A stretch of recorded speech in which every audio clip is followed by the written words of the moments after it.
Welcome to our first ever pre-college symposium event hosted by the University of Oregon's Undergraduate Research Symposium. The symposium has been occurring for 11 years and until now was a one-day event where college students would spend the day showcasing their research experiences, and it's now been expanded to a week-long event to include you. So this year, we have asked college students to spend this day prior to the symposium sharing their journeys and experiences within college, explaining college level classes and how they chose their majors and research opportunities in hopes that you'll see how accessible college and college research truly is.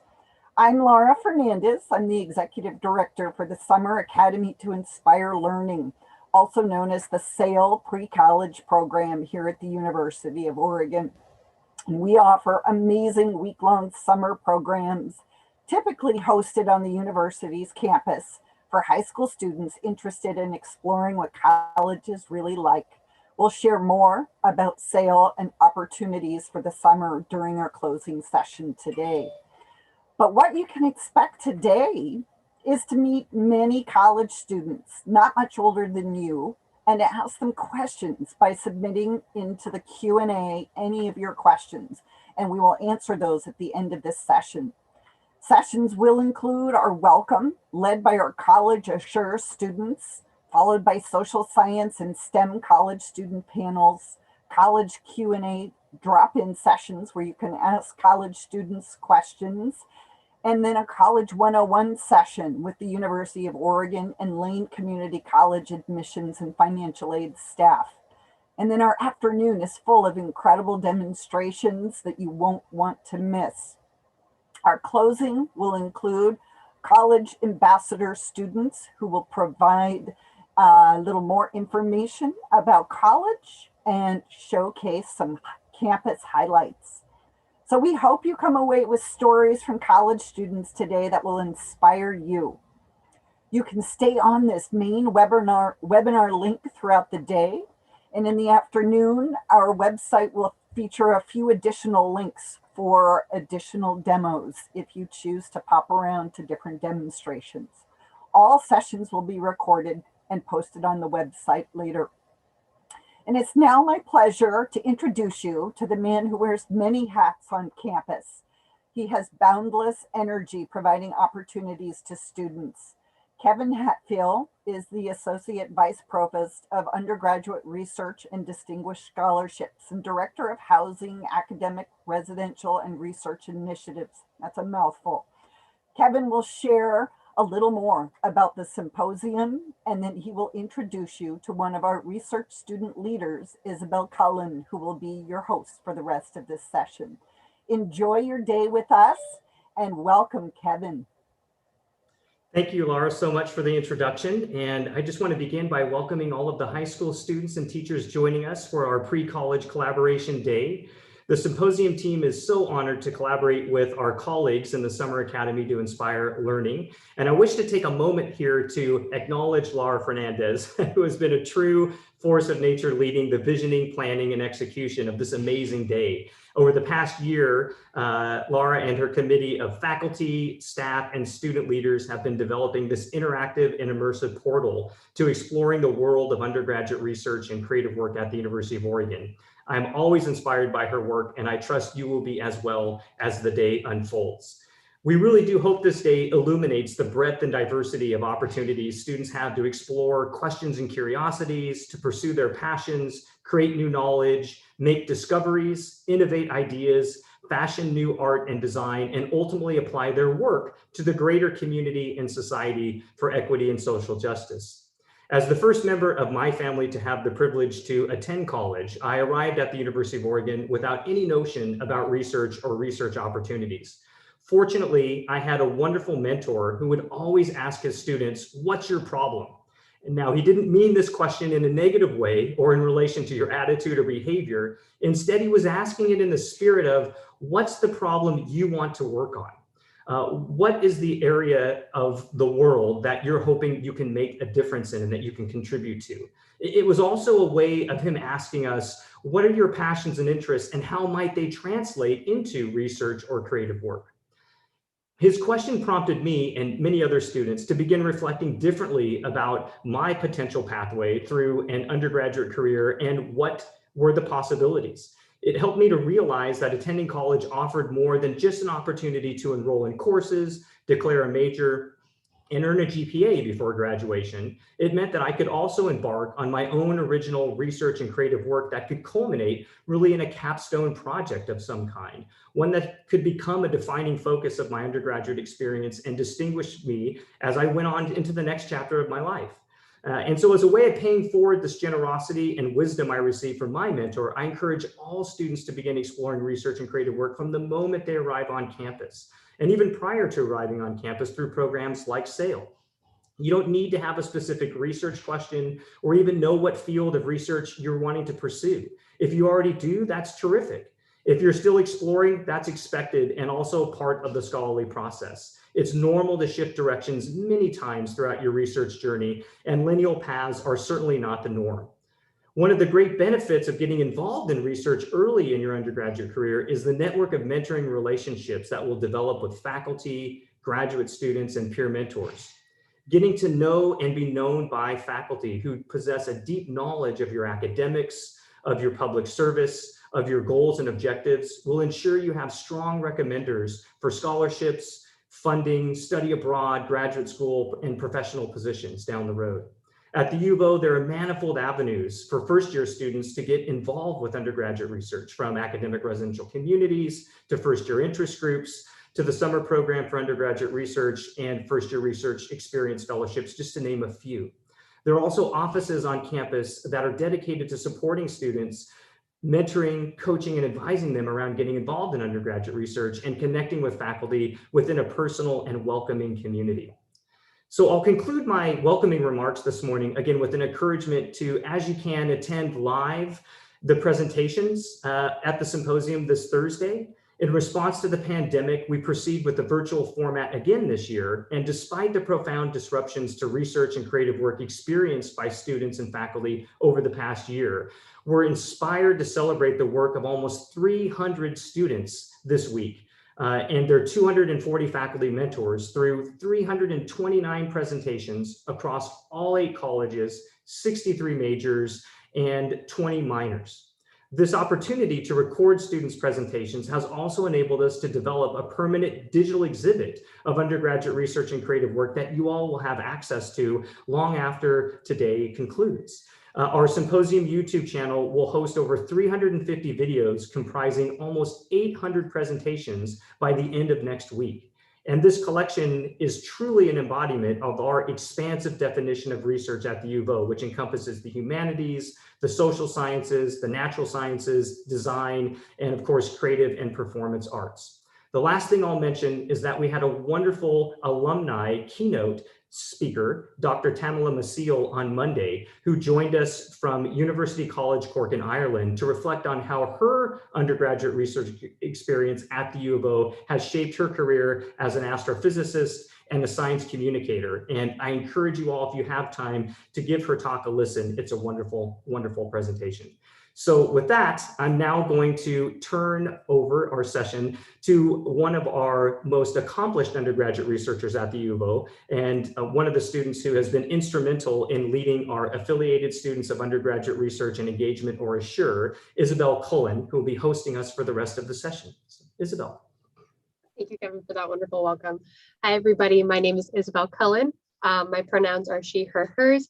I am from Dover, New Hampshire, all the way on the East Coast, and I am a 4th year, going to be 5th year neuroscience major here at the University of Oregon. And as Kevin said, I am the lead coordinator for a group on campus called the Affiliated Students for Undergraduate Research and Engagement, or ASSURE. So ASSURE is a student group that was founded about just as long as the symposium has existed, to help students from all disciplines connect to research on campus, whether you're a J school major, whether you're an economics major, a STEM major, everything in between. We try to help students connect on campus to research opportunities. And it's not obviously just bench research and wet science as people like to think of it. Today, we're really excited to bring some of our other ASSURE members and have them talk to you about what it's like to be in college, what it's like finding a major, and what does it mean to do research in college. So first, I will welcome one of our wonderful peer mentors, Alexis Hahn. Alexis, please introduce yourself and share what is the first year in college like and what are college classes really like? Hi, everyone. Thank you for the introduction, Isabel. My name again is Alexis, and I use she, her, hers pronouns. I'm one of the peer mentors with ASSURE, and currently I'm a junior majoring in global studies with minors in legal studies and sociology. And I would say my first year of college was a little bit intimidating, but also very, very fun. I honestly didn't know what to expect when I came to the UO, especially being like the first child in my family to go to college. But I was like immediately immersed into a community of people who were really excited to be engaged on campus in so many different ways. And it was definitely a very social year as well. I got really close with people in my dorms, with people in my sorority. You get to go to a ton of events on campus, which is always super fun. And I would say for classes, I was also definitely a little intimidated by those, especially with how big they are and how much work they can be. But it was also an amazing way for me to explore my academic interests, which ultimately led me to the global studies major. So I would say, even though it was scary at times, it was a really formative year for me because I got to learn more about myself as a person, a student, and a leader. As for what college courses are like, I would say they are what you make of them. Especially as a social science student, there's a lot of reading to do. And that means that there's a lot of work for you to do in regards to homework. But I think the more you really absorb that information and then apply it, the more you're going to be able to gain from your classes. Personally, my favorite classes have always been the ones where students are really engaged in the course content, because that's when you really challenge yourself as an academic and as a student. So really, they are a lot of work, but if you apply yourself, you'll make the most out of it. Awesome. Thanks, Alexis. Now we're going to welcome our workshop coordinator, Talena. Please introduce yourself and answer the question, what is a major, how and when do you pick one, and what to expect in your major? Thanks, Isabel. Hi, everyone. I'm Tilly. I'm from Flagstaff, Arizona, but I am an Oregonian at heart. I am in my 4th year at the UO, and my majors are linguistics and Spanish. My pronouns are she, her, hers. A major is the main thing you choose to study in college, but it's definitely not the only thing that you study. In your major, you'll take upper division courses, which are courses that go into depth about a subject area. So when you major in something, it's not that you'll only know about that area, but it's the area that you'll become most educated about. Upper division courses also tend to be smaller classes. So a major not only determines what you'll study most, but who your peers will be. And U of O is a liberal arts college. So even if you're a biology major, you still have to take courses in other areas to graduate, like history and social science. And there's magic to that method. And there certainly was for me. I came into the University of Oregon a biology major, and to satisfy liberal arts requirements, I took a linguistics class called Language and Power my very first term as a freshman. And the material and the research in that class was so interesting that I asked the professor of the class if I could join her linguistics lab and do some linguistics research. And long story short, I fell in love with linguistics, and I have been with that lab ever since. And I declared a double major in Spanish and linguistics towards the end of my freshman year. And that was really good timing for me because it allowed me to complete both majors. If you had told me as a freshman that I'd be doing research and coursework with speakers and not beakers, I would not have believed you, but it's really worked out so well for me. And so my best advice for choosing a major is to study something that makes you happy, because that's where you're going to find the best peer network for you and the most success. Awesome. Thank you, Tilly. Next, we have Yalin, who is our events coordinator for ASSURE. And Yalin, please introduce yourself. Hi, I'm Yalan Lee. My pronouns are she, her, hers. I'm originally from Portland, Oregon, just a little bit outside of it, not quite. I'm a senior, and I'm currently majoring in environmental science, but minor in biology. Awesome. So we have a question for both Alexis and Yalan. What is research? Who does it? And how do you get involved? So we'll have Yalan speak first. I think for like research, I think a lot of times people see research as like being in the lab and like, doing chemistry or biology and stuff like that. But really, like it's very broad. As Tina talked about, you can also just look at speech patterns of people. Research can also just be looking at past research, what other people find, and find like things from that. It really is what you make of it. And the general idea is that you have a question that you want to ask and you want to answer that question. And that's like the general idea of what research is. I got involved in research. I didn't do anything actually my first time my freshman year because I was also a first generation college student, had no idea what I was supposed to be expecting. But I found the center of, the Multicultural Center, I believe, on campus, and they kind of helped me get involved with different things around. I found Nadia Singh, who actually allowed me to join one of her programs called SCORE, which is the Students of Color's Opportunities of Research Engagement. It's kind of a long acronym, but through there, that's kind of where I first kind of got my first little dip into research on campus. And I didn't know that you could do research like as an undergrad. I thought it was kind of just like a graduate student thing. But that's really when I kind of got my first dip, and that's also when I presented the Undergraduate Research Symposium for the first time. And then through there, she had us kind of interact with a bunch of different faculty on campus. And that's when I met my current PI, Dr. Kelly Sutherland, and I'm currently still studying in her lab where I kind of look into the morphology of jellyfish. Awesome. Next, we'll have Alexis. Yeah, I would really like to echo what Yalan said about what research is. For me, research is really just pursuing any question that you might be interested in and trying to find the answers to those questions. And I honestly think anyone can do research. And I truly do mean that when I say it, because I myself never imagined doing research. And I would say that most students during their time at the UO will be involved in some sort of research just by going through their courses. Especially as an honors college student, like all my honors college classes really push you to engage with the course content, think deeper, ask questions, and then pursue the answers to those questions, whether it's through research projects or papers. And then once I started taking more classes that piqued my interest within my major, I started having more conversations with professors that had similar research interests as me by going through their office hours or just simply emailing them. And then I found ways to create my own research project for the Undergraduate Research Symposium.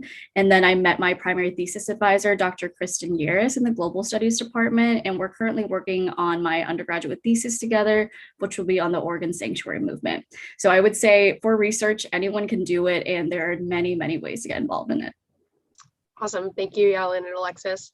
Next, the question I have for you is for all the panelists. What are your thoughts on important skills you've learned as a researcher, and how do these skills that you've learned as a researcher, how will they benefit you long-term? So first we'll have Tilly respond to this question. Yeah, there's so many diverse skills that I learned from doing research, and that was a really unexpected thing for me, that I learned this huge breadth of skills. But just a few off the top of my head, creative problem solving is such a critical part of the research process. And it's an important skill that I'll take with me long after college. And it's important whether you plan to do research beyond college or not. We think of research as this cut and dry procedure, but the reality is that creativity is what breathes life into the research process. Unexpected challenges do arise, and you have to address them. And that's something that I found to be very fulfilling for me. I also learned how to code as part of data analysis and setting up experiments, which I did not expect to do. But with the help of my fellow lab members and programs in the lab that helped me learn to code, I can now transform data into a format where it can be analyzed.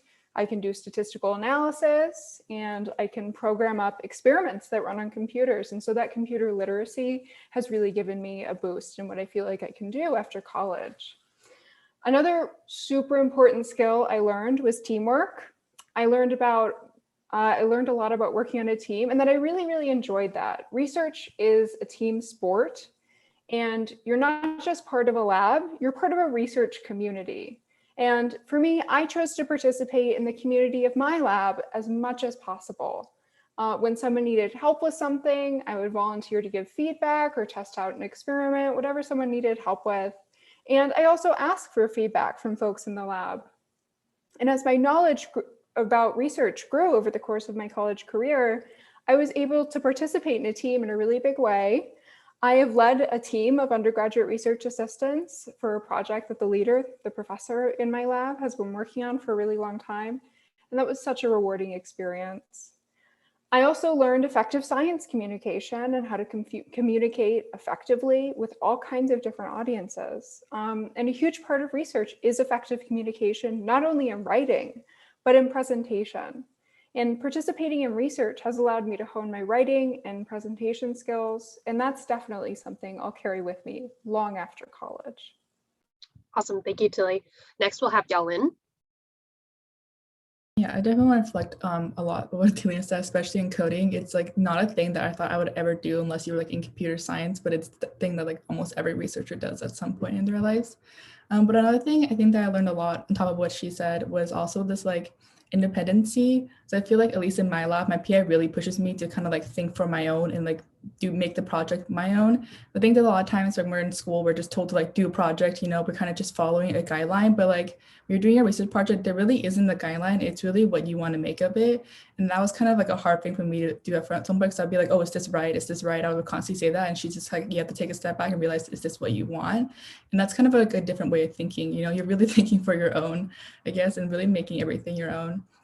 And then another thing I think I learned was there's also just like interacting with like different faculty and realizing that it really isn't that scary. Like, I don't know if that's really a skill, but it's definitely something I learned is that like, you know, faculty, like and graduate students, they're all human too. Like, yeah, they're a little bit more advanced in their field, but you know, they'll talk to you at like the same level. They won't like try to talk over you and make you feel like belittled. Like they really are here to help you and they want to make you to be and feel involved. So like just like talk to them. I know it's a little bit intimidating to like knock on their door and like try to engage with them, but really like they're really here to help and they're really interested in like talking to you about their research. And then I guess the final thing to learn is just also like just knowing how to conduct research in different environments, because I know like in the like most of us know how to do it in like a classroom setting, but like in my lab I got to go like out in the field at OIMB and just like really be like on the beach and on the docks and just like, you know, playing with different equipment. There's a lot of different like big equipment. Like I learned what like a mockness is, which is like a huge giant net that like spans for different multiple miles. There's just like a lot of things that you don't really think about in the research. You just think about just conducting it, but there's so much equipment, so much planning that goes into things. That's really something you don't think about. So you're on the field and you're like, oh no, I forgot one thing, and it can like destroy the whole experiment. So really taking a step back and like knowing how to like conduct experiments is really important too. Awesome, thanks, Yalin. And finally, we'll have Alexis. Yeah, I would really echo what both Tilly and Yalin said, but I would say for me, one skill that really developed, that I really developed as a researcher was really inquisitive skills or just curiosity in general. And I think this is really important, especially as a college student, because you can really get overworked and really stressed. And sometimes you might not see like the purpose in the coursework that you're doing. But if you're passionate about what you're learning about, you're really going to motivate yourself to learn more and to do more with what you're learning. So I think that's especially important within like finding your own major, within finding your academic interest. If you keep on like being curious about certain topics, you'll be able to like find the ways to get to those questions and to get to those answers. And I would say another skill that I've learned is overall just persistence. I think it's really hard, especially within social science research, because it's not as quantitative as, let's say, natural science research is all the time. So it requires you to really put in the work to find the resources there for you. And there's a lot of work to get to those answers. It's not really always a simple process, unfortunately, but it's really rewarding if you put the work into it. And then I would say the last skill that I've really honed in on is similar to what Tilly said, is just problem solving. I think regardless of what type of career any of us go into, there's always going to be some sort of problem solving that you need to do. And that requires a lot of critical thinking, being able to take a step back and assess the needs of whatever is there, and being able to find the resources that are necessary for you. And that's definitely stuff that I already do myself as a peer mentor when students come to talk to me, and also within my coursework. So all three of those skills are definitely going to help me within not just being a college student, but wherever I go within my career. Awesome. Thank you, panelists, for all your thoughtful responses. Next, we are going to introduce Brian Rebar. Brian runs a group on campus called STEM Core, which is a university STEM education center that runs programs to involve students in STEM, but also get high school students involved in different opportunities on the U of O campus as well. So now I'll pass it on to Brian. All right, thank you. I want to echo and build on all these wonderful pieces of advice you just heard and share what I heard as a theme, which is getting involved and being proactive are really things that you'll be rewarded for. And so students who really take initiative and get involved get all kinds of cool opportunities. And through our STEM Center, through STEM Core, we offer and connect students to all sorts of opportunities to continue on paths to explore the sciences and the STEM areas, the technology, engineering, and math areas. So one of those ways is, I'll share a specific example in just a moment. I just want to also say that we also run undergraduate research programs, and some of those programs are for students who want to think about going into research careers, but research is also for students may launch your career in other directions, not just into a research career. And I want to make sure that if you're thinking, well, I'm not going to be a researcher, don't write off research opportunities. For example, we have a scholarships program for future science teachers, and we support a summer of research. And you'll hear from one of our participants in that program a little bit later during our panel discussion. So just thinking about getting involved, specifically, I wanted to share, we also run some scholarships programs, but specifically I wanted to share an opportunity right now that you can get involved in as a high school student. There's a chemistry faculty member who runs a science club for high school students, and hopefully you can see my screen here. And this is through Andy Marcus's lab, and each month, undergraduates and graduate students run a Zoom, right now it's Zoom, and next year it's going to be in person meeting where high school students can join and learn about how the science is being thought about and learn about current topics. And so if you're interested at all, you can sign up and get involved. There's a sign up sheet, and I can point that to you and share that opportunity further if there's further questions about that. So just to sum up, get involved, even if you're not thinking that research careers is your pathway, students are rewarded who get involved and take opportunities. And through our center, we are always looking for ways to connect students at all levels in the sciences. And I work with the science faculty to develop more programs like that science club. So you can check the STEM Core website as well. Awesome, thank you, Brian. So before we go into an open Q&A, Yalin will provide an overview of the rest of the event for today. Yalin? Hello, I'm going to share my screen here for a second. Hold on, if I can find the right thing. Okay, so if you haven't looked at the website, it's going to be under the Undergraduate Research Symposium at U of O. If you look that up on Google, you'll be able to find it, and then click on the pre-college day. They'll give us a full agenda for the day. And so if you download this interactive booklet, it'll kind of give you like things to follow through throughout the day. Here's a little welcome. It's what research is all about. And this is going to be our opening schedule, and I'll go through the schedule as we go through the interactive booklet. So we're currently at our kickoff, and if you want to, you can take notes. No big deal if it isn't. And then right after, we're going to take a little break after this welcome. And then after the welcome, the little break, we're going to have our student panel. So we're going to have 3 different panels. The first one will be a social science panel where I hear about a bunch of different social science students and what their research is like and what their life of college is going to be like for them. And then after that, we're going to have a STEM student panel where it's the same thing. It'll be a bunch of STEM students. They're going to talk about what their research and day in the life of colleges. But then at the same time that those panels are going on, we're going to have a community college alumni panel. So if you think about going to community college, but you're not sure, that might be a good one for you to look into to see what community college is all about. And then following those, we're going to have our little brown bag lunch. So you can take a break and just take the couple half hour off, or you can come here. We're gonna have a bunch of college students, just have a little drop in the Zoom room where you can talk to them and kind of like get like the real life experience of what college is like. You have all the questions you want to ask them to see like, you know, what U of O is like, maybe what community college is like. You ask them like, are dorms kind of like a fun thing? Are they kind of like what's like in the movies? Any question you have, you can ask the college students during that time. But if you can't make that, we are going to have a college 101 session with both U of O and Lane Community College. Here you'll learn about like, again, more college students are talk about what college is like, and then you also learn about like financial aid, how college admissions works, and more things about that. And then there's also going to be a little breakdown at the end. But then following that college 101 session, we're going to have lab tours and demonstrations. So then our first kind of round of demonstrations, we're going to have an astrophysics demo where they're going to talk about the Pine Mountain Observatory in Bend. You're going to learn about all what that is about. And then there's also going to be an architecture and design presentation where it's talking about green buildings and what makes a building sustainable, environmentally friendly.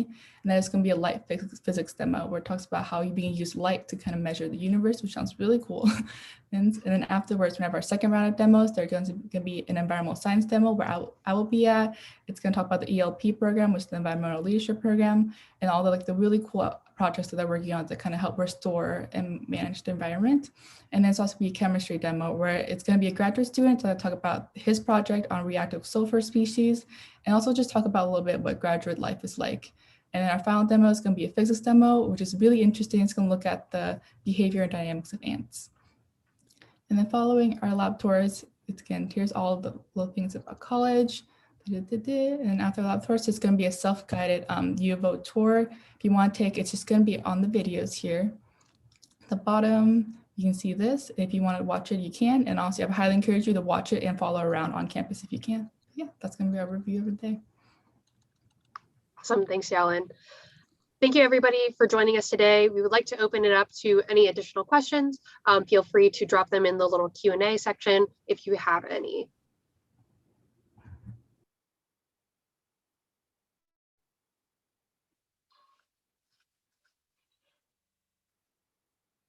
I believe we do have one question. What is one big piece of advice you would give to incoming freshmen, research or college related? Feel free to just chime in as your thoughts come up.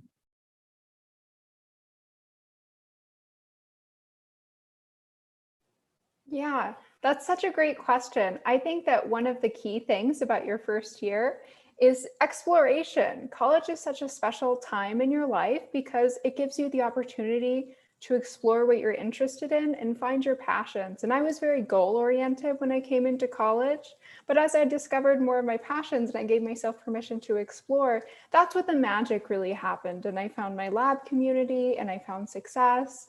And I found a major that really fit with me. And so my biggest piece of advice is to explore. And that's your goal during your first year. I just want to build off what Talia said about exploring. So I think a lot of times when people like find friends, they often like kind of like condense into friends that are in their own majors that they meet in their class. But I really encourage you to try to like make like friends in whatever opportunity you can, like join clubs. Honestly, I think clubs have been one of the most like rewarding parts of my experience next to my research, because you really meet such a dynamic group of people that aren't in your major, and they just like, it's just so much more unique of an experience. We have all these different majors combined, so many different personalities. You also hear about their classes sometimes. It would be interesting. Like I've taken class that wasn't related to my majors about like volcanoes. That was just kind of fun, and my friends talked about it, and it was like a pretty easy class. And I think sometimes you just learn about like what different aspects of U of O are like that you won't hear about in just the people who are in your major. Yeah, I would echo what both Yalin and Tilly said. It's really about being open-minded with what opportunities come your way and also taking the initiative. I think it's really easy to kind of shy away and either stick to like your major or like the core friend groups that you might have. But like the more you challenge yourself to either take courses that pique your interest or talk to people and like join clubs, I think the more you're going to gain from the university, and also the more you'll learn about yourself as well. So really just about being open-minded and taking those opportunities as they come. Awesome. We have another. Do you have any tips for students who don't know what major to choose?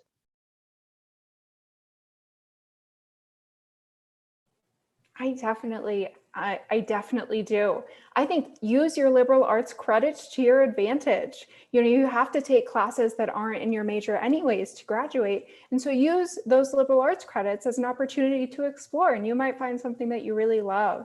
And I love what the other panelists said about getting involved in extracurriculars and meeting folks from other majors. And I think that that's an awesome way to figure out what you're more interested in. And if there are people that you like spending a lot of time around, that's also a cue about what a good major might be for you. I really think like trying to engage in any hands-on experiences might honestly be the best way to figure out what you're really interested in, because you can take a class and really enjoy the class, but when you're actually doing like the actual work, it could be not what you expected, because the class only gives you like a small peek into it. Like you could, there's a bunch of like summer opportunities so you can get hands-on engagement, where it's either volunteer or even like internships. I really think those are kind of the best way for you to get like real life experiences of what you want. And then through those, you can ask the people who are working them like, hey, how did you get where you are today? And then you can learn by what majors they did, what other opportunities they did, and that's gonna help you like guide your way through it.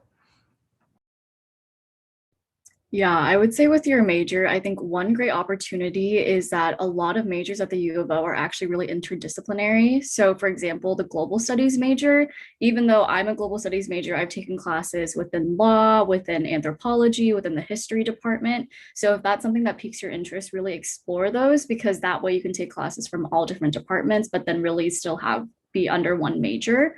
A second thing is that your major isn't going to determine your entire career pathway, I would say. So like, don't feel like you're boxed in at all. Your major is just what your focus is on, but you can always find research opportunities outside of it or even take classes outside of it. So just know that while your major is important, it's not the end all be all.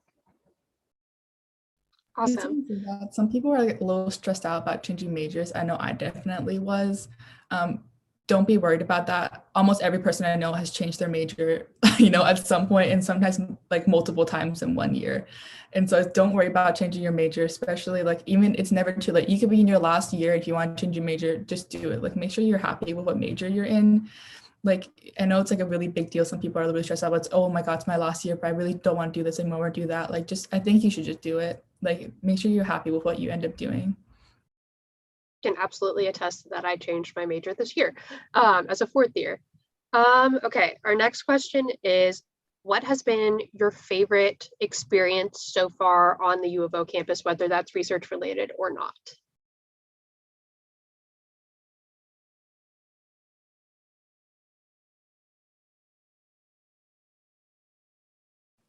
I think one of my favorite experiences was, so my first year I joined a linguistics lab, and most of the time I worked in that lab, I was working on a project that was funded by the National Science Foundation, and it investigated linguistic perception and production, and whether those two things, when you get better at producing, do you also get better at perceiving sounds and vice versa. And it was such a formative experience for me because I really got to be involved in every part of the research process. And it showed me where the rubber meets the road of how science happens. And I got to meet all these incredible people that work in my lab, and I'm still friends with them.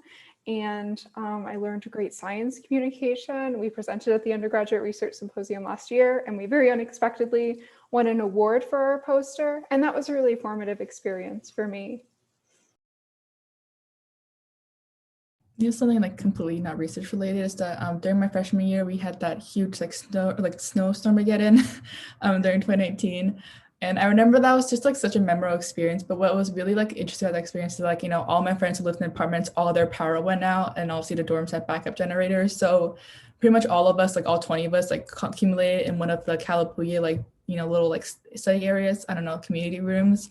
And we were just all there. We all like got food from GSH, and we were all just like there for like the whole day while we were trying to get the powers to go back up in the apartments. We all were just eating and like talking and watching movies and just like really just bonding. Like a lot of us weren't even close up until that time, but I feel like, just the forcefulness of being in a room for like a couple hours really caused us to kind of talk about things we really didn't, meet like, a bunch of new people that we didn't. Because some people honestly just like would walk by. This is very much pre-COVID. Like people would just walk by and just enter the room and come talk to us. And so it was really just like a bonding experience that I don't think I've ever had since then. Yeah, I would say one of my favorite experiences on the UO campus was the ASUO street fairs. That's something that we unfortunately put a pause on because of COVID, but those were always the best like mood lifters for me. Just being able to walk out of class and seeing like tons of booths of amazing food. I remember me and my freshman group of friends walked over to the street fair. We got like kettle corn. I'm pretty sure there was Dole Whip at one point, and it was just a great time. It was just something that I never realized I would get from a university experience of being able to not only form a group of friends, but then go to the market, really engage in the community, and see everyone having fun, especially supporting small businesses as well. It was just a great time. Awesome. Next question. What are some resources on campus or offices that you wish you would have known about as a freshman? For me, one place I've gone to a lot is the Center for Multicultural Excellence, and it's like something I like kind of dipped into a little bit in my freshman year. But they have a lot of great resources. They have a lot of tutors for all different kind of majors. They also have advisors, which sometimes it's good to like have advisor that's not just for your major specific, so they give you kind of a little bit like outside sources of different opportunities.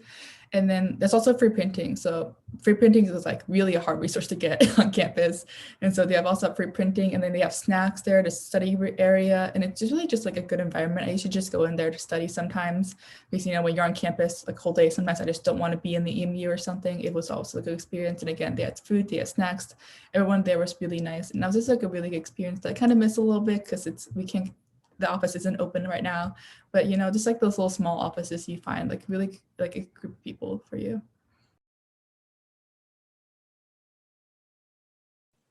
Yeah, one thing that I wish I had known as a freshman is that there are tons of like language groups around campus, like language circles, where if you are like interested in learning a language or you already know some of a language, you want to like practice with people who are at various stages of proficiency, you can find language circles on something that you're interested in speaking. And I think that's really cool. And I wish I'd known about that as a freshman. I'm a big fan of the Duck Nest on campus. Similar to all these other resources, while it's like mainly online or remote resources now, I think the Duck Nest is a really great place, and it's something that I think college students really need. It's a wellness center, and it's just a really calming area in general. And the Duck Nest has a ton of workshops. I've been to a couple of them, and it's really nice to know that there are resources like that on campus to support your mental health, and also that students are really engaged in this and trying to support each other through it as well. Also, to add to the Duck Nest, they also, during non-COVID times, will bring in service dogs for students to pet on campus, which is really, really great when you're in the middle of stress during week 10. Okay, next question. Where is your favorite study spot on the U of O campus, and like a place that people don't know about, but is totally the best? I personally really like the cafe in Lawrence Hall. The name is escaping me now, but I think unless you really have classes in Lawrence Hall, you don't know about that cafe. It's a really quiet area, nice natural sunlight, and the coffee is amazing. Yeah, I have two. Oh, you go. Sorry. I have two favorite spots on campus. I think one of them is in the science library behind Klamath. It has beautiful natural light, and I sit in front of this big window, and when it's raining, I can just watch all the trees and the students go by while I study, and it's very relaxing. My other favorite spot on campus that I don't necessarily study in, but I like to go through as much as possible, is Pioneer Cemetery. I love going through Pioneer Cemetery because suddenly in the middle of campus, it feels like you're in this beautiful Pacific Northwestern forest.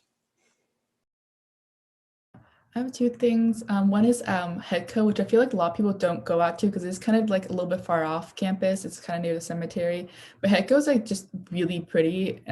Don't go there during rush season because it's a little scary when rush is happening, but it is really, really nice. It's just like this huge field, and the Headco building itself is really cute. There's like this little gazebo with like some benches in there, and it's really nice.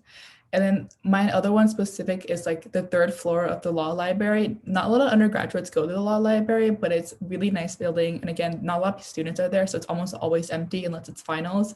You get like your own little like condensed booth, and it's just nice because you kind of feel like, it's also feel like a little bit pressured to study because it's always so quiet and all the like the law students are there. So I feel like that's when I'm most productive, when I feel like a little bit pressured to study along with them.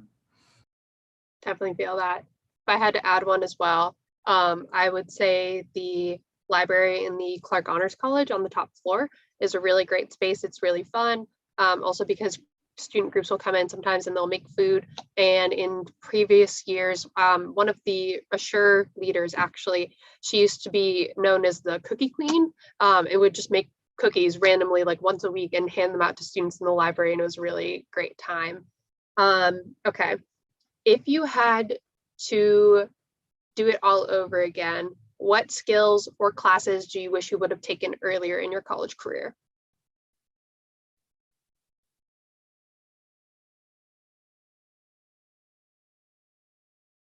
I think one thing for me is that I think I was a little bit like peer pressured into a STEM career when I was in high school, because I was like one of the honor students. So everyone's like, oh, you have to go into like biochemistry, chemistry, things like that, because that was the AP classes I took.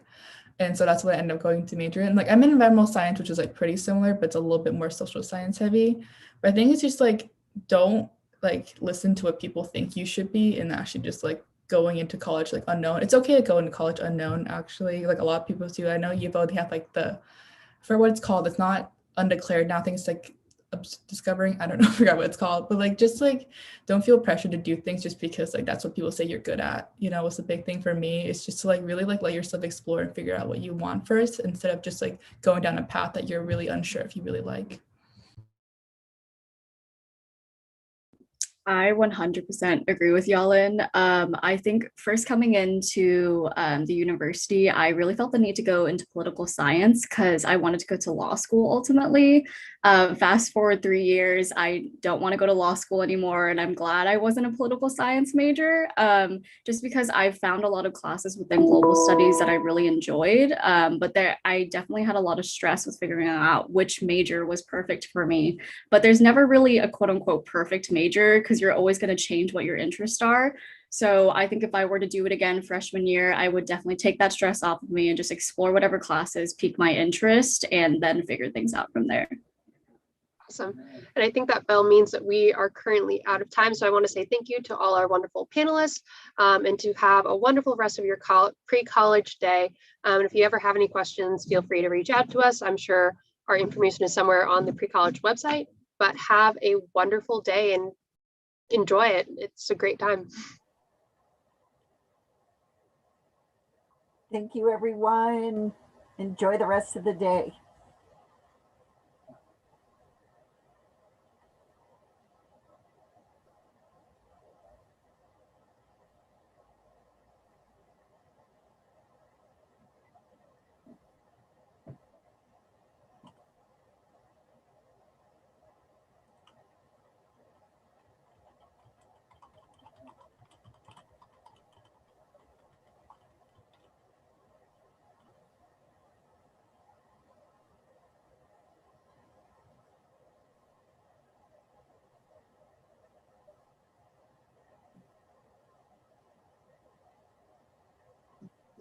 Are we still live?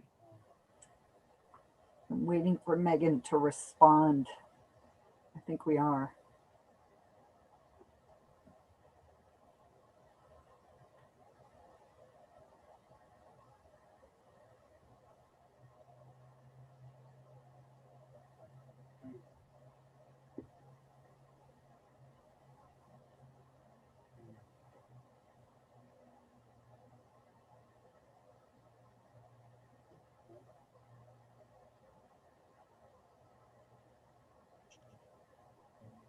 We are still live, and our social science panel will be coming up next. For those of you that are watching, we are on a short break and we'll be with you really soon.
Okay. All right, and I'm rolling.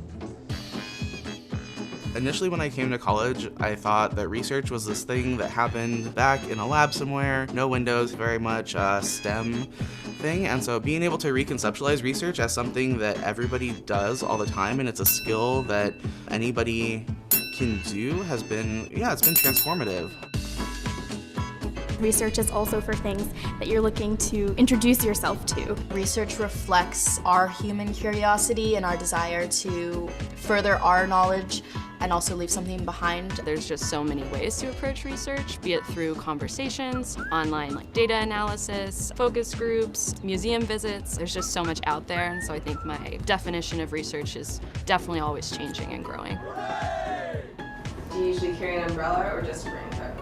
Raincoat. Do you have a reason why? Because I'm from Oregon. One Direction or BTS? One Direction. One Direction. Do I have to explain that answer? Lenora Carrington or Frida Kahlo? Frida Kahlo. I have a tattoo of her. A lot of connection. Can we see your tattoo? No. Okay, that's okay, yeah. Sorry. These are hard.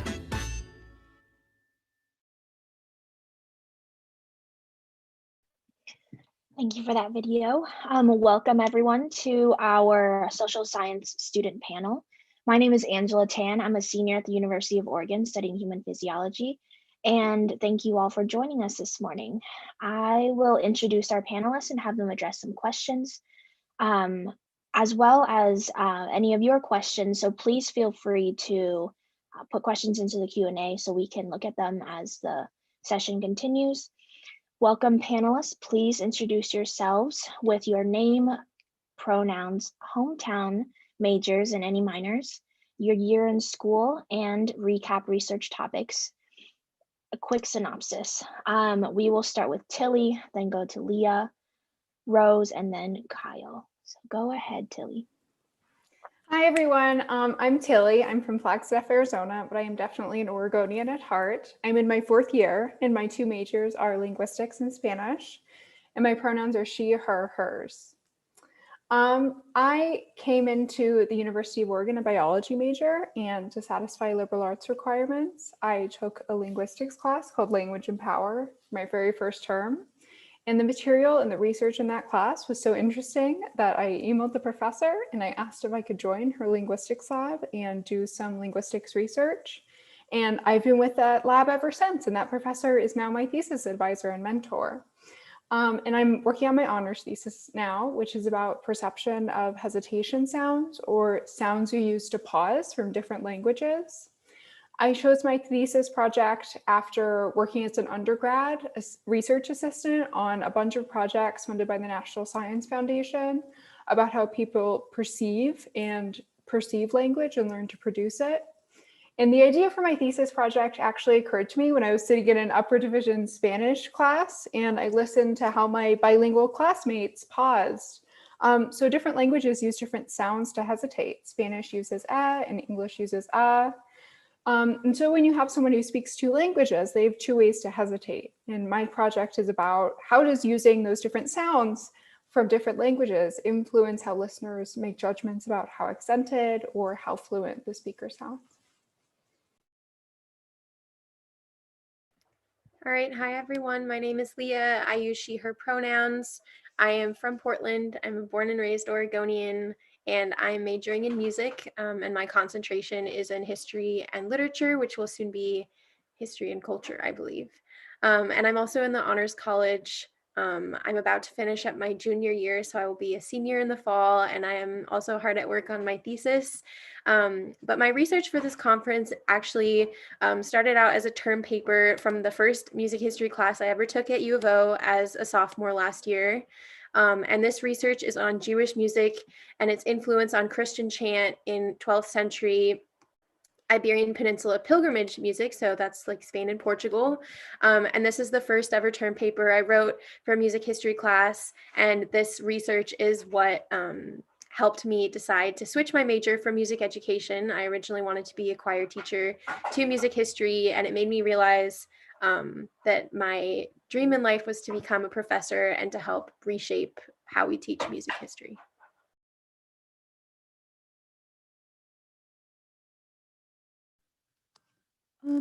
Hi, my name is Rose Gibeon. I use she, her pronouns. I'm also from Portland. And I am an honors college student majoring in art and technology and minoring in comic studies.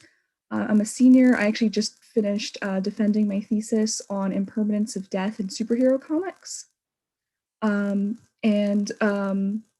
main project I've been involved in was forgive me, a little bit tired today. A science and comics fellowship was an interdisciplinary collaboration between comic artists, students, and researchers at U of O to create informative comics about the researchers, the topics that they are researching to make them more accessible to a wider audience. Hi, everybody. My name is Kyle Trefny. I am a freshman or first year student here at the university. I'm from San Francisco and majoring in economics and minoring in environmental studies and Chinese. I got into research here actually by joining the Global Engagement Academic Residential Community, which is essentially a group of new students who live together based on the common interest in foreign languages and in global studies. And so we were asked to choose a topic to study for the term, and my classmate Leo Bordeaux and I wanted to figure out why so many people in China who are part of the LGBTQ community are not out in their daily lives.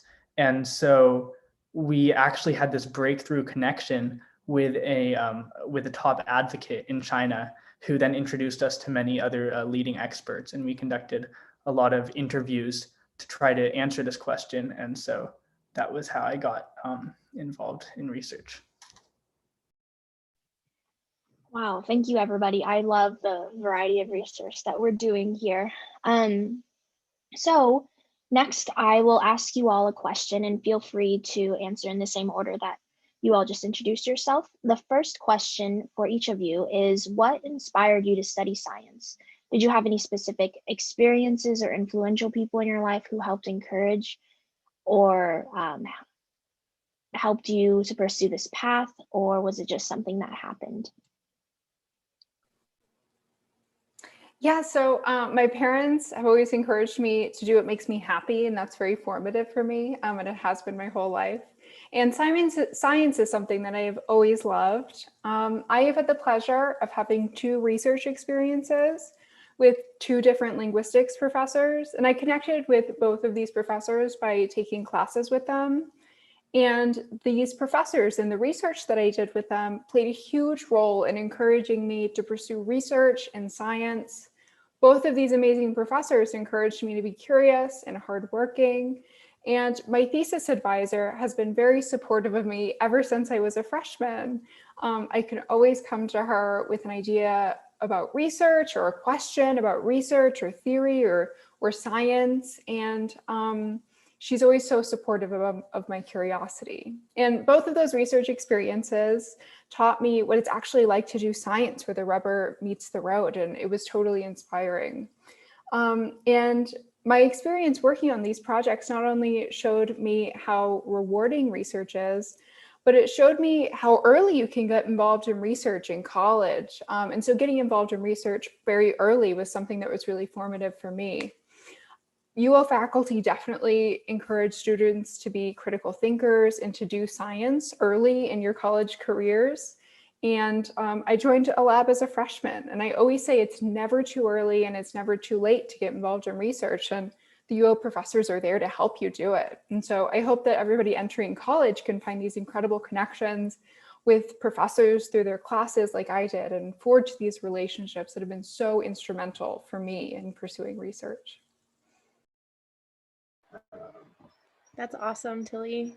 I had kind of a different experience. I didn't know that this is what I wanted to do for a long time.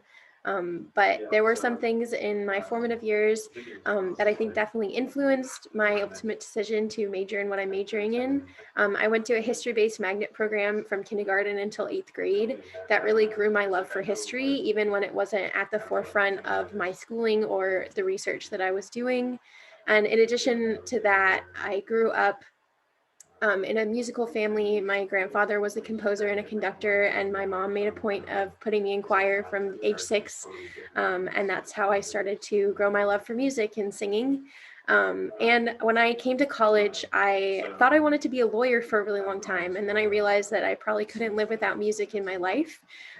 So I decided that I was going to be a music major, and then I wanted to teach choir to students. And then, like I said, I took that first music history class that all undergraduate music students are required to take, a music history sequence. And I realized that that was really where my passion lay, and that I had never thought that I could combine my love for history and my love for music and do something meaningful with it. I thought that my love for history would just kind of sit on the sidelines and that I would teach choir. But I realized that I was really passionate about doing research, and that just teaching choir wouldn't satisfy that passion. And that's how I combined that into kind of a social sciences discipline with music and history. And that's kind of what drove me to do the research that I'm doing. The other thing that drove the kind of research that I'm doing is that in that first music history class, I sat there listening to a lot of lectures on Christian chant and Christian music. And being Jewish myself, I didn't grow up with those traditions, and I didn't really understand a lot of it. And I thought, well, I know that a lot of these traditions sound really familiar to what I grew up listening to, and why shouldn't we be able to teach that in a music history classroom? And that's what pushed me to do the research that I want to do, because I want to change classrooms for students who have the same experience as me. For me, both science and art have always been my two great loves as subjects. And even though the trajectory I chose in college was a bit more art focused, like people were talking about earlier, college is really what you make of it. And so I was able to keep my eye out for interdisciplinary opportunities. The Honors College was really wonderful for that. They've got a lot of courses that blend subjects. Yeah, so I was lucky enough to be able to find the opportunity in the Science and Comics fellowship that sort of combined these two things that I was really passionate for. And yeah, so just mostly by staying aware of what opportunities there were.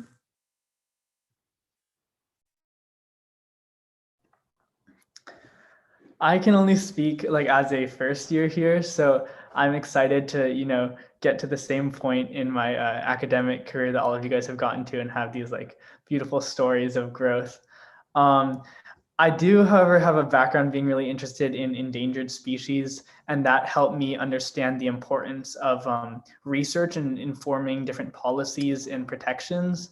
And then my dad works in public radio, and so that helped me realize how interviews and personal narratives can help uncover information and connect information in new ways in terms of research. So that definitely helped inform my project on LGBTQ rights in China. Wow. Hearing about all of these social science experiences from a STEM specific background is really awesome, because we're fully immersed in the STEM and sciences on a day-to-day. So it's really easy to overlook things like social injustices and different ways of viewing communication. So thank you all for those answers. For Tilly and Rose, can you share what a typical day in your college or your lab looks like for you? Yeah, so I think that's something I didn't know as a freshman, but I definitely know now is that a lab is not just somewhere where you work. It's a community of researchers that are interested in the same things that you are. And the lab routines definitely reflect that. In my lab, we have weekly lab meetings where we talk about each other's projects, we learn new skills together, and we help each other when someone needs help troubleshooting a problem they're having with an experiment or something like that. And for research in my lab, research happens in 3 broad phases. The planning phase, which is when you figure out what you want to investigate and how you're going to do it. The data collection phase, which is when you collect data to answer the question you came up with. and the data analysis phase, which is when you figure out what the data you collected tells you. In my lab studies, how the brain processes language. So we collect data from people so we can figure out what's going on in their heads. And one of the things that I worked on as an undergraduate research assistant a lot is data analysis. I have listened to speech that people produced during experiments and analyzed its acoustic features with software to see how these people were learning to produce these sounds. And even though it's kind of, it's a lot of work that I do individually, I always feel like there's someone I can reach out to, and I'm always in contact with other folks in the lab for just talking and research and advice and things like that. And research fits very naturally into my routine for me. I very naturally switch between going to class and studying and doing research on a typical day. And I think that one of the nice things about doing research in your major is that you have a community of people who are interested in the same things that you are, and your knowledge about research that you get from your classes and that you get from research really go well together and build on each other. And even though I do research in my major, I think that would be the case no matter what major I was doing. So the class knowledge and the research knowledge really go together in my daily life.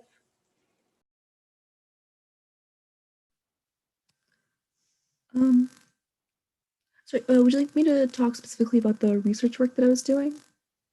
Yeah, or in like a day-to-day on how that research is performed. Yeah, so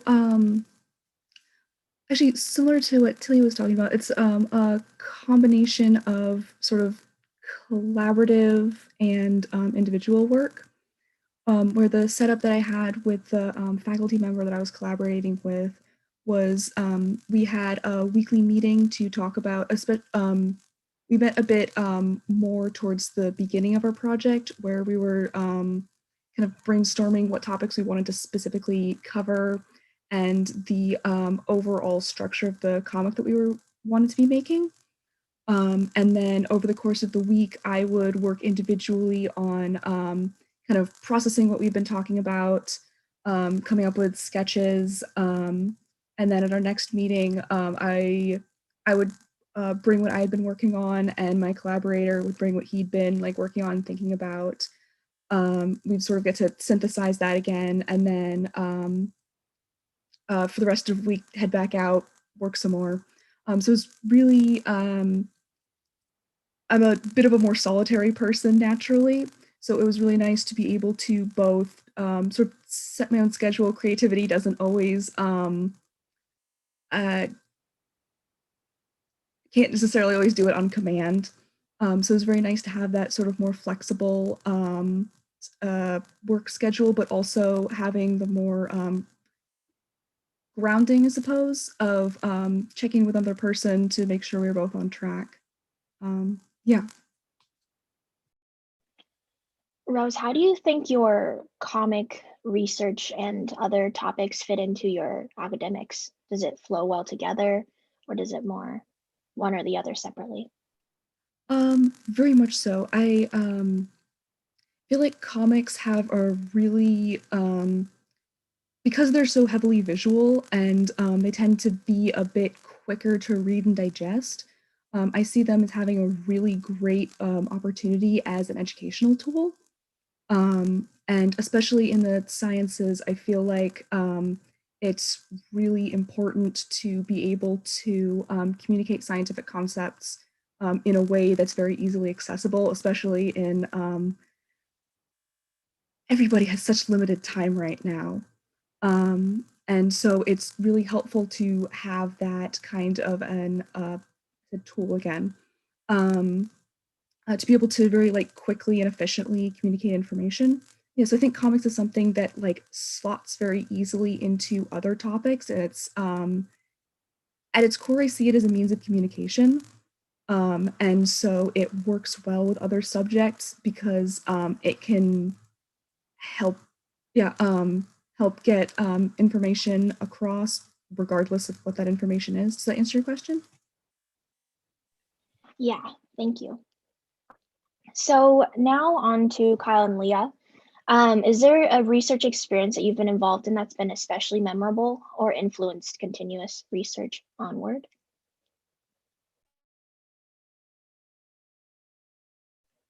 You can go first, Kyle. Okay.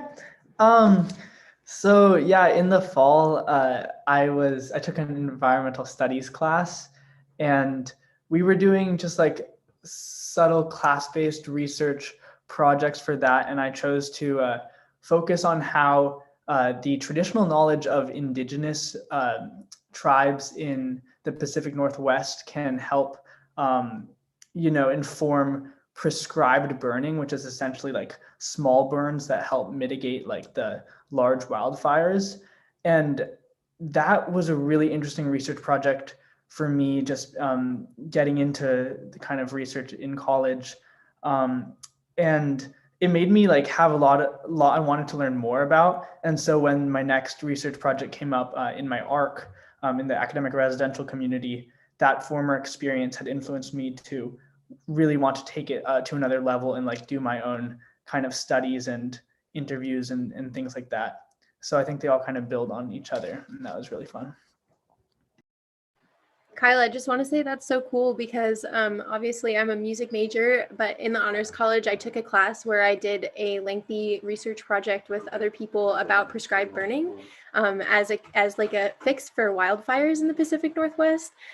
So for everyone watching who might be thinking, well, I don't know what I want to do yet. I think especially in the Honors College, but everywhere in this university, there are so many opportunities to do research outside your discipline. And if you don't have a discipline, then taking your gen eds is a great way to figure that out, because you can be passionate about research even if it's outside of your like area of study. So I just wanted to say that. To answer your question, Angela, as a music major and music history major, I'm basically one of the only music history majors in the entire university. I think currently I'm the only one in my graduation year. And so a lot of my research has been self-guided just because it's a very, very small major.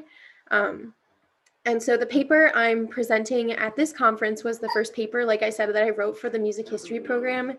And it's what made me realize that I could change the way how music history is taught in classrooms. And yeah, not just relying on that European Christian frame. And I think that like I literally just chose this topic because we had to write about something in the Renaissance and Middle Ages for our class. That was the time frame, and we could basically pick anything that we wanted to write about. And this is what I happened to pick. And this choice came from a personal philosophy that I have, that you should always pick research that you're passionate about, even if it's just a tiny thing. And like I said, my research on wildfires came from a place of personal experience living through them. And so that was something I was passionate about. And so no matter what discipline you're doing your research in, even if it's a class that you completely dislike the subject, like for me, I'm horrible at science. If you pick something that you're passionate about, it will take you somewhere. And doing research, even if it's just like a tiny kernel, like you're really interested in one thing, it can open up into a broader spectrum of things. And for me, in this case, picking the Jewish music that I was interested in because of my own personal background led me not only to, I've presented this paper at 3 conferences now. It's led me to do more research on the topic. It's led me to my major that I'm currently in, and it's what ultimately led me to the thesis that I'm working on, which is about Jewish music in the 19th century with this one French Jewish composer that I'm looking at. So, you know, one piece of research that you do for a term paper in a class, don't throw it away. Pick something that you're passionate about, because that's what led me to where I am today. And I think that, you know, that was something that I picked out by myself from not even within the class structure. And so just being creative with your research, and most of the time professors will let you, if you have a passion, they'll let you go where you want with it. And just encourage that within yourself. I think that creativity and finding something that you're passionate about will make all research fun. No paper writing is going to be fun per se, but if you find something you're passionate about, it will make it less difficult and it will make it more interesting for you. And yeah, that's what I have to say about that. Thank you, Kyle and Leah. Just a little bit of an expanding question for you, Leah. I know you've been focused a lot on Jewish music in your research currently, but has that deep dive into the topic led you to find any other areas of passion, like what you want to study and research next, or do you think you'll stick to this for a while? Yeah, I'm actually in a really awesome graduate class right now, which is another thing that you should do in college. If you're an undergraduate, take graduate classes. You're allowed to, you just have to fill out a form. Don't limit yourself. And it's called Decolonizing Music and Dance. So it's focusing on minority communities and how we can better work to represent them authentically in music history.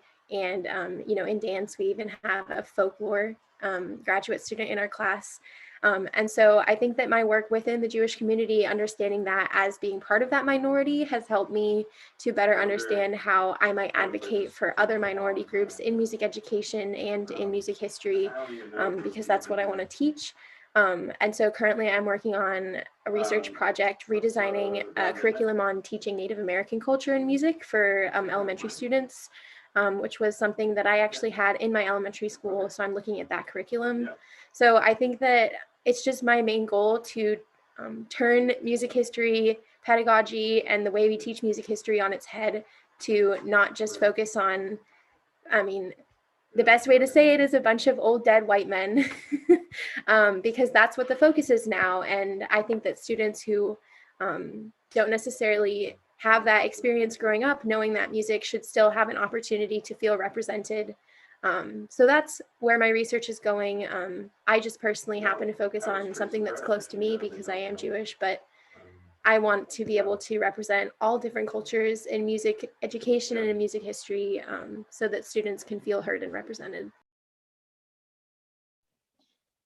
Thank you. I think we have time for one last little question. I will ask you, Kyle, what is one big piece of advice you would give to incoming freshmen, either research or college related? I would say don't be afraid to try to answer the big questions or initiate like the projects that occur to you. Like just as I've had some things in my freshman year work out for me in terms of research and projects, I've had other things not work out that I hoped would, that I tried to initiate. But I learned a lot of things from what didn't work out, and I'm always glad that I tried to initiate something. And sometimes then it can really click, like my project with Leo in the academic residential community did. So I would say yes to things, say yes to that idea that you have in your head, and try to make it happen. Awesome. Well, thank you all for joining us today in the social science panel. Panelists, we will give you all a quick round of applause. And thank you all watchers for joining. We will see you in the next session. Thank you all for being here. Thank you. Thank you. Thank you. Thank you.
Okay, hello everyone. Welcome to our college student panel representing the STEM students. My name is Yalin Lee. My pronouns are she, her, hers. I'm currently a senior majoring in environmental science with a minor in biology. And I'm also the events coordinator for the Affiliated Students for Undergraduate Research and Engagement, or SURE. So during the session, I will introduce you to some of our panelists and then have them address a couple of questions. Please feel free to enter any questions you have in the Q&A or in the chat, whichever you prefer. Now I would like to welcome our panelists. So panelists, please introduce yourself, your pronouns, your hometown, major and minors you're in school, and then give like a brief couple sentences about what you're currently researching. So we'll start with Angela. Hello, everyone. My name is Angela. I use she, her pronouns. I am a senior at the U of O studying human phys and chemistry.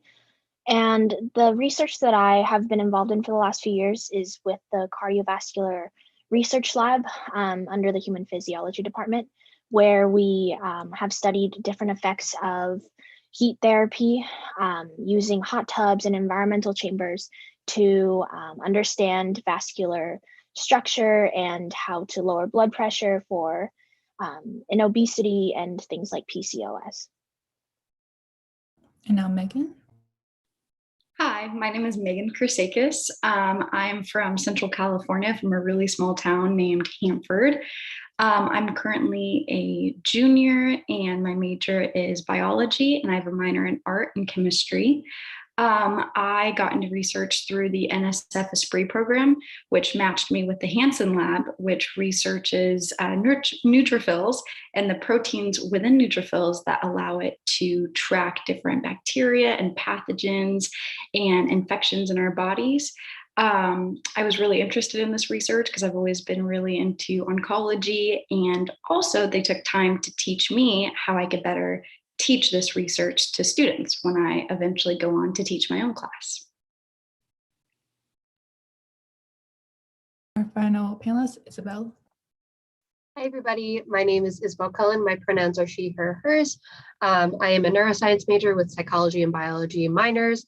I am a fourth year, going to be fifth year student, and I'm currently studying olfaction and autism in the SMEAR lab in the Institute of Neuroscience. We are looking at a older paper and expanding upon their results by looking at the responses of mice to attractive and aversive odors and seeing how they actually their noses and their breathing patterns interact with that.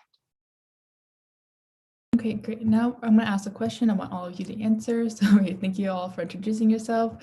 So we're going to ask, what inspires you to study science? Like, did you have any specific experiences or influential people in your life? Like, what really pursued you to pursue this path? And we'll start with Angela. Thank you, Yalin. I think what inspired me to study science was my mom works at the hospital, and I've also grown up in a college town where research was really heavily an influence in our education, and we'd always have field trips to the college were specifically focused on STEM research and introducing women and young women especially to STEM, that field. But what continues to be my inspiration to study science is that people-to-people interaction that I've gotten to experience. I think people who are in this field genuinely care about furthering science and understanding the human body. And that's why particularly I joined the cardiovascular lab, doing research on things like heat therapy for people who are unable to move, for example, in the elderly and geriatric population. Figuring out different forms of exercise to help improve the quality of life was something that was really appealing to me. Thank you. That was great, Angela. And now Megan. Yeah, so as a kid, I was always into science. I would go to the store and buy the little science kits, or I would be caught making my own like experiments in my room, which is a terrible idea, creates a huge mess. But as I grew up and moved through high school, I noticed I struggled a lot actually with testing in regards to science. I had a lot of test anxiety and just couldn't get good grades on tests. So the biggest thing that influenced me to pursue science into college was actually my teachers. They not only supported me academically, but they also reassured me that no matter who you are, there's always a place for you in the field of science. And, no matter how difficult it gets, you could always persevere and really figure out where you fit. And so that kind of pushed me into the biology major in hopes to eventually teach bio and really push that along, that idea, to future students. Thank you, Megan. Now, Isabel? So for me, both my parents are in the medical field, so I've always kind of naturally been around science. But what kind of got me more interested in science in the long term, one of my younger brothers has autism.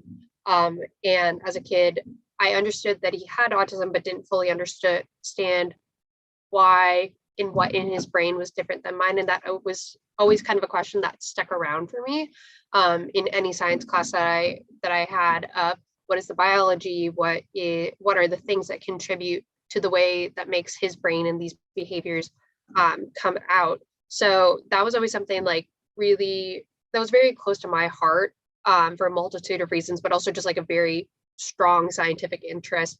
And it's just always guided me towards that path. And then some of my classes in high school were, I definitely love biology and chemistry and just continuing to pursue science. So I love those classes, but like once I got to college and, started to get more into the weeds of what neuroscience is, it definitely just encouraged me even more to continue with this path, specifically like the biopsychology class taught by my PI, Matt Smear. That was probably one of the most influential classes that I had taken at the U of O, and just encouraged me even more to continue to pursue this path. Thank you all for those wonderful answers. And now I have a question. I've just got two of the panelists. It's going to be, what is a typical day in college, and or like what is a typical day in the lab look for you? So I'm going to start with Isabel. Yeah, so for me, it's been a little different in the last year, but pre-COVID, normally I'd wake up, go to class, and then in between time, usually like 2-3 hours, I would go to the lab. And usually that involves first off grabbing the mice that we work with from their little kind of like holding room. I don't remember what it's called.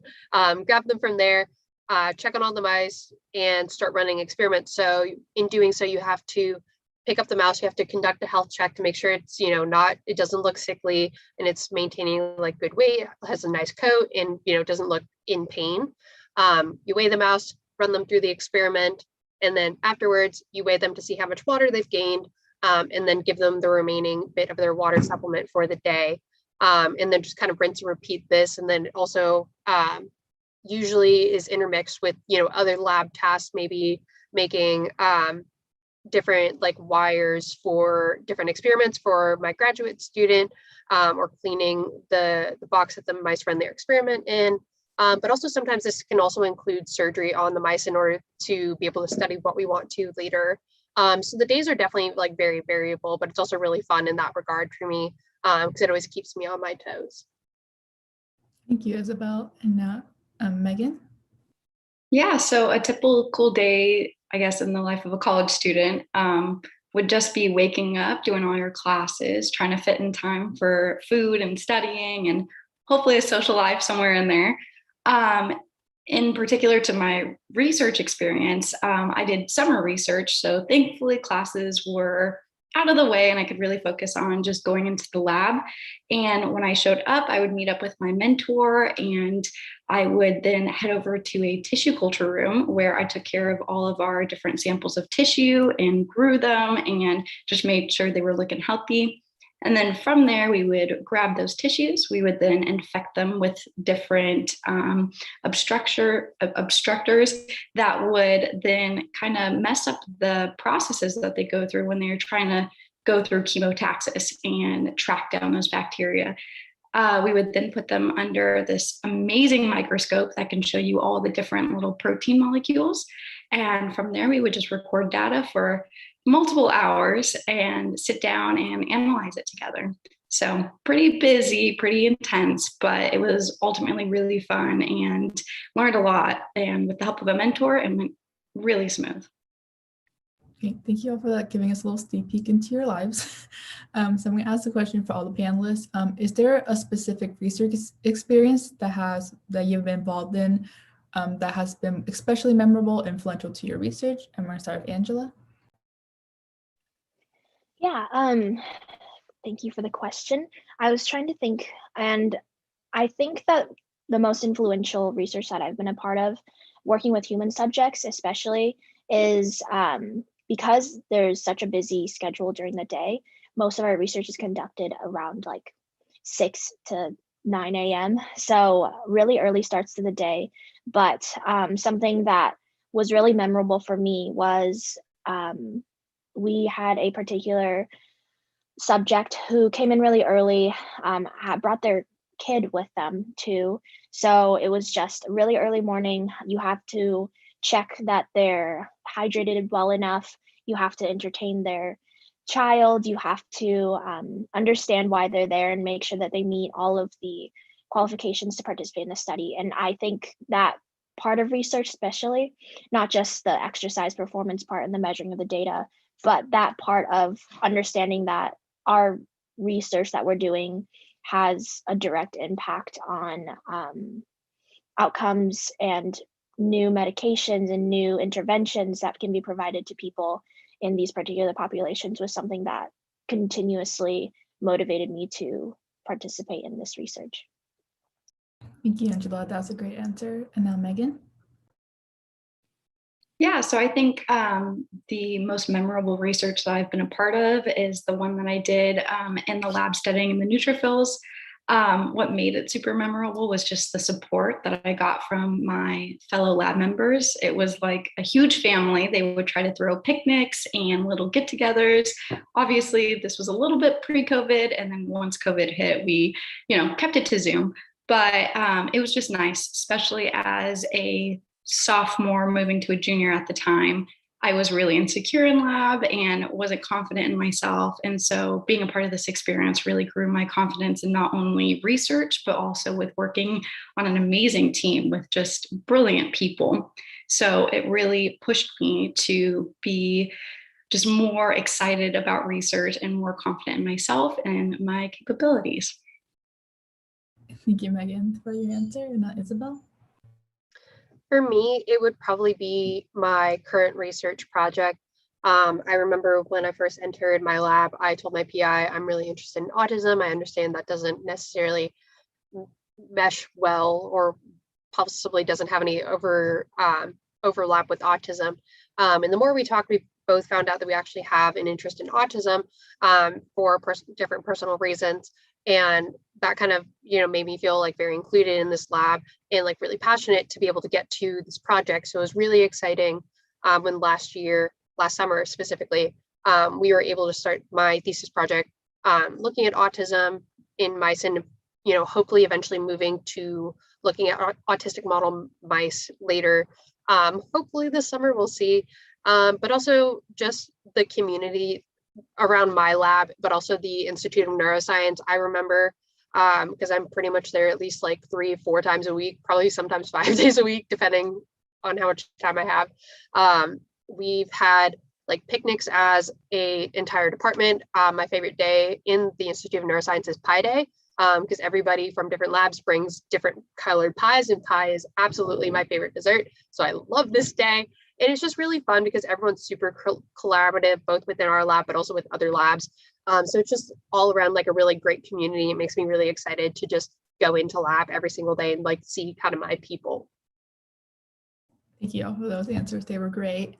Now we're entering a little Q&A session. So again, if you have any questions, please feel to type them in the little Q&A box or in the chat. We do have one from Sophia where she asked, how were you able to get into contact or start getting involved in research lab? Was this individual reaching out to professors, or is it through a class that you took? You can go in whichever order you would like.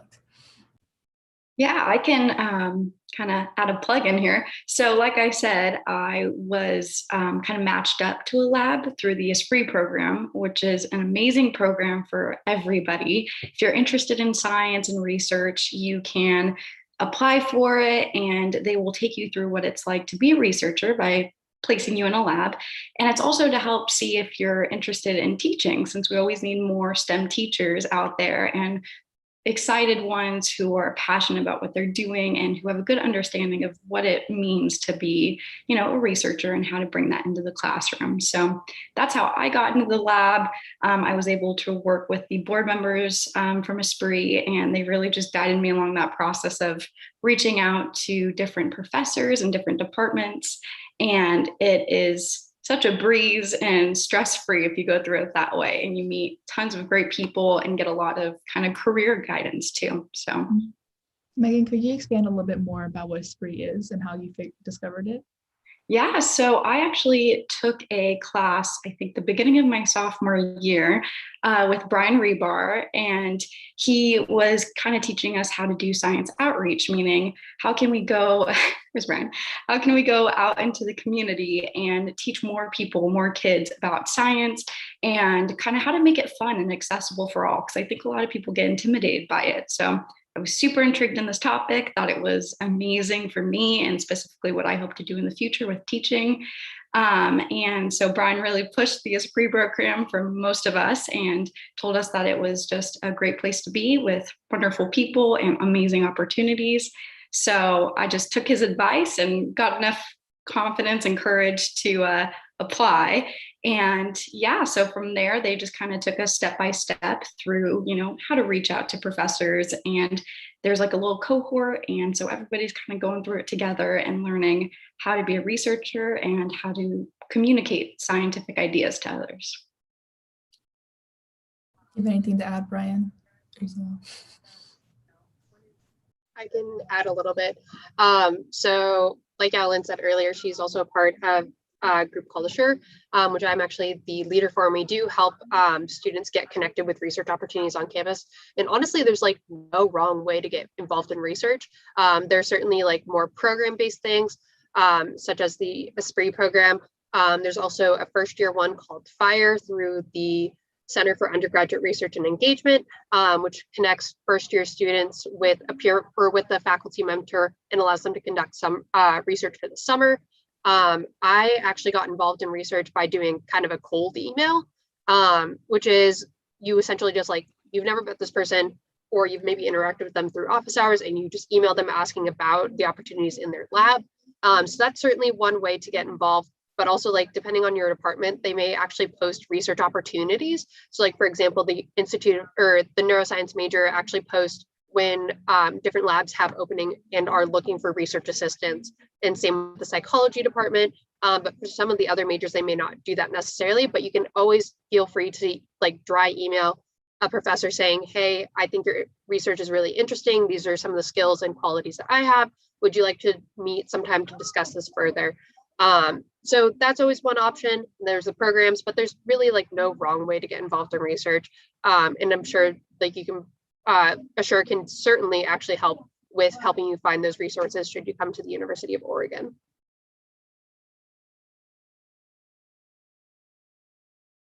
Brian, would you have anything to add about this Esprit program or other programs that you're part of? Yeah, Megan represented the program really well. I mean, the idea is we want to bring or prepare future teachers with the experience of doing science so they can bring the excitement of discovery and doing science to their future students. And I just want to emphasize a message I said earlier, which is undergraduate research is not just for people who think they want to go into research careers, right? So there's lots of different applications of ways of drawing on your experience that might serve you well in whatever career path you follow. And I did throw a couple responses to that question in the Q&A. I hope everyone can see them. The biology department also has a guide to getting involved in research, which I think applies more widely too. You have to be a little proactive, and most students start by volunteering in a lab, but there are also all these programs that you're hearing about like Esprit and FIRE and SPUR, the summer program for undergraduate research that I run, that also have programmatic elements and provide funding support. So basically you get paid to do research. But in most cases, students start as volunteers working, just learning what's going on in the lab, participating in the lab activities, not actually doing research, but getting involved. And then they can apply for support to do their own research project. So that's what I wanted to share. Brian, Angela, do you have anything to add or talk about how you got involved in research? I can share a little bit. For my lab that I joined, they came and gave a presentation in my anatomy and physiology class because they were looking for some more undergraduates to participate in their research. And then from that point, their research sounded really interesting to me. I think at that point they were studying particularly putting participants in hot tubs to heat their core body temperature up and then having them exercise in a control chamber to measure their blood lactate levels, their just a lot of physiological changes when your body is heated to that extent and at a certain altitude. And I was really excited to work with human subjects, and I was also really excited to get to help in the background of the research process. So after I sent them an email, there was an interview, and then I joined the lab and started helping out. Thank you all for all your insights. Another question, what is one big piece of advice you would give to incoming freshmen, like research or college related? Do you have any advice to give them? Yeah, I would say, kind of building on what Brian said, be proactive. Like there's so many opportunities out there. There's so many resources. Like I mentioned, I struggled with test anxiety and I waited so long to get help that it really just like kind of drained me and kind of make things harder. So if you reach out to different, university places like the AEC, they'll help you really find your place and help support you in the best way if you're struggling in classes or if you need help in regards to like testing or anxiety or different things. But then also, have confidence in yourself and know that, you're more than capable to be a part of these amazing programs, no matter how intimidating it might seem. You have something to bring to the table. And like I said, you fit in somewhere in the field of science, and all these programs will help you find that place that's just perfect for you. Yeah, I'm going to reiterate what Megan said and add on, don't be afraid to put yourself out there. I got involved in research because I just decided to cold email because I saw something as like a freshman, not even like first week of classes. I'm like, hey, I would like to do research. Will you take me? And that's also just led to other opportunities like working with Dr. McIntyre in the School of Education, working on fMRI research with kids with autism, because I emailed her. She wasn't even taking research assistants, and I just emailed her and said, I'm interested in your research. Would you be willing to take me? And that led, to a whole other year of research on top of the lab that I'm currently in. And same with the research I got into right now. I was applying for internships, as Brian actually knows, because he was helping me apply for them that summer. I asked Dr. Smear, can you take a look over my CV and resume, because I don't have any science faculty to, take a look at this. And he was really impressed and decided to ask me to come look at his lab. And that's how I got into it. So don't be afraid to put yourself out there, because it can lead to so many amazing opportunities, whether that be, research or student organizations. And just you will get so much more out of your college experience if you put yourself out there. I know it can be scary, but do it, because it'll make the huge difference in the long run.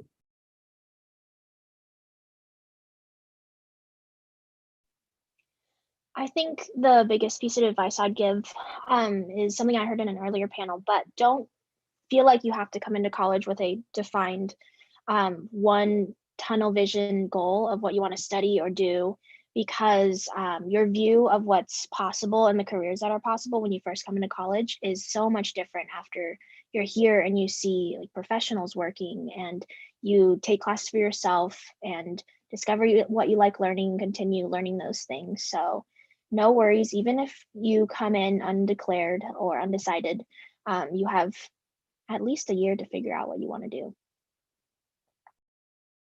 Thank you everyone for your answers. I guess another question for y'all is what's one big, life lesson or skill that you think you learned from either your research or just in college in general?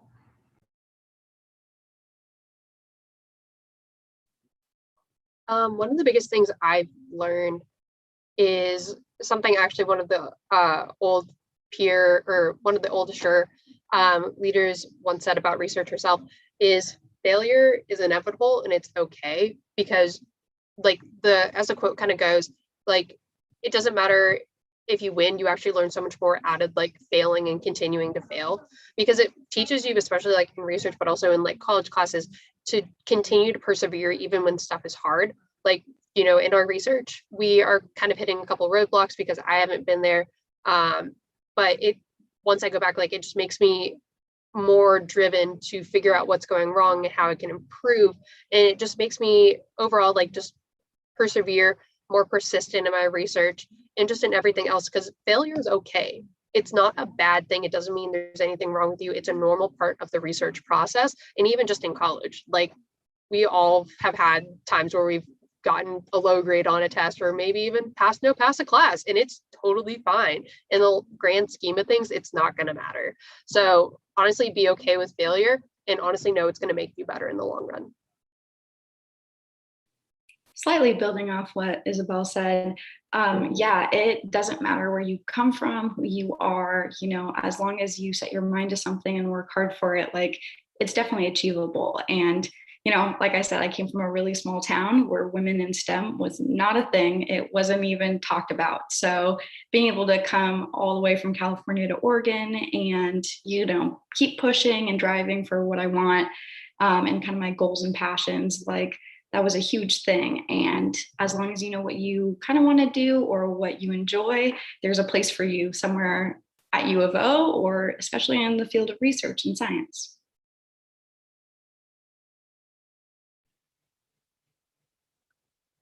I can share a little bit. Just to clarify, Yalin, it's what I've learned from these experiences in college. Okay.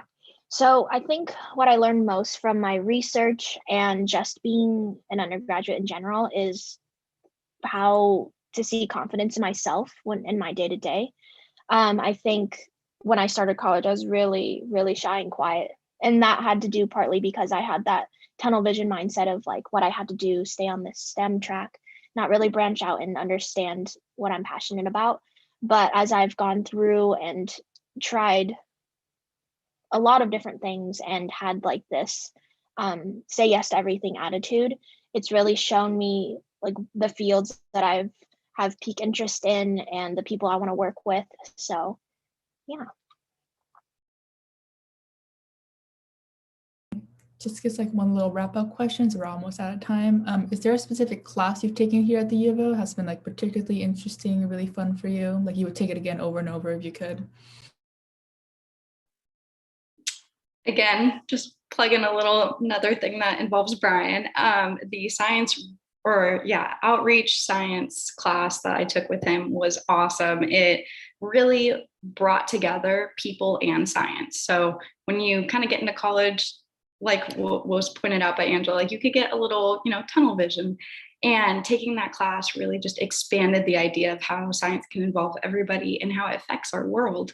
So it really encouraged you to go out and volunteer and, teach more people, more kids and individuals about science. So it was a nice way to not only get some credits, meet amazing people, but then also, actually apply what you're learning to the world around you.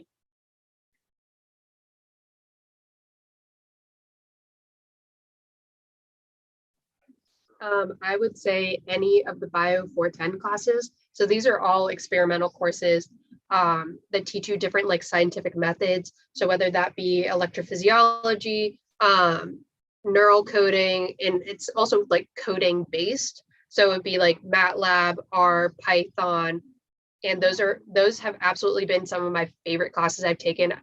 When you hear the word coding, like I had never coded probably before last year. And it's like, oh, that sounds so hard. I don't think I can do it. And after taking the classes, I'm like, holy crap, I love this. And it's so fun. And it's just like all this kind of problem solving and like puzzles. And it's truly like one of my favorite classes I've taken. Like I will take any 410 biology class like I can ever take. It's so fun.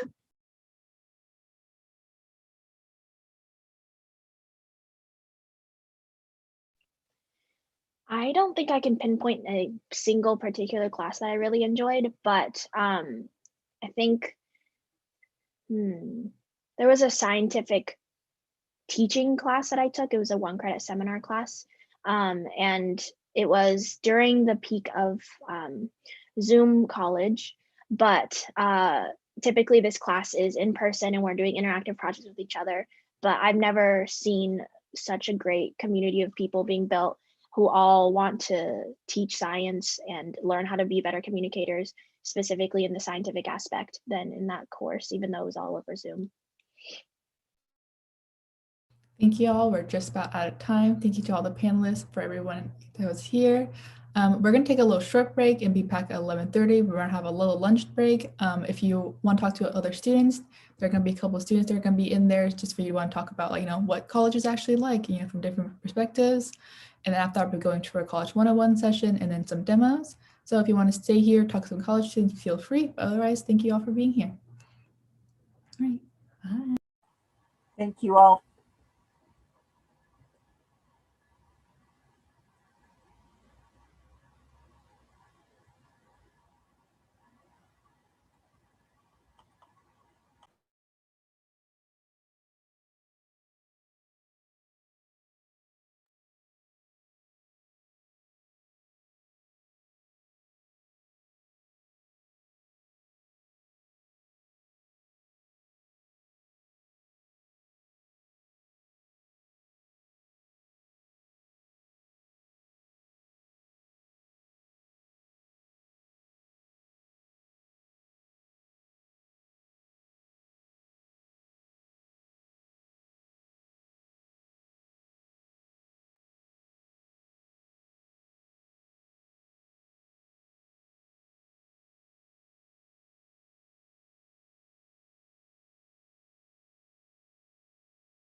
Welcome back, everyone. We are now entering our lunch Q&A. So welcome our panelists, and feel free to put any questions in the chat. We will also just, we have some questions already lined up in case we don't have any questions at the beginning, but panelists, if you would like to turn on your cameras at this point.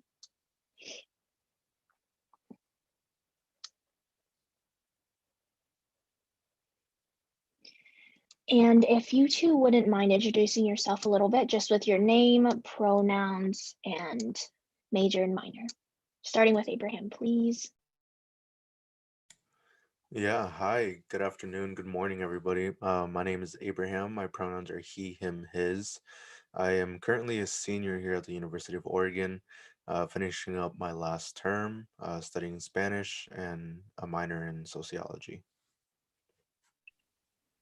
Hi everyone, my name is Jazari. I'm a senior here studying business administration. My pronouns are she, her, hers, and I am originally from Salem, Oregon. Nice to meet everyone.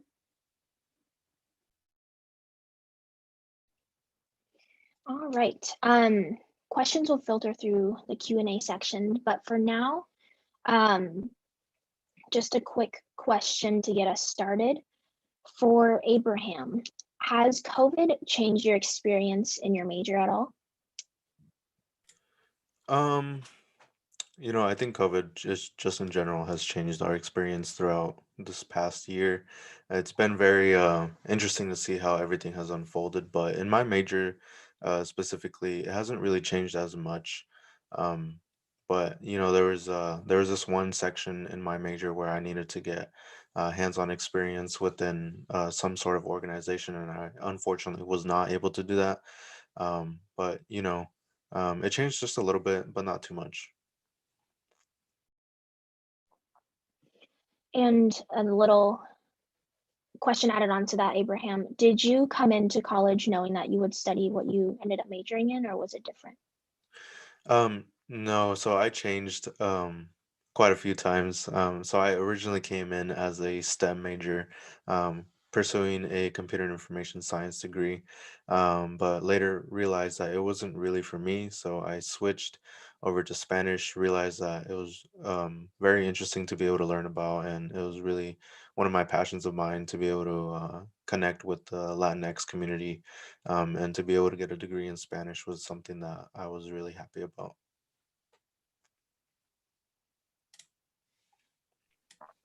So, Jazz, could you tell us a little bit about what made you decide to go to college and the process and what helped you make it happen? Yeah, so I am the first in my family who is going to be a college graduate. So I really wanted to be the first one to go and do it. And also I really valued education from a very young point. I think I was in 7th grade when I was like, I'm going to college. I'm gonna make this happen. And what really helped me were just like my teachers and my advisors, especially those who identified as Latinx and who had the similar experiences that I did. And the way that ended up happening is, I just tried really hard in school, got really involved in everything, was around people who had the same passions as me. And then I was fortunate enough to be awarded the Ford Family Scholarship. So that really helped me be able to have some freedom to decide where I wanted to go. And then, yeah, now I'm here and I'm almost done, which is scary but exciting. And did you start out as a business student or were you something else? Yeah, I did start out as a business student. I was pretty determined to, just stick to one path and get it done. I did do a little bit of exploring in the public relations realm, and I do have a minor in media studies. So that was really, really nice to get. But yep, I said I wanted to do business and I stuck with it. And overall, I'm really happy with my decision. I feel like I am a more well-rounded individual because of it. So yeah. Thank you. And Abraham, during the application process of getting into college, were there any supports that you had in particular, or any tips that you found really helpful from your community in the application process? Yeah, so I originally come from a really small town in Eastern Oregon, and there's not a lot of resources that small schools really have. But my counselor was a very useful resource for me. So I would suggest to anybody that is in high school, use your counselor as much as you can, because they're that resource that really knows everything and is well rounded in the application process. So I would utilize the counselors very well. Or if you have like some really strong connection with any one of your teachers, I'd highly suggest talking to them as well, because they've gone through the process as well, and they have a lot of advice to be able to give to you. Yeah. Thank you. For Jazz, what kinds of activities are you involved in your college, specifically in business, and how do you think this helped to create a community for yourself here? Yeah. So I did dip in and out of a couple clubs. Some notable ones are Warsaw Sports Business Club. I really admired how they brought in speakers. However, I just felt as if I wanted to go more towards the student leadership side. So right now I am the chair of the music and concerts team on campus, which is a part of the student activities board. And that's really helped me just become a better leader in general, and hold myself kind of accountable to a team and work as part of a team, especially on this, because of coronavirus, everything has gone online. And it's been really interesting to see how I was able to build community despite being online. It was hard, but I feel like we achieved it by just having some like natural conversations before we got to business or stuff like that. And then, yeah, just aside from that, I'm a student ambassador, which has been amazing for me. I think it's also kind of exposed me to a lot of different people, especially those that remind me of myself, because being a multicultural recruiter as well, before Corona, I was working with a lot of first generation students, people who had very similar backgrounds to me. And it's just nice being able to, hopefully inspire them and just be someone that I would have looked up to when I was younger as well. So, and yeah, hope that answers the question. Yeah, thank you. Another question I wanted to ask for both of you is, how do you think the workload has changed in college and during COVID compared to when you were back in high school on a day-to-day? If you want to start, Ibrahim. Yeah. So, high school is really just a time period where it's preparing you to go to college or to move forward in your education or even in the workforce. And I took it as a time to prepare myself to manage my time a lot more wisely. College is really just, the professors or your teachers just they teach you during the class, and they expect you to be able to find time out of your day to be able to continue that understanding of the material. And it's changed quite a bit, in my opinion, pre-COVID and now COVID times. They got a little bit more lenient at the beginning, but now, since everything has been adjusted to the workload, it's definitely adapted to the times that we're in now. And we're expected to do the same thing pre-COVID times. And it's really just a lot of time management and a lot of responsibility that's on your shoulders. And um, yeah.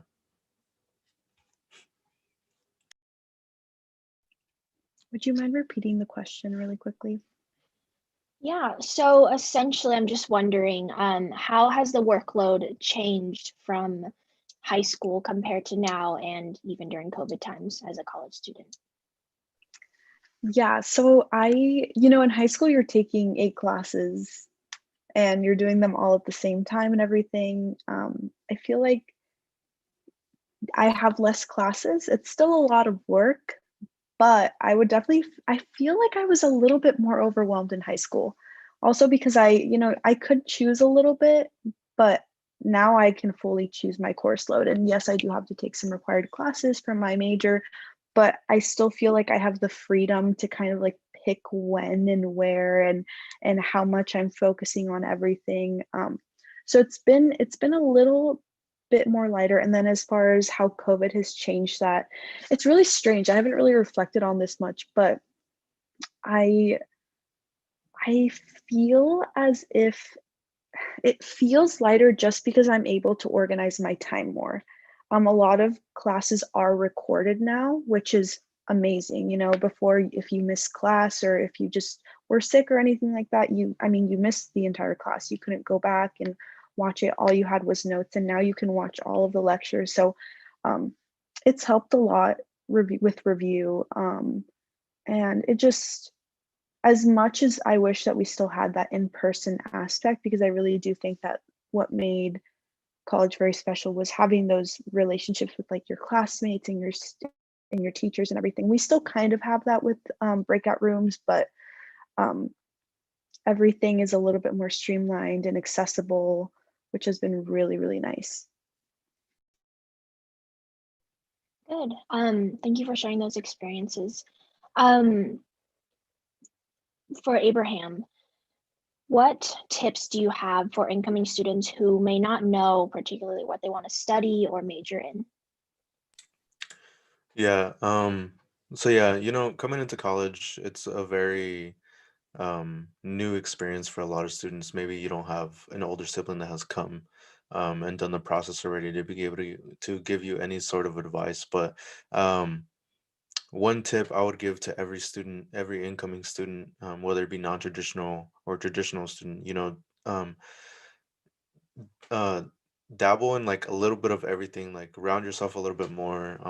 Don't be afraid to get out of your comfort zone. Like college is just a really nice place to be able to experience everything, and maybe you'll find out that you love a subject a lot more than you anticipated, and it's just a really good time to be able to experience a lot um in your 4 years. Or maybe if you continue your education, just continue to grow in every aspect as much as possible. And um I would that's what I would recommend to every incoming student. Thank you. And another question for you, Abraham. Do you have any tips for incoming students to be able to stand out on a college application? I think on college applications, your essays are really what stands out the most. Colleges, I think, in my opinion, don't really look at too much of your academics, more as like who you are as a person. So, if you write a really well written essay, I think you'll stand out a lot more. Um, just be yourself. Don't be afraid to put what you really feel inside of those essays, and um, just look at the positive side of everything. And we have a fun question from a student here, if you both wouldn't mind answering. Before attending college, what were you excited about?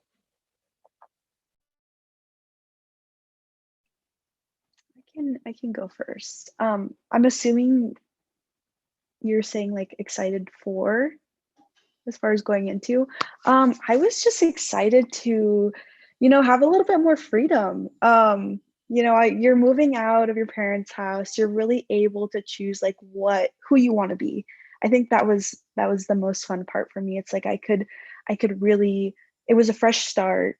I could be whoever I wanted to be, and also it's just like I was just so excited to meet all of these people that I've never met before and just really explore and do things that maybe I wasn't able to do when I was in high school. Like I didn't really go like a lot or do, like fun things like go to Saturday markets, or was super active, and I was able to do that um, in college a lot more. So it was just really exciting. Yeah.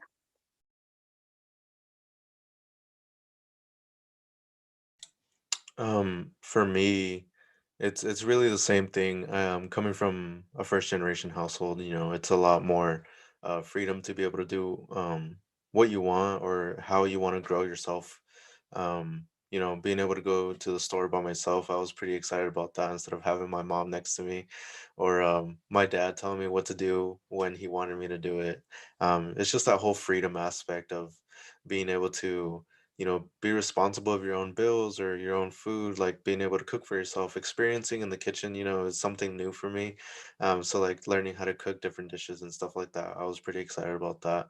Um, but yeah, it was just a whole growing period of my life where I was excited to be able to do that coming into college.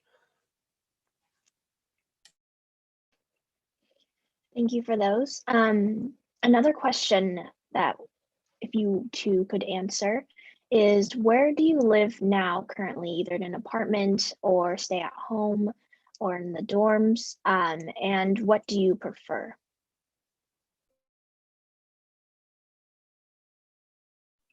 I guess I could go first. I currently live in an actually no. It's kind of like a little townhouse. So it's downtown Eugene, and yeah, I like it a lot. However, I do not like to cook. I'm sorry, Abraham. I know you talked about how much you like to cook. I do not like to cook. So I really miss just being able to wake up in my dorm room, go downstairs, order my food. I really miss that. I'm not gonna lie, I feel like I enjoyed the residence halls a bit more. Just because I feel like I'm a very social butterfly. I like waking up and bothering people around me, and it really worked out. And also I had the best experience. I lived in the residence hall for 2 years, so freshman and sophomore. I just had a really good experience with my roommates, with my hallmates, with having everything so close to me all the time. With the food is really, really good. So yeah, I enjoyed the residence halls more. No shame in that. I also do like having my own room, but to each their own. So Yeah. Well, that's pretty unfortunate. You don't like to cook, Jazari, but so I currently live in a house with three other roommates. I never got to experience the residence hall experience, so I definitely would recommend if you're an incoming student, whether you're in state or out of state, take the opportunity to really consider living inside of a residence hall because I feel like I missed out on a big chunk of that college experience. But my first 3 years, I was living in an apartment with my family members that also decided to come to the Eugene area for school. And then my last year, I decided to move into a house. Um, I'm pretty introverted when it comes to meeting other people. So, having my own space, having everything that I need within proximity is just really nice for me. But, to each their own. If you're a really social butterfly like Jazari, definitely recommend living inside of a residence hall. But if you're not, then, there's other options out there for you as well. Yeah, I've actually been in the residence halls for the last 4 years, and I think it's really changed my experience in college, and the interactions you have with people on campus and off campus is dramatically different. Um, Before you would just come to campus to go to class or go to a meeting, but when you live on campus, it's so integrated into your day-to-day life. You walk out of your room and there's somebody there to go get food with you or sit there with you until 2 a.m. studying. So it's really a different experience. Um, for Jazari, would you mind talking a little bit about what your daily schedule looks like and how you choose to organize your day? yeah, every day is a little bit different for me just because I do help a lot with the academic residential, um, well, the arts pretty much is what I'm trying to say. So I wake up usually. I like smoothies a lot, so I'll just make a smoothie. It depends if I have class or not that day, but usually I have class from 10 a.m. to 2 p.m. So I have class until then, and then I try to have one workout class every single day because I will not work out by myself. I refuse to. It's not my strength. So the university has these really awesome classes that are Group X, and I do body sculpting and I do F45 strength, which is really fun. So yeah, it's just wake up, eat, class, work out, and then in the afternoons, usually after 6, I try to go to the EMU to study because as much as I love my house, sometimes I feel like I just want to get out of it. I've been in it too much, and now that everything's open, kind of partially, I'm able to go and sit down, and then everyone's studying around me. So it helps trying to get motivation to do work. But yeah, that's an average Tuesday for me, and then Wednesday's a little bit different. But I just try to be active and wake up early when I can. I do like to sleep in sometimes though, so no shame in that. But yeah. Do you think that schedule has changed quite a bit since COVID, or did it stay about the same, just changing to virtual? So it's funny because I am on campus a lot more than my peers because I work with the ARCs. So every Wednesday I'm on campus from 4 to 6, and then Thursday I'm on campus from 3 to 4. And then I just like being on campus because honestly, I just can hang out, and it kind of it gets me out of my house and everything. So I feel like it's stayed the same a little bit just because of all my jobs and extracurriculars. And I'm really grateful for that because I know not everyone has had the same experiences, but yeah. For Abraham, how did you get involved on campus in different clubs and organizations after you got here? Yeah, so being the type of person that I am, like I mentioned before, I'm pretty introverted, but I was very grateful to be able to have classmates that I grew to know as friends and fellow colleagues and work as well, and to be able to plug me into these different types of organizations. It was really, really good experience for me. I was sort of involved in an organization called Latinx Male Alliance, and it was a pretty good organization. My really good friend actually founded the group, so it was pretty nice to be able to see him at action, and just trying to recruit other people. And I think the best tip for me would be to talk to everybody and anyone that you can, and just try to find out as many organizations that best suit you and what your interests are, and definitely go from there. Awesome. And Abraham, another question for you. If you work a campus job or off-campus job, where do you work and how do you fit that into your schedule? Yeah, so like Jazari mentioned earlier, I'm also an ambassador. The ambassador program is actually pretty flexible with your schedule. You're a student first, and you should focus on your academics. So I really just schedule my work schedule around my class and what else I have going on throughout the week. So I'm typically busy anywhere between noon and 3 p.m. So I have that chunk of time where I don't work. And anywhere after that is whether or not I have errands to run, or I have like an appointment or a doctor's meeting, something like that. It's really flexible. Pretty good relationship with our boss and managers, and being able to talk them through like different situations that I might be going through, or like I have a really big test coming up or something like that. Really flexible, really, really good people. Thank you for sharing that, Abraham. I know any sort of campus job or work study job on campus are really flexible working with student schedules because they know at the end of the day we are students first.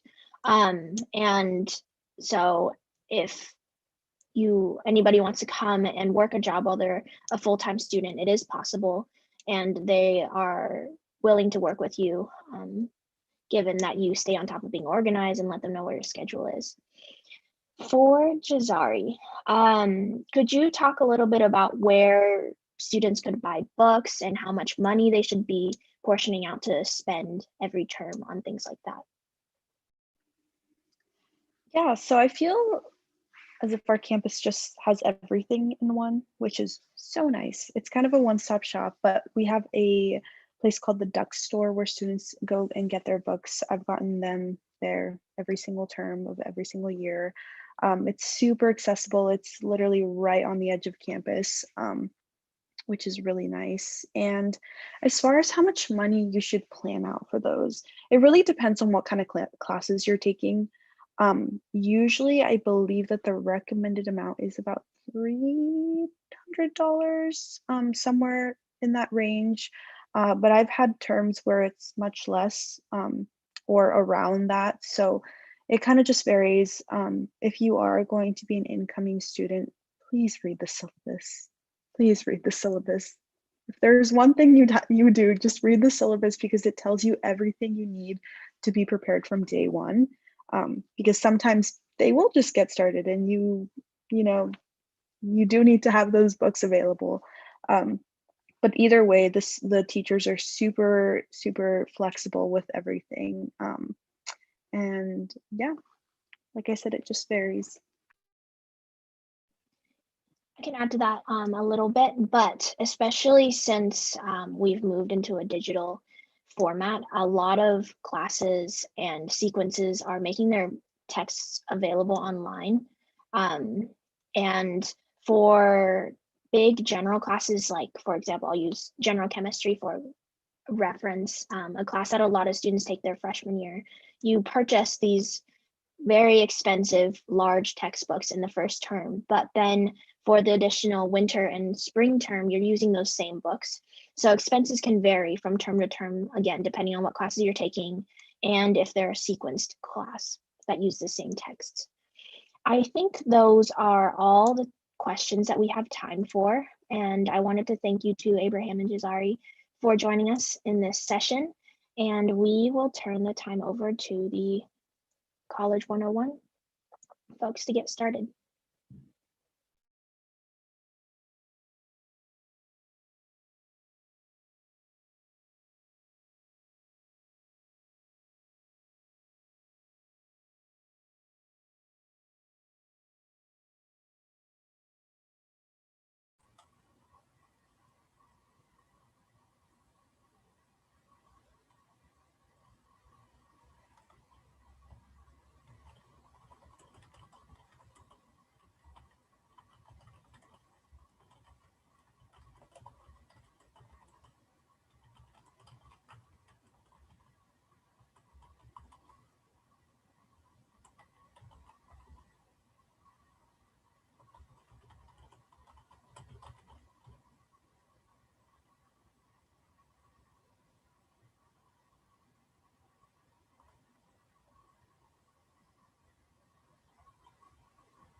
Hello, everybody. Can you hear me? All right. Well, welcome everyone to College 101. We're going to take about 50 minutes and we're going to talk about how to apply for college, what to look for in colleges, and how to pay for it. So just a couple housekeeping notes. We're going to pause at a couple moments in this presentation and take your questions. This is really designed to be a conversation between us here in the panel, but also between us and you. So if you're in the Zoom, you're welcome to put your questions in the Q&A at any point during the presentation. And if you're on YouTube, you can put them in the chat on YouTube and we'll get them that way as well. So any question, we're going to answer it live here for you. We'll go ahead and start by introducing ourselves. My name is Nick Dykes. I'm a financial aid counselor here at the University of Oregon. So my job is to explain, what steps folks need to take to get the most financial aid to pay for college so that you can just focus on being a student. And I'll pass it on to my colleague, Ryan. Hey everyone, thank you so much for joining us today. My name is Ryan Bottomore. I am an admissions counselor at the U of O, and I'm super excited to be here with you all. I am a former U of O student as well, so I'm a proud alum, proud duck right here. So I'm super excited to be sharing admissions information on regards to the U of O, and I will pass it off to my colleague, Rosa Maria. Hi, everybody. Good afternoon. My name is Rosa Maria. I work in the admissions office at Lane Community College. I'm the admissions and recruitment coordinator, also a Duck alumni, class of 2009. So proud to be a Duck, and I'll pass it back to my colleague, Nick. All right. So this first section will be about 20 minutes talking about the admissions process. And this is a question for both of you. Where should students get started? How might they find the right fit? There's different college types of schools out there. What are some things they should consider when they're thinking about what type of school they might want to go to? Yeah, I can kick us off. So one of the things you'll learn very quickly is how different a community college versus a university is. So for community colleges, we tend to serve all kinds of students. Any student that applies for general admissions to the college, specifically Lane Community College, but also in general, community colleges get accepted. We don't have a competitive process for general admissions, so any student who wants to get enrolled gets admitted. We tend to offer certificates, 2-year degrees that are very much applied for the industry in the local workforce for the community that you live in. So we're going to teach you a lot of skills. You're going to use your hands a lot in many of our certificates and degrees. But we also partner with universities like the University of Oregon and other universities across the state and outside of the state for those students who would like to transfer to university as a junior, but you can complete your first 2 years of general education with us. Absolutely, and kind of going off of that, what Rosa Maria kind of mentioned is that there is a difference between trade schools, community colleges, colleges and universities. They all serve students' needs differently. And so as you're kind of trying to find the right fit, I highly recommend kind of narrowing down what potentially you want to do in the future. And that will kind of reduce the overall, am I looking for a trade school? Am I looking for a community college? Or am I looking for a 4-year degree in a college and university? And once you kind of start narrowing these important factors down, it can kind of really help you in this process moving forward. So if you are looking for a community college, definitely connect with the admissions council. If you're looking at LCC, you can connect with Rosa Maria, or if you're looking for a 4-year institution, you can definitely connect with me or your admissions counselor, and we can kind of help guide you on the admissions process, but also provide you the information that may be important to you. Are you looking at, is campus size important to you? Is it student population? Is it does it have your particular major that you're interested in? So there's so many factors that each school kind of serves. And I really recommend reaching out, connecting, taking a campus tour when it is safe to do so. And these are definitely positive ways that you can narrow down your search to find the right fit.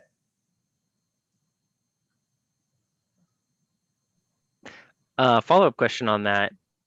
What does research look like at community college or a university, we're at a research symposium. So if students are interested in doing research, what are some paths they might be able to take? Yeah, and I can kind of kick off at the U of O, and I can only speak for the U of O in particular, just because although I wish I could give you information about other schools, I would rather you connect with them. They're going to be the best resource for you. But within the U of O in particular, we are a research-based institution. We are a member of the Association of American Universities, which houses 65 universities, 62 in the United States and 3 in Canada. And this is where we do undergraduate and interdisciplinary research. It doesn't matter which academic area interest you are interested in, whether you are in education, natural sciences, business, anything you are interested in, we are going to have research to be conducted. And you can be independently doing your own research, or you can work alongside faculty members that actually receives grants and actually receives the funds to perform research. And I even got to experience some research when I was an undergrad. I was a research assistant for one of my marketing professors, and she received grants and funds. And some of the projects that I ended up working on with her were actually published by some scholarly journals. And it was just really cool to be a part of that process. Yeah, and at the community college, again, it's going to look a little bit different. Some community colleges are very small, others are larger size. So we serve over 14,000 students. So we're going to have a little bit more opportunities in a smaller community college, but there is opportunities for students to engage in research if they choose to, especially in areas like science or science disciplines. So like Ryan said, you can work with a faculty who's probably working on research, or you can do your own independent research. And this gives a really great opportunity for those students who want to transfer, because you're going to come in, you're going to be at Lane or a community college, you're going to transfer to university, you're going to have some experience, which is going to serve you in a positive way, because you'll be able to kind of get your hands on and be familiar with some of those things. So it's definitely doable, but again, it depends on the institution and kind of like their sizes and if they're a research institution or not. Thanks. And for anybody who's just joining us, I wanted to remind you all that you're welcome to use, if you're in Zoom, you can use the Q&A function in Zoom to ask us questions about admissions and financial aid, or really anything about what it's like to get into and attend college. And then if you're on YouTube, you can use the chat in YouTube and we can get your questions that way. So I want to also ask you all, how many colleges should students be applying to, and how exactly does the application process work, and what's the timeline for that? Yeah, so for students, the application process, it's going to depend on the institution, but for Lane's purposes, for community colleges, it's a free application. You can apply anytime you want. We admit students every single term. So any student should be able to, at any point enroll at the college. Again, for our purposes, it's very different from a university. We're not a competitive school for our admissions process, but students can, apply whenever they want. Yeah, and for U of O in particular, it is going to be a little bit different. And I think one thing to take away from this particular question is that every university is going to be different, meaning that every school is going to have different deadlines, different applications that they accept, etc. So unfortunately, I would be only to talk about the U of O's application process. So within the U of O, I would say that there are certain deadlines that you should meet. We have 2: early action, which is just if you apply early, you get an early decision. And then we have a regular decision deadline. And ultimately, that is when students need to apply by. So ultimately, it is up to you on when you want to apply. Do you want to know sooner rather than later? So the deadlines vary, but these are the ones that are for the U of O in particular. One of the questions that Nick just asked, and I think this is it depends on you as a student is how many schools and colleges should you apply for? And I would say roughly kind of the magical number is 3 to 5, but I've heard students apply to only 1. And then I've actually worked with a student who applied to up to 17. So there are definitely ways to go about finding the right fit, finding which colleges you want to apply for. And if you are roughly around the 3 to 5, apply to the 3 to 5. If there's more, you can. If you just know that one school is the right fit, just apply to it. So it depends on you as the student and as an individual and what universities fit your needs. But ultimately, I would recommend kind of doing that research, what me and Rosa Maria said earlier in the first question. All right. And we've got a great question. What do students like best about college? Maybe I'll put it to you two first. I can go first, Ryan. I think, again, it's going to be on the individual student. I can speak as an alumni of the University of Oregon. I shared with my colleagues, Nick and Ryan, on a previous meeting, but I lived on campus 4 years out of the 5 years that I was at the U of O. And the reason why I did that is because I really loved that on-campus housing experience that you're never going to get any other part of your life, right? And so being able to be in a dorm, living with other students your age, having that community setting, that was important to me in my experience, and I loved it. And I didn't want to leave. I mean, if U of O would take me now, I would certainly live, at the University of Residence Halls, maybe some of the more nicer ones. Yeah, I mean, I think some students really take advantage of the opportunities of living on campus and get involved. Other students, that may not be a priority to them. For them, it's okay if they don't live on campus, and maybe they're going to get a different experience by living off campus. But those are things that I would, as you're looking at schools, as you're visiting schools, you want to make sure to ask some of those questions, visit the residence halls, get to know some of their current students. Maybe if you have relatives that have been to university or community college, maybe kind of learn from them, like what was important to them in their college admissions process, because that could be a deciding factor whether you want to live on campus or not. I can speak from my experience that I loved it, and U of O does a wonderful job of making sure that their freshman class and those who want to continue to stay along and live there have an awesome experience and feel connected. That was perfectly said.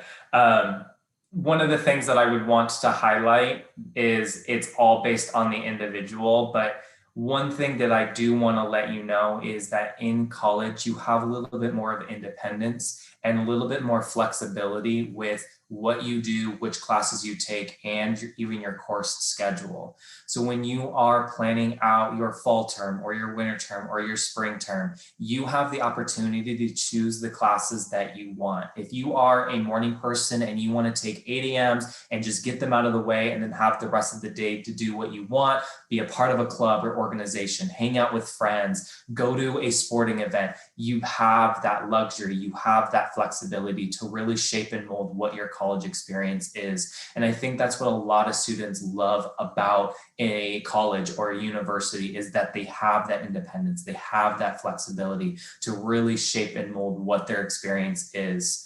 And that kind of feeds into the other question, and I don't mean to take this away from you, Nick, but one of the other questions that we ended up receiving was, what do students, or how do students spend a typical weekday or weekend? And this is something where you have that luxury to shape and mold what your experience is. If you want classes in the morning, take clubs and organizations in the afternoon, have the rest of the night to do homework, find a campus job, whether you want to hang out with friends. It's ultimately up to your schedule. If you're a night owl, you can take more of afternoon, evening classes, sleep in. So it's that flexibility on what you want to do, how you want to do it, and the U of O wants to work with you and gives you that flexibility. Yeah, and I think I'll answer from my experience about what I liked best about college. I think it was a great opportunity to explore a lot of different ideas. There's rarely other times in your life where you get to, focus in on an area of interest, but also dabble in other things and kind of ask yourself, hey, I thought I wanted to do this, but I'm actually more interested in this other thing. I took a seminar in my first term when I was a freshman at UC Santa Barbara that sparked an interest in anthropology, which is the study of human cultures and evolution. And so I ended up doing that as a minor. So I took a series of classes on that topic.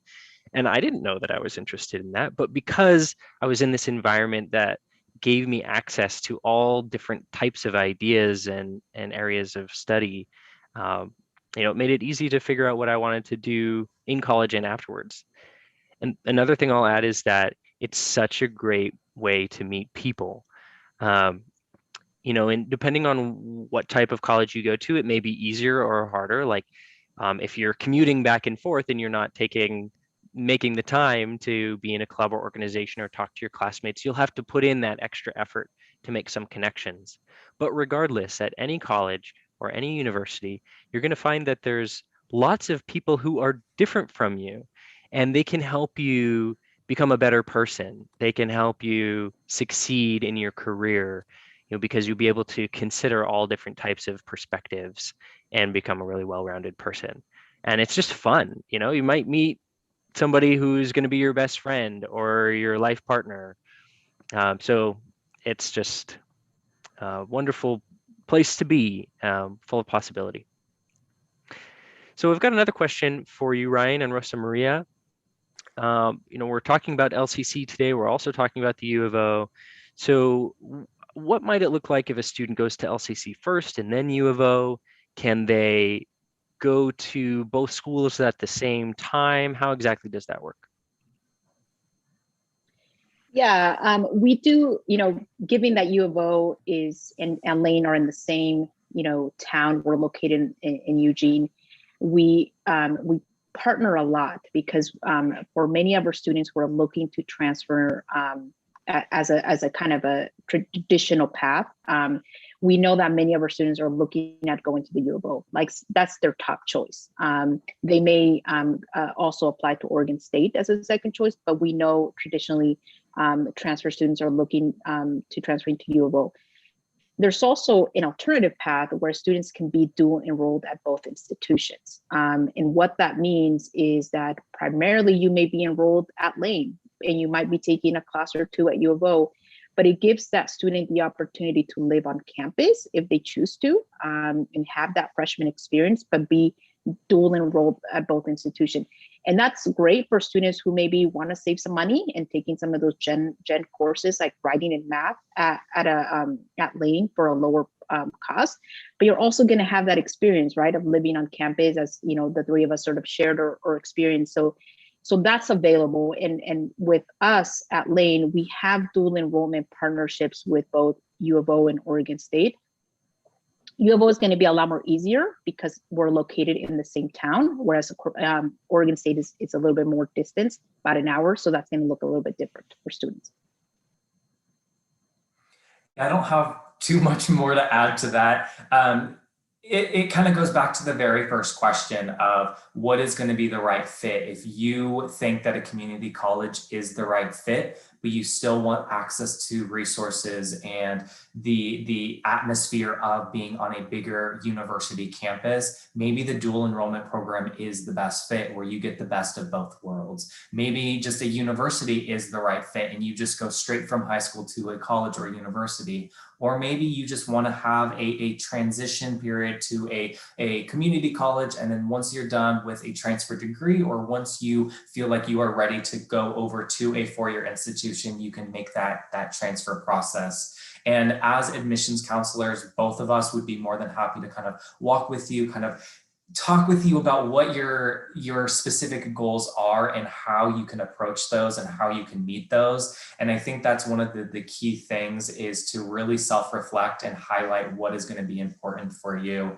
And I do want to say that, speaking on behalf of the U of O, a lot of the courses that you may meet, or a lot of the courses that you may take during high school, whether that's dual enrollment, AP, or IB, we want to give you credit for those. So if you are dual enrolled with your high school and LC LCC and you're taking some College Now courses, or you're taking AP or IB exams and you receive a certain score, a lot of those will be transferable to the U of O. So you may even be earning college credit while you are in high school. And I'll be more than happy to kind of walk you through that if you have any questions. Great. We've got another question here. Should students take the SAT or the ACT? This person says, it sounds like a lot of schools aren't requiring them anymore. Yeah, speaking on a Oregon Public University, and I think this is kind of well-known or well-established across the state of Oregon, is that we are test optional institutions. Granted, there are some other schools that may require it, but most public universities in the state of Oregon and may across the nation may have this as an optional thing, meaning that ACT and SAT scores are available for students to take, and a lot of schools require them, and they may be even eligible or required for some scholarships and financial aid. But for admissions purposes moving forward, the U of O is test optional. If you submit a score, we will take that into consideration in our holistic review process. However, if you choose to opt out and not submit that, I won't even think twice. I won't even think twice by you declining sending that. It'll just not be considered at all. So I want to reassure you that if you choose to not submit it, you are not at a disadvantage if somebody did submit it. I think for the community college side, most of the community colleges, especially in the state of Oregon, there's different ways that you can fulfill placement. So sometimes students will submit SAT scores or ACT. Sometimes students will submit high school GPA from their senior year. There is a placement required, but there's different options that you can use to fulfill that. So some of you may have College Now writing, you may have Smarter Balance scores. So there's different ways to do that. I would say the majority of the students that are coming into Tulane are not actually taking a placement test because they're given the ability to use other options if they have them and self-reporting that to the college. And for students who kind of are just starting out, starting to think about college, what's like a blind spot? What's something that they might not know that you think it's important for them to know as they're beginning this process?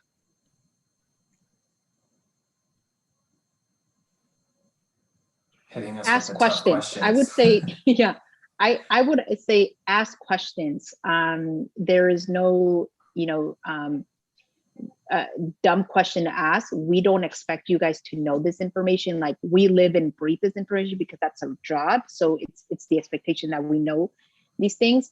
I would say also, if your high school is offering some sort of visits where that the school that you're interested, like a representative from their school comes to visit, plan to attend, because that's a great opportunity for you to meet with that admissions person from that school.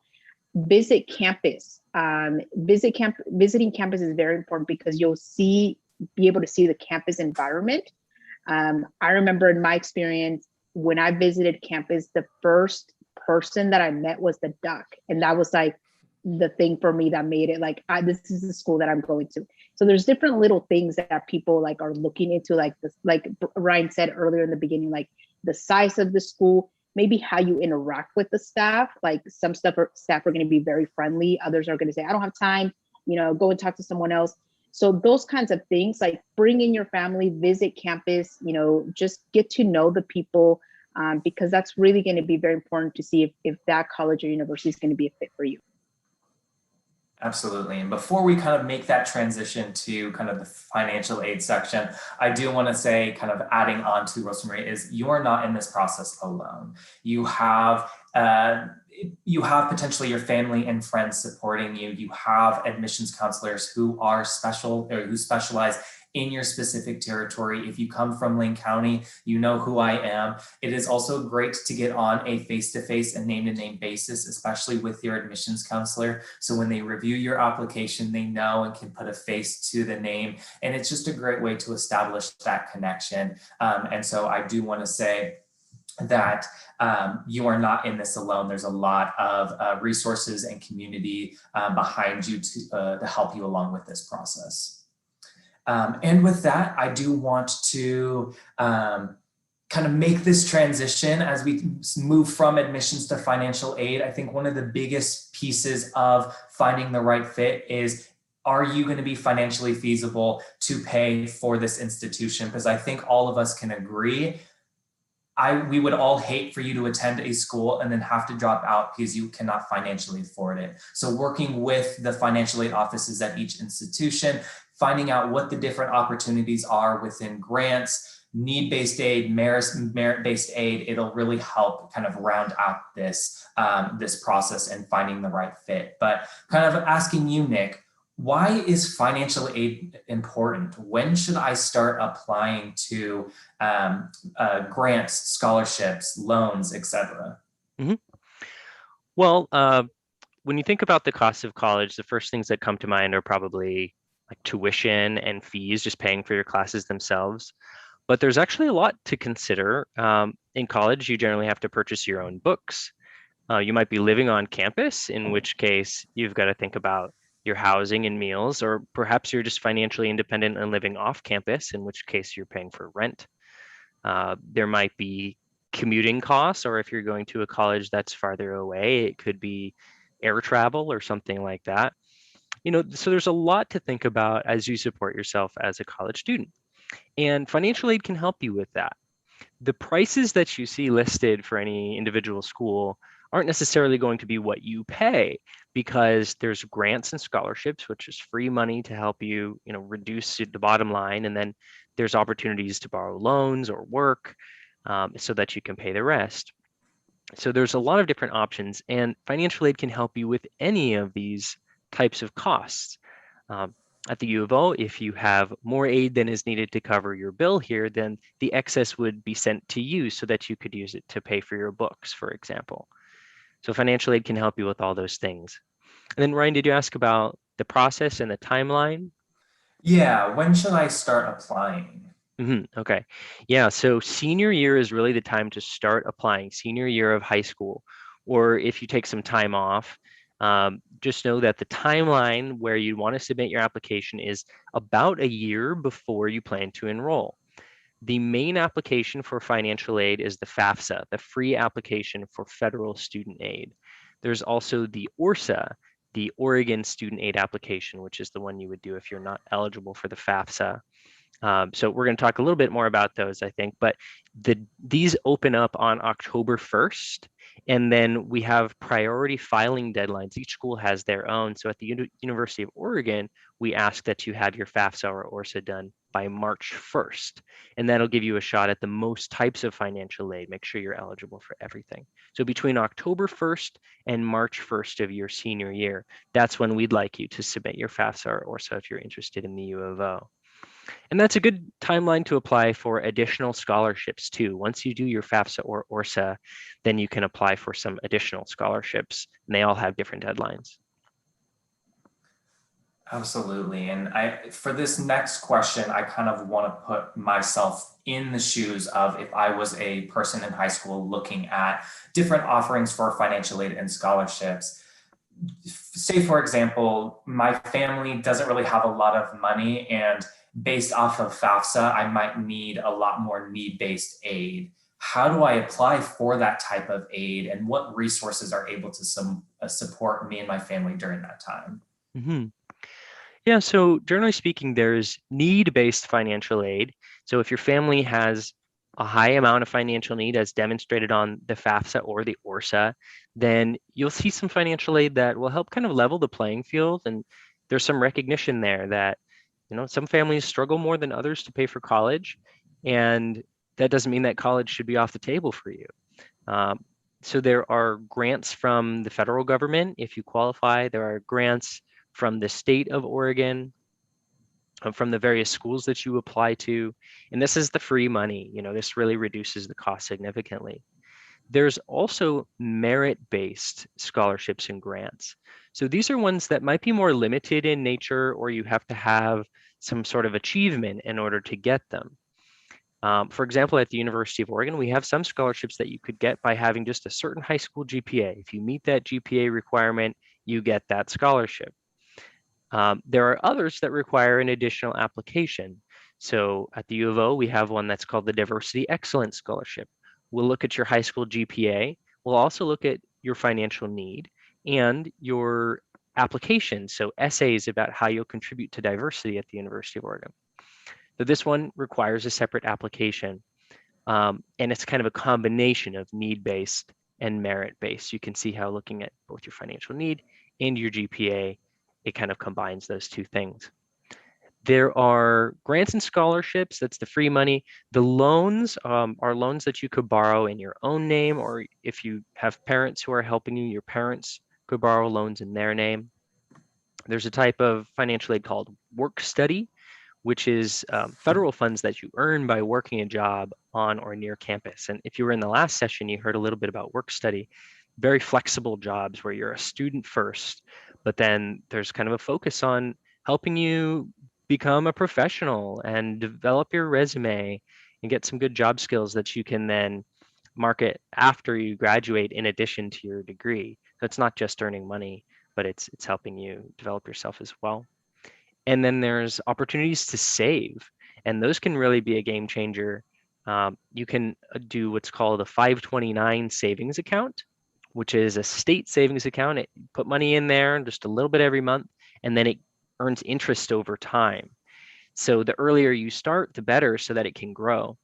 There's also one for low income students that's called an individual development account, or IDA. And this one, once you're saving a little bit each month, after a period of time, those funds are tripled. So let's say that your family put in $200 over the course of the year. At the end of the year, it'll become $600. So it really encourages you to save and have a plan. And again, that's called an individual development account. So you could search online for Oregon 529 savings or Oregon individual development account, or IDA, and you could find out how to start saving for college now. Wow, and one of the things that you had mentioned when I was a student, and this was work study, and when I was a student, I actually had work study that came along with my financial aid package, financial aid offer. And the research position that I was telling you all about earlier is that this research assistant program was only offered to work study students. And so my professor in the middle of class was saying, hey, I need research assistance. Is anybody interested? I'm primarily looking for those who have work study. And I went to her office hours, spoke with her, talked a little about the position, and right there and then she offered me that spot. And so it was based off of my need and my work study offer that I ended up receiving. So there are work study opportunities all across campus that students are able to, and usually those are only offered for those who are in work study. But kind of going off of my other question, kind of the other route is, and something that you had mentioned was loans. I know that loans, there's kind of a connotation that comes along with them. How can I minimize the amount of loans that I need to borrow when I go to an institution? Yeah, so loans might be part of your financing picture. The first thing to do would be to get as many grants and scholarships as you can.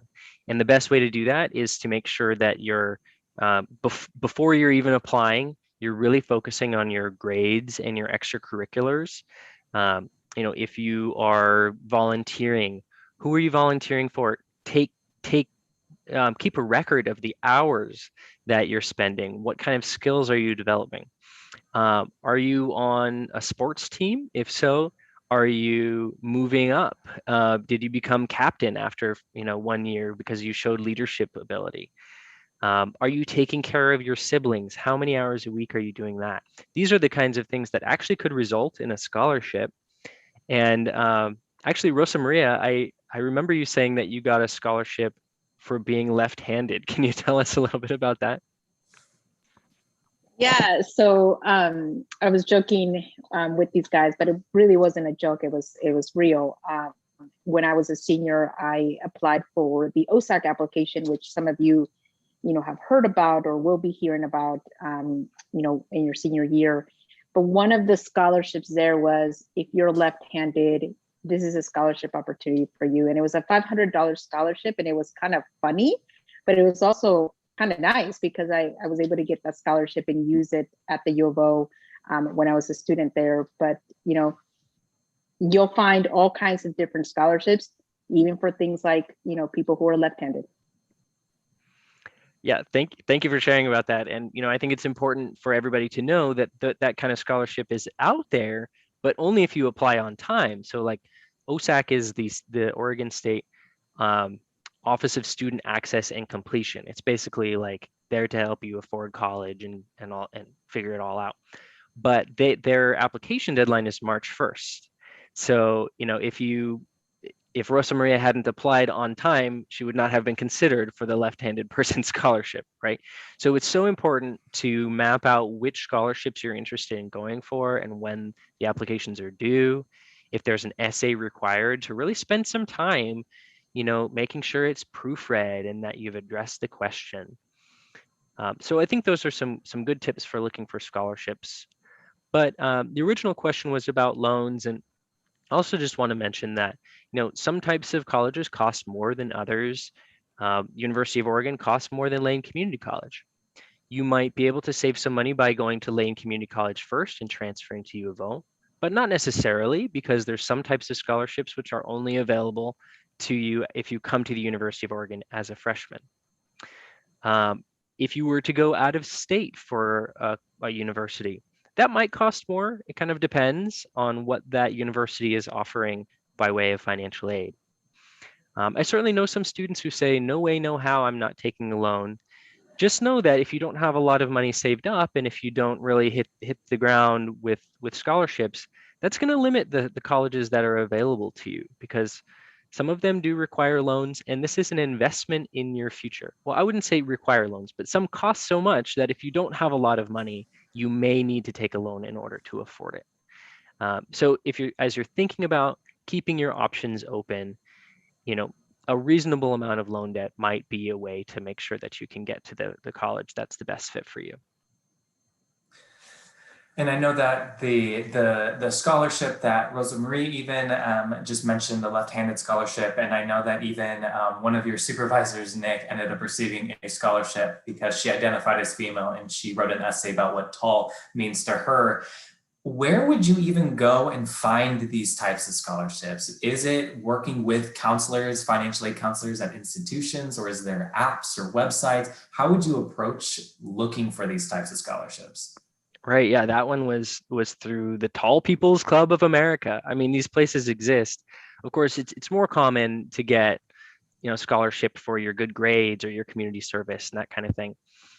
Best place to start is by talking with your high school guidance counselor if you have one, because they know what scholarships students in your school have gotten recently. Some schools have their own scholarships, but they might point you to an organization locally that has a great scholarship opportunity. You can also look on the OSAC website. So it's oregonstudentaid.gov. They have one application for over 600 different scholarships. I'd recommend that folks check out the Ford Family Foundation as well as the Oregon Community Foundation. So the Ford Family Foundation and the Oregon Community Foundation, these are organizations that offer significant scholarships to high achieving and especially low income students in the state of Oregon. And then lastly, you can do some online scholarship searches. You could go to scholarships.com. You could go to the College Board's Big Future scholarship search, Big Future. So there's lots of different ways and places that you can search, and then organizations like Tall People's Club of America might come up if you didn't know about that one already. That is all great information. And I know that there's a lot of different scholarships out there. And one of the ones that I like to mention in my admissions presentations, and I don't know if I'm supposed to be saying this, but there's one in particular that I know that some students may have received, but it was obviously pre-COVID, but if you made your prom outfit out of duct tape, and you entered this competition and you won. I think the grand prize was like $50,000, which is absolutely insane.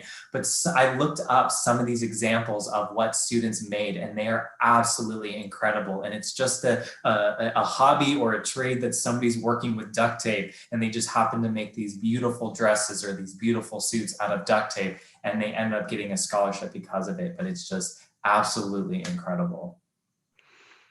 Yeah, I'll add that, it can be overwhelming as you try to find all these different scholarships. I recommend that in your senior year, you think about this as a part-time job. If you can spend even, 2-4 hours a week applying for scholarships, getting an application out the door, it might be the best paying part-time job you ever have, because you might spend 2 hours working on an essay and get a $3,000 scholarship.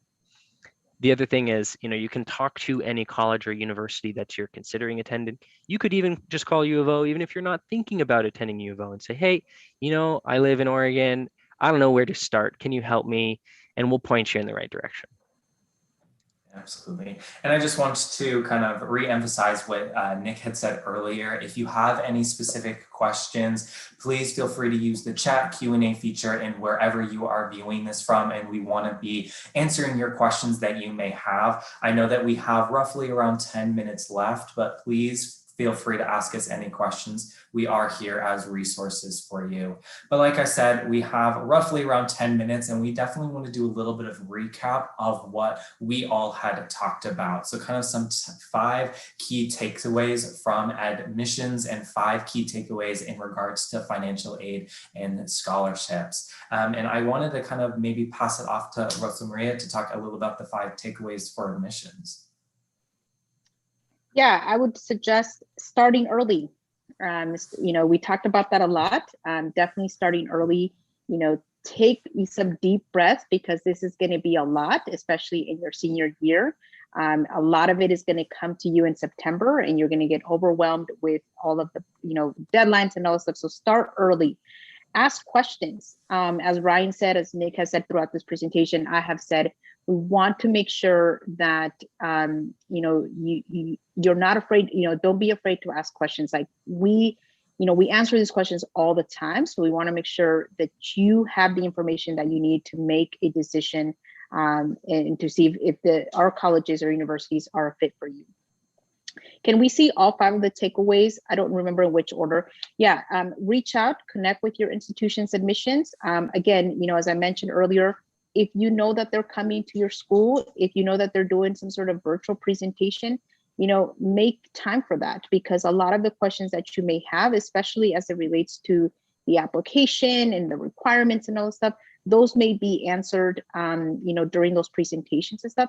And it's great to connect with your admissions person, because they're really going to be the people that are going to walk you through this entire process. And so you'll definitely become familiar. You may receive some, specific emails from them. They'll reach out to you, but they also want you, we also want you to reach out back to us, because we may not be answering all the questions that you want. And so we want to make sure that we're here for you to help with that process. Also, I think Brian and I get this a lot, and maybe Nick does too. Involve your parents, your family in this process. We're not afraid to, take calls from your parents, but we also want you to take ownership of this experience, right? To take leadership in this entire process, but also make it a family affair where everyone's involved. We want to make sure that your parents, know exactly what's happening, but also for you to also be part of that process. Visiting campus, I think I spoke about this a little bit, and so did Brian, and I think Nick touched on it too. You don't know, you may get these glossy brochures from the universities and colleges, and everyone's going to look very happy, and the grass is green, the light looks remarkable. But it might be different when you actually set foot on campus. And so that's going to be a whole different experience for you. And that may be kind of the point that makes you, make a decision either on the spot or really gives you a kind of understanding of the campus environment. And, like I said earlier, start early. You don't want to wait. This is very, very important. You'll hear about it a lot during your senior year. You'll hear it from your counselors, from your college and career coordinators. We want you to pace yourself as you're working on all of these processes and requirements. We've been through this process, and we know we've learned from these experiences, and we've shared with students your age, because we know that we probably would have done things differently if had someone told us, to pace ourselves or to look for these things. So I know, for Elaine, we're open all year. So if you want to reach out to us during the summer, we're going to be there. I'm sure Ryan and Nick will also be there all year. So even if you're not coming to our institutions, we know people across the country, we know people across our state. So if there's a particular university or program that you're interested, we may know the right person for you to contact if it's not us. So yeah, we're here as a resource, and we hope to hear from you. We hope to meet you in person at some point. And thank you for attending this session. So I'll pass it on to my colleagues. All right. I've got 5 financial aid takeaways. So I had mentioned that you can start saving for college now, and the earlier you start saving, the more you'll be able to get not only saved up from your individual contributions, but also from interest that accrues on the money that you've been saving. So the longer that money sits and the earlier that you start, the more time it has to grow.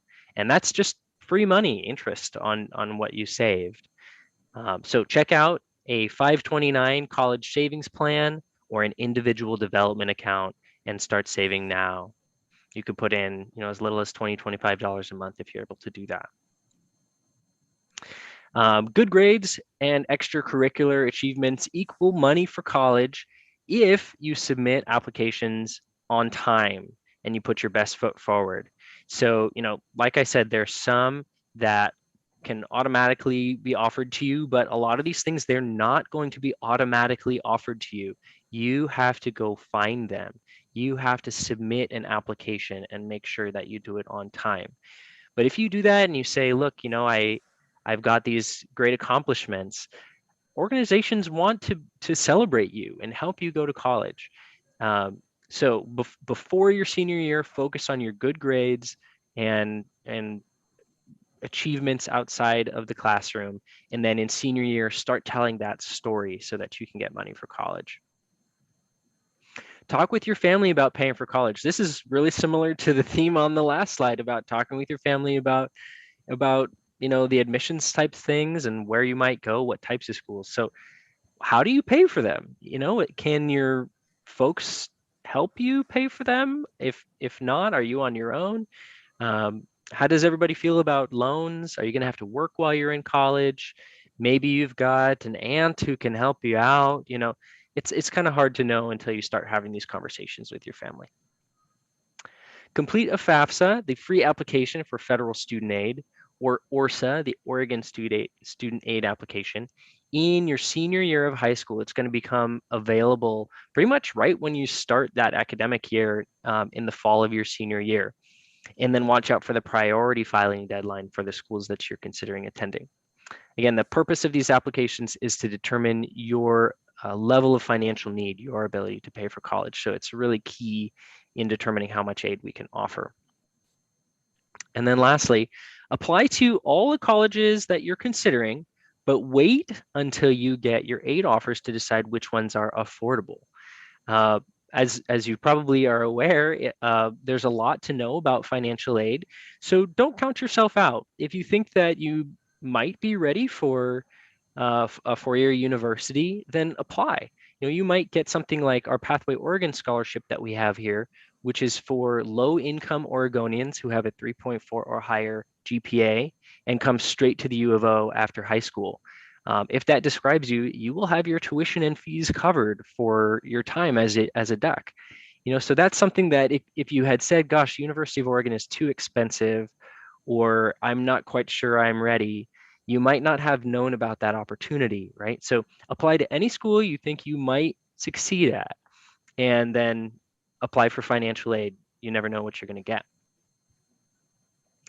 So I'm going to leave up our contact information as we go over the last couple points, but you are welcome to reach out to any of us either directly via the personal email and phone numbers that we provided here, or to our offices in general. We're happy to help you with your college search. So Ryan, a couple last points. Yeah, absolutely. So as you kind of think about the admissions and financial aid process, I do want to say that even some colleges have pre-college programs. One of the U of O's is SAIL, which is what Lara and Megan work in. And these are different programs that kind of assist students with the college process, completing college and scholarship applications, as well as kind of what is the techniques of writing a great application and how to stand out. So these programs are absolutely fantastic to be involved in throughout your time in high school. And I really recommend looking into these pre-college programs because they do help students be successful in the application and financial aid realm. I want to say thank you all for joining us. We are at the 12:50 mark. I want to thank you all for joining us today. Before we kind of conclude and say our last minute things, if you are finalizing and you are staying on for the next demos, the demo 1 is the same link that you are on. If you can go back to the main pre-college symposium website and find the other links for the other demos, you can find those there. But for me personally, I want to thank you all for joining us today. It was a pleasure. Like I said, I love the U of O and I love talking about the application process. Feel free to reach out to me at any point. And again, I hope you're staying safe and staying healthy, and thank you. Thanks to all our panelists, and thanks to all of you joining today. Hope you enjoy the rest of the symposium. Bye, everybody.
Hi there. So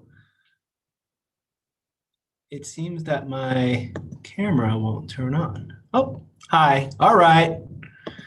Just working with the Zoom technology, and for some reason, it's not allowing me to use my camera. I can use my camera on my laptop here, but I had a nice camera set up on a tripod to try and show you all the cool things that I'm gonna demonstrate today. But just like life happens, we're gonna adapt in real time. So I'm just gonna make it work. My name is Dr. Nima Dinyari, and I'm the director of the optics program in the Knight Campus Graduate Internship Program.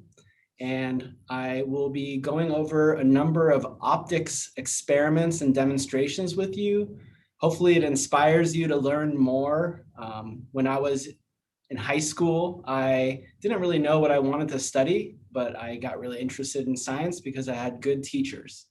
And I think that can be a big difference. Having a good teacher who's excited about science could really motivate people. So I went to community college, and there I still didn't know what kind of science I wanted to study. I spent a couple years there, and that's where I fell in love with physics. After that, I went to my university to get my bachelor's degree before coming to the University of Oregon to get my PhD in optics. And a lot of times when people talk to me about optics, they say, do you work with glasses or cameras?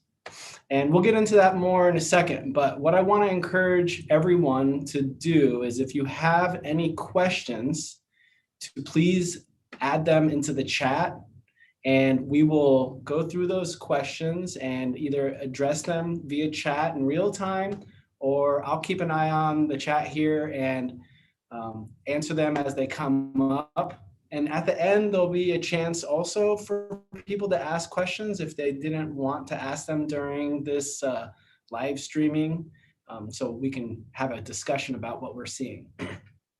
But so optics is a very broad term, and it talks about how electricity and magnetism can propagate energy through space. And usually when we think of light, we look at the fluorescent lights in the room here, for example, or I have a laser pointer, which is red.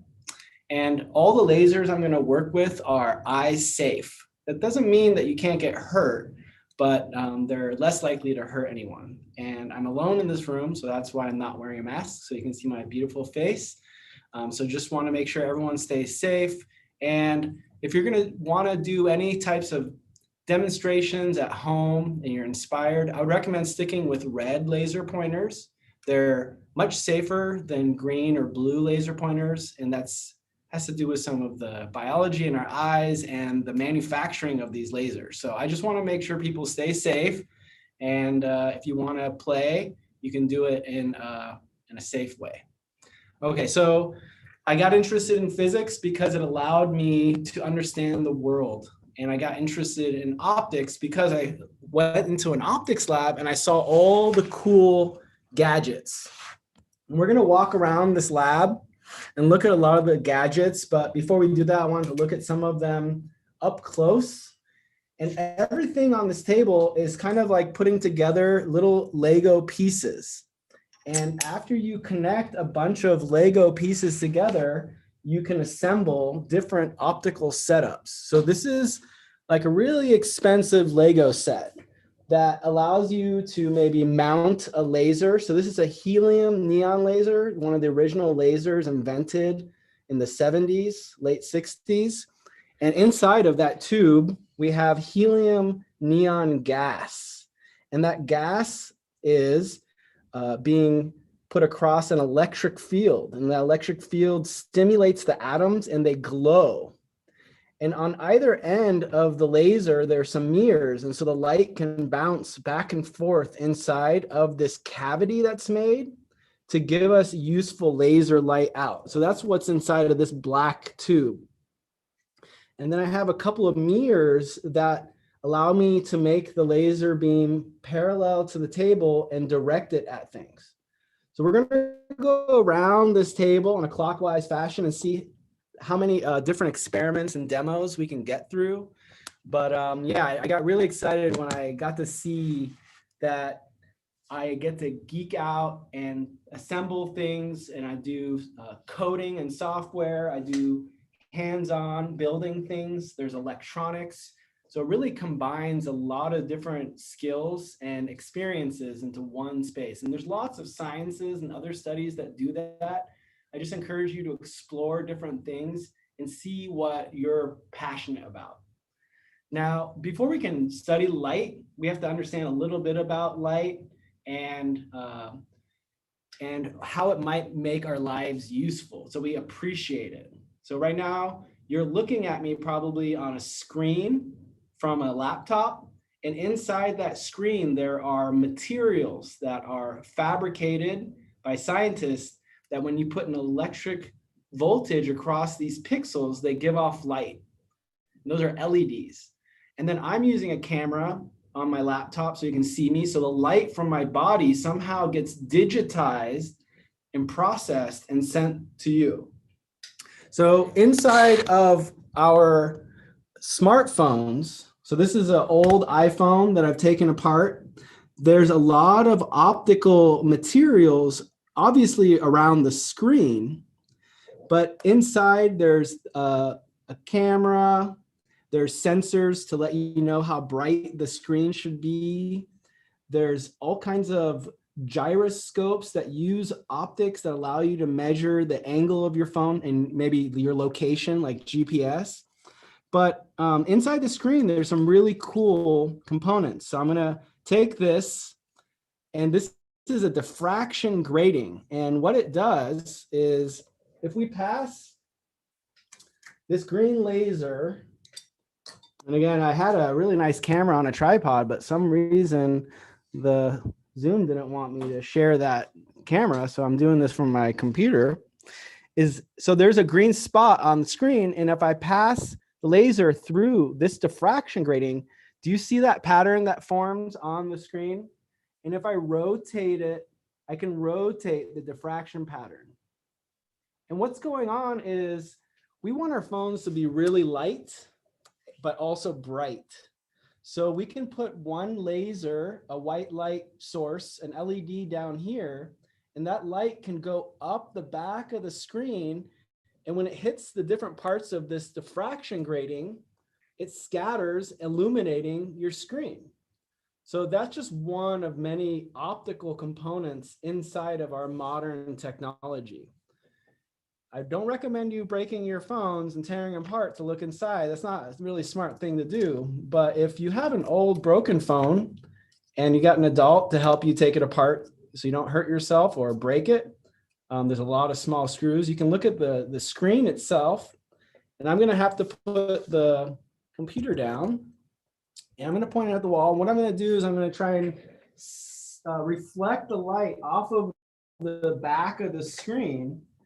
And you'll see the diffraction pattern coming off of the little LEDs. So diffraction is something we're going to look at more, and it happens all around us. I hope you can see that arc of diffraction that's occurring by shining a green laser off of the back of the screen.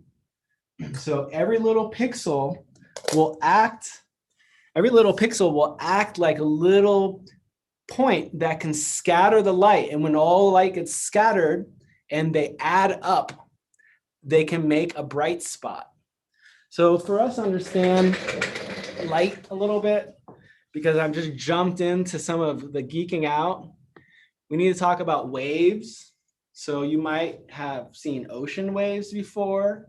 You might be able to hear acoustic waves. You can feel vibrations. Those are also acoustic waves. And so waves are these vibrations that carry energy. And light is a vibration of an electric field, kind of like when you plug in a 5-volt battery, you have 5 volts that measures the electric field across those 2 terminals. So every particle of light has an electric field that travels like a wave.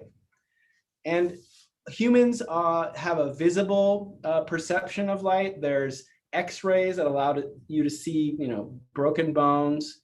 There's radio waves that allow us to send signals long distances.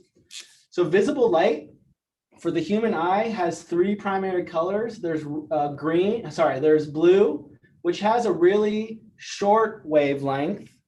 And a wavelength is when one oscillation occurs.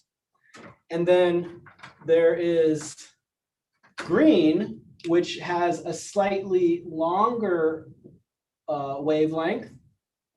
And then there's red. So whether you've learned about waves and wavelengths, basically you can think of it as a jiggle. And the time it takes to do one full jiggle is a wavelength. Sorry, the time is called the frequency, and the distance is called the wavelength. And those two things are related to each other. And we distinguish those as colors with the human eye. And that's just because as humans, we have to put words to things. So red, green, and blue are the primary colors. And all the other colors are combinations of those. And that's how your screen can combine different shades of red and green to make the other colors in between those, and blue and red and so on. So if you're an artist, you probably understand this fairly well, but it's also happening at a macroscopic level. When we look outside, we're seeing a lot of different colors come to our eyes, and sometimes they blend, and they can happen at a microscopic level. So if you're able to zoom into the pixels on your phone, you'd see there's actually discrete colors that are being combined. And so waves, when they line up together, they add, but if they're off by a little bit, they can interfere with each other. So if you've ever played with waves in the water and you've seen two waves cross each other, and sometimes it gets bigger or sometimes it gets lower, that's because the wave energy can add or cancel one another. And that's a really interesting thing that we can take advantage of, like those interference patterns you saw. The light was going through that diffraction grating or bouncing off of the screen, and there was all those little microstructures in there. And as the light diffracts off, there's going to be certain places where all the waves add up and make a bright spot. And everywhere else, they kind of cancel each other out and make no light. So it's a way of manipulating the matter in a controlled way to control how the light will then be manipulated. So one thing that I really like about optics is it has a chance to revolutionize the world more than just making, cool smartphones to look at videos or memes with, or, check your social media. We can actually use a lot of this technology to improve the quality of our life. So this little cube here I got from the USGS is to show you the resolution that they want to map the surface of the earth. So how small they want to be able to distinguish different parts of the surface of the earth. So this is a pretty small cube here, and they want to map out the whole earth. And the reason they want to do that is we can understand how the environment is interacting throughout the seasons, throughout the years. Maybe as climate changes, we can learn where some of the problems are. And so in Oregon, we have a big opportunity to map out a lot of our natural resources so we can be better stewards of the environment and to utilize our resources more wisely. Maybe in logging, they can go and map out where the trees are, figure out maybe there's some selective cutting that it can occur so that they have less of an impact on the environment. And also, we've been dealing with fires. So if we can map out where there's a lot of dead wood, we can send people out to do more efficient clearing of land to prevent the fires that we've been seeing as the summers get hotter. So optics can play a role in not just the consumer world, but in the life sciences and strategic agriculture. But of course, people like to be entertained. So that's why a lot of the optics applications have been, around these things that look cool. But behind the scenes, there's a lot of science that's going on. So what I'm going to do is I'm going to have us come over here and we're going to look at some other optical gadgets. And to really appreciate this, I think I should turn off the lights. And again, thanks for working with me here while I have to make do with the camera on my laptop. And so I've turned off the lights. And what I want to show you is this device right here. Now I got my little friend duck, and this is called a monochromator. So a lot of Latin in science, mono means one, and chrome has a relationship to color. So one color. And so here's a LED lamp, just a regular old desk lamp, and I'm going to shine the light through the monochromator. And the other end of the monochromator is pointing towards this white box, or this box with this white piece of paper on it. And you can see that it's selected, from what I can see, it looks red, but with the way the camera is picking it up, it looks a little bit more orange. But there's a knob on the side here. And using diffraction inside of this monochromator is a diffraction grating. I can change the angle of the diffraction grating and select out different colors. So it's with my eyes, it looks blue. I'm gonna unplug this Heaney laser back here to see if we can get a little bit better. And I think there's some light coming from my screen, which is making it not as blue as I can see. But if I change the angle of the diffraction grating inside the monochromator, I can select different colors from the white light. So white light, again, is a combination of all the different colors. And I have this optical material right here that's called a dichroic mirror.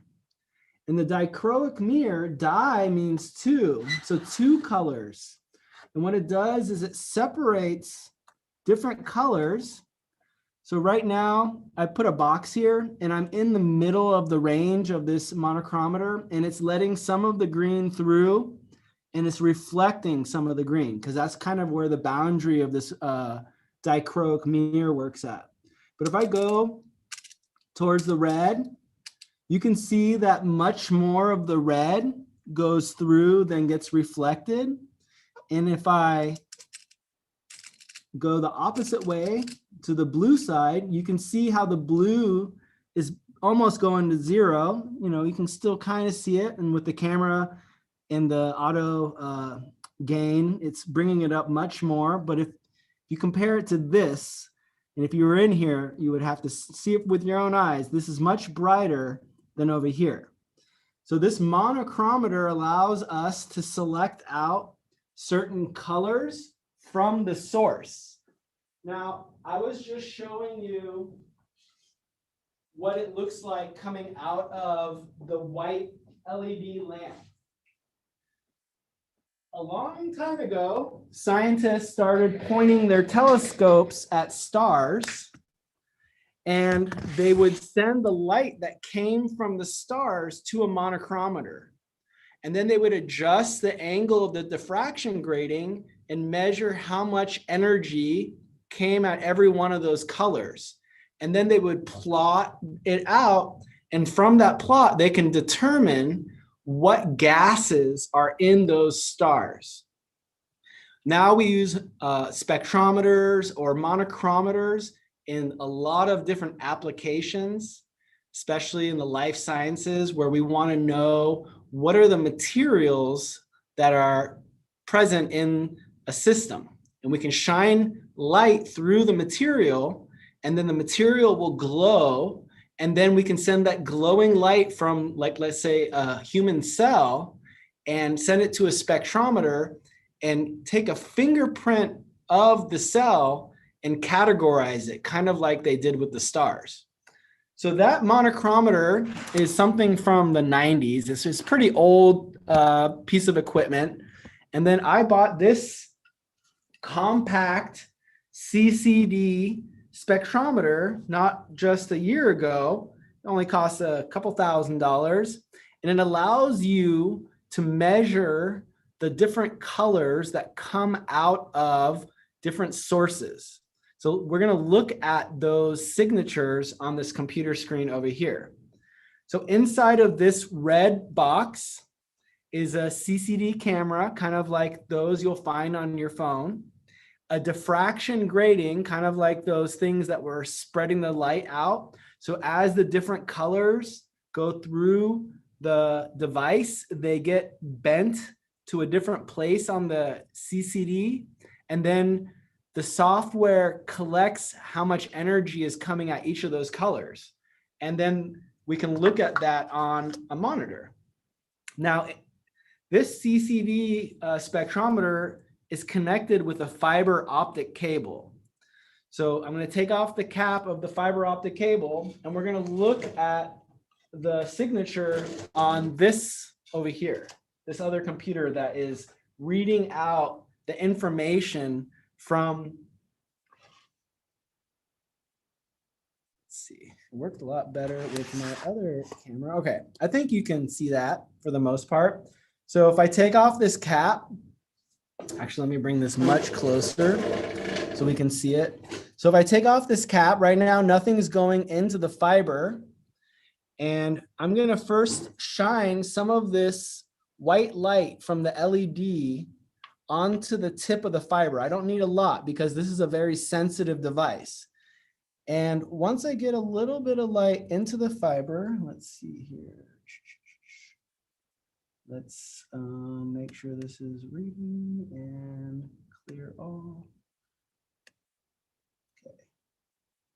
Let's get this debugged here, and that was silly. I gotta change this number, the wavelength range.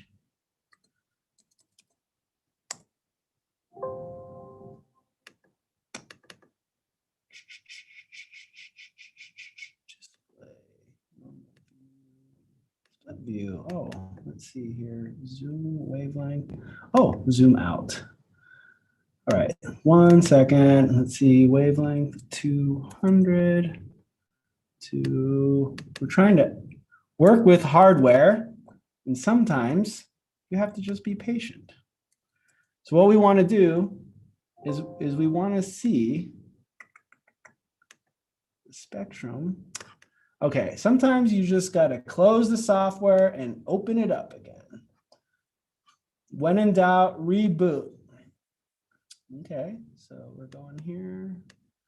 We're opening the software. We're gonna, right.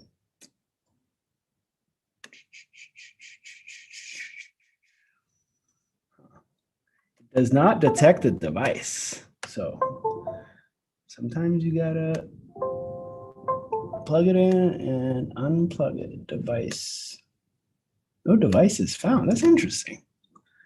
All right, well, it's a sign that maybe we will not look at the spectrum of light, and that's why I have a bunch of other experiments set up, so we don't have to play technical support.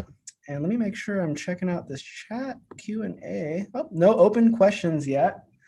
Okay, so my plan was to show you with this spectrometer that you could take a fingerprint of this lamp, and it would be very different than the signature of this bulb. And both of those would be very different than the lamp that I have in the room.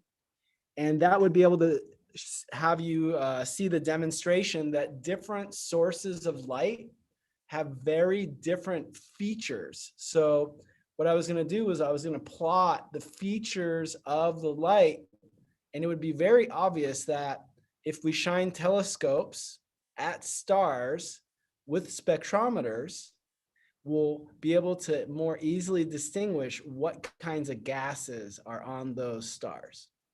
I'm sorry that the technology wasn't working out, but we got more stuff to play with. All right. We're running out of time too, so any questions pop up, and I want to make sure that we can do this last demo. So what I have here, and again, the tripod isn't working, camera. So we have 3 different dishes. And in each of these dishes, there's different types of material. Here it's just air, so there's nothing in the dish. Here's water, and here is mineral oil. And I have a series of lasers set up that are shining onto these different dishes. And the way the dishes are shaped is it gives us a lens effect. And we can study how the different colors of light coming at different angles will go through the dishes. So if we just shine these lasers through the dish with air, what we're going to see is that the light never converges and focuses. So there's no optical power to this empty dish. However, if we move over to this dish with water in it, we can see that as we bring the screen in, that the optical power of the water and the shape of a curve will actually focus the 3 lasers roughly onto each other. Now, the mineral oil is a more viscous or thick type of liquid. So let's see how much closer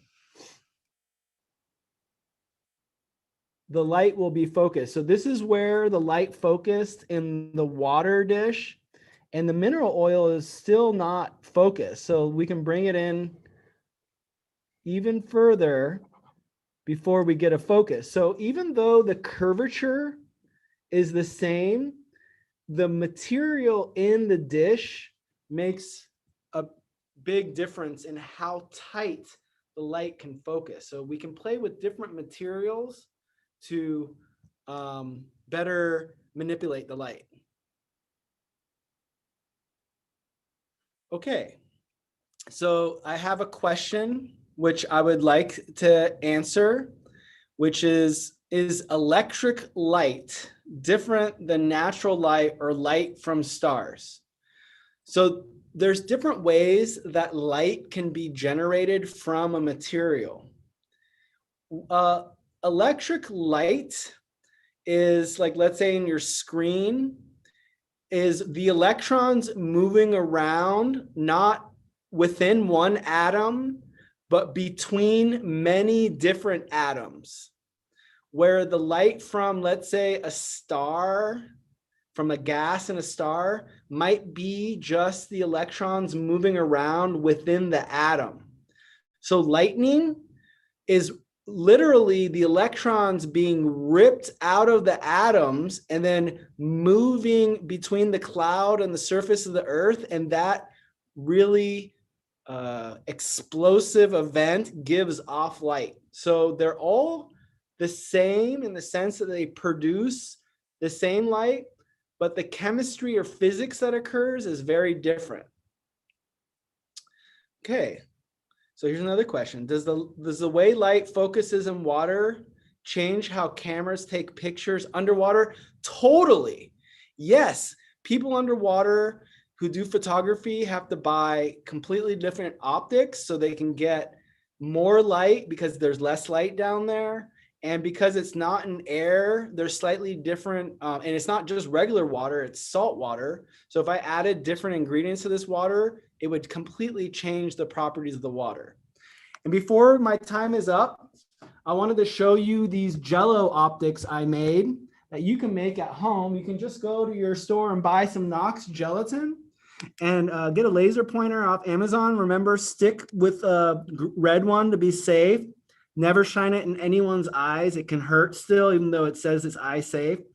And here, you can make your own shapes and see how the light bounces around. So for about a couple bucks and a little bit of time, you can make your own shapes out of Jello and start playing around with the laser pointer and seeing how you can manipulate light. And if you change how much Jello you put for how much water, you'll change the properties of the Jello and therefore change the way the light is manipulated. I really appreciate everyone's time. I hope that you got inspired to learn more. And I really encourage you to check out the U of O and see what kinds of experiments in science and other fields that are being studied, and ask questions. People love to share what they study. So thank you very much. I believe my time is up.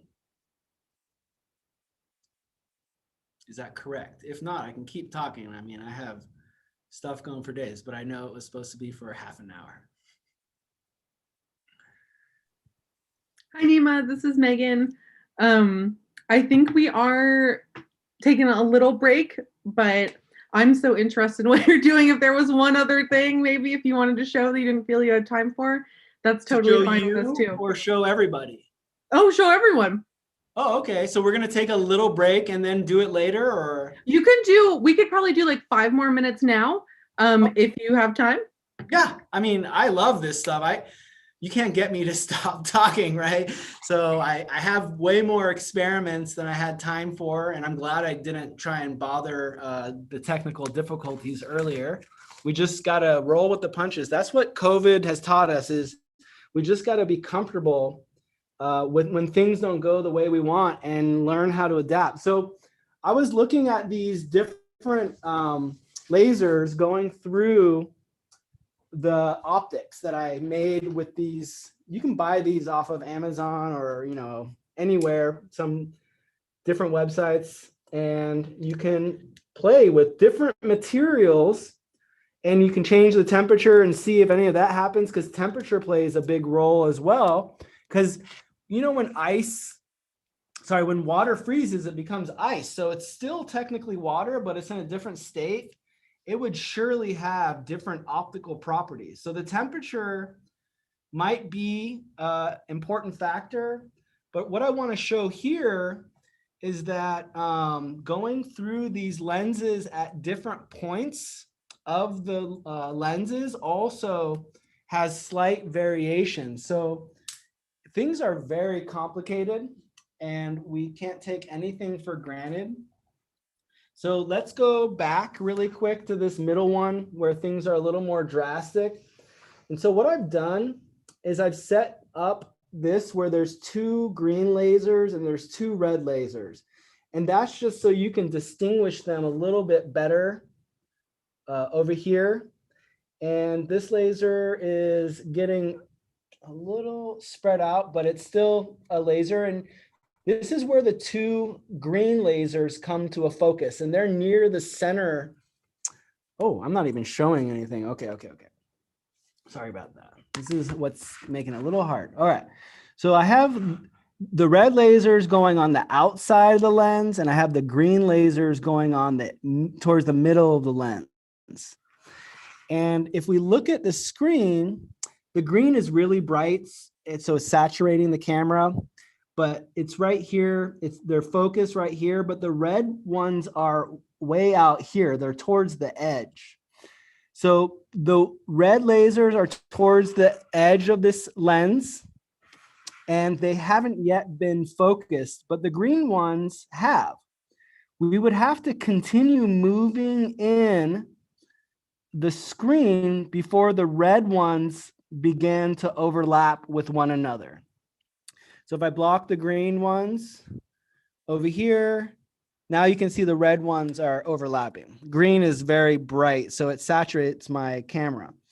So there's a distance of, let's say, roughly an inch or more between, definitely almost 2 inches between where the green and the red get into focus. So if you were trying to design a camera that could focus a bunch of different colors onto your film or your screen, you can't just use one lens, because maybe some of the colors would be in focus, but not the other ones.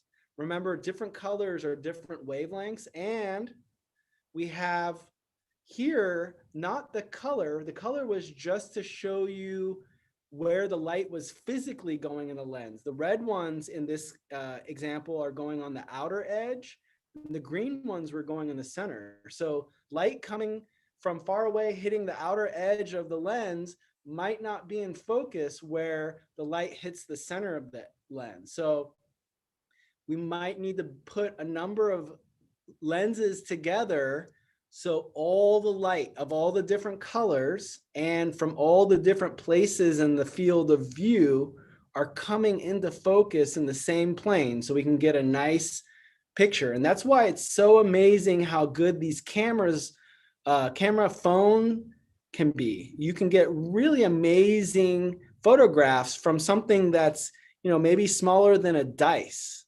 And people maybe spend $10,000 for these really big photo lenses for special applications. But with a phone camera, you can get really good images in something that's so small. The reason why those other ones are so long is because they have like 10 or 15 different lenses in there to get the overall image really crisp. So I do encourage you to check out the Jello optics. Last night, and while I was getting ready for this, I had so much fun playing around with the laser pointer and looking at this thing called total internal reflection.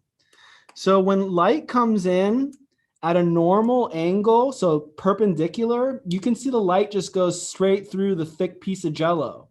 You can see it going into the other piece behind it. But if I come in at a really steep angle, at some point, it doesn't go through and it bounces off. And that's a really cool application of optics is total internal reflection. And that's how fiber optic cables work at a fundamental level is the light bounces within the fiber and can travel many kilometers rather than being lost very quickly to the environment. And that's what allows the internet to work so quickly across the entire globe is the light is bound through total internal reflection through these really small fibers that are like as thick as a human hair. Okay, I think I've gone over my 5 minutes and I want to say thank you so much for having me. This is a dream come true and I hope to see some future scientists coming through the U of O.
Hello everyone.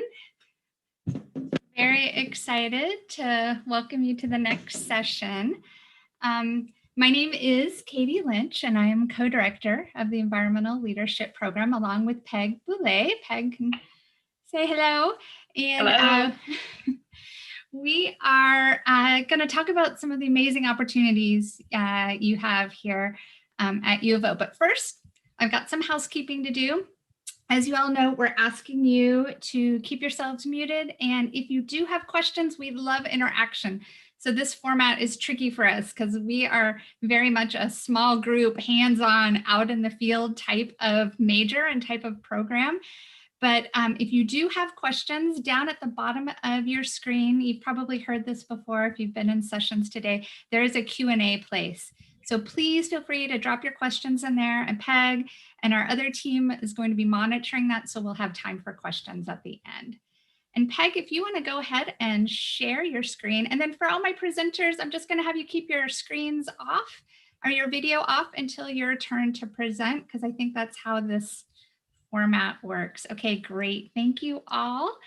So welcome. We are going to be talking about the Environmental Leadership Program, which is kind of our flagship crown jewel program, capstone project that you get to do if you're here at the University of Oregon. Our whole goal is to provide the skills, the confidence, and the inspiration for you to take what you've learned in college and make a difference in the world.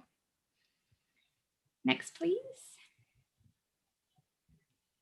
Oh, thanks. So our whole program, the whole environmental leadership program, is about working in the community, whether it's working with nonprofit organizations or school districts or local businesses or federal governmental agencies. The idea is you're working in the community with real community partners who have real needs.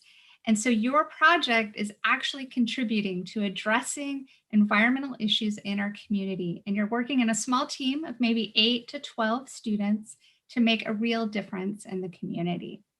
Whether you're doing environmental education or community outreach or science in the field, all of the projects are designed to get you out in the community making a difference.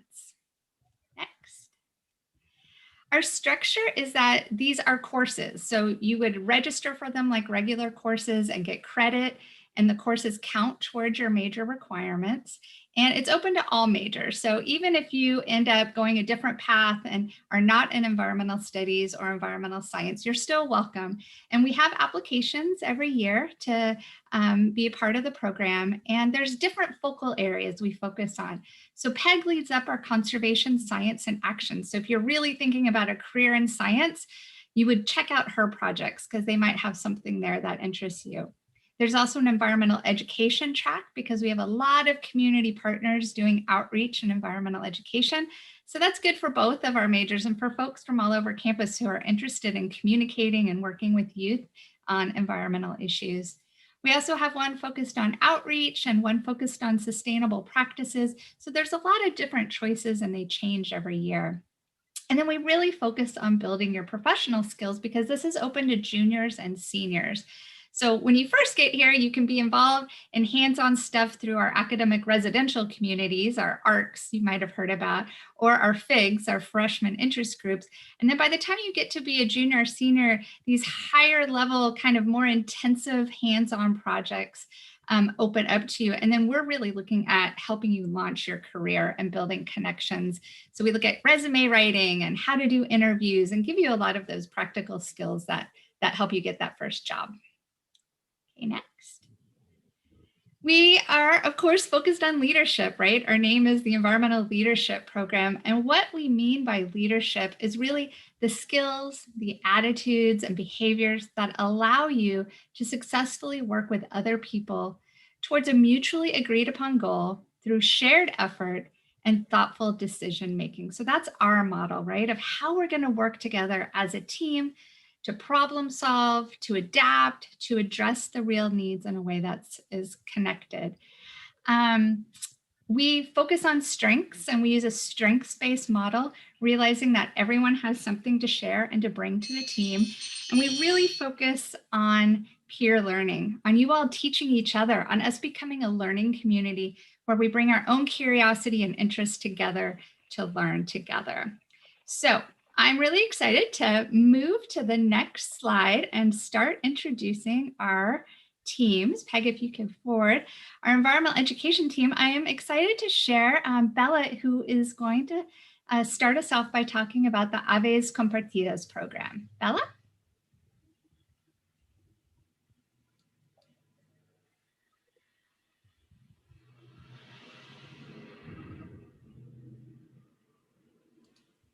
Okay, so Bella, how are you doing? Are you having trouble getting on? Let's see if we can get you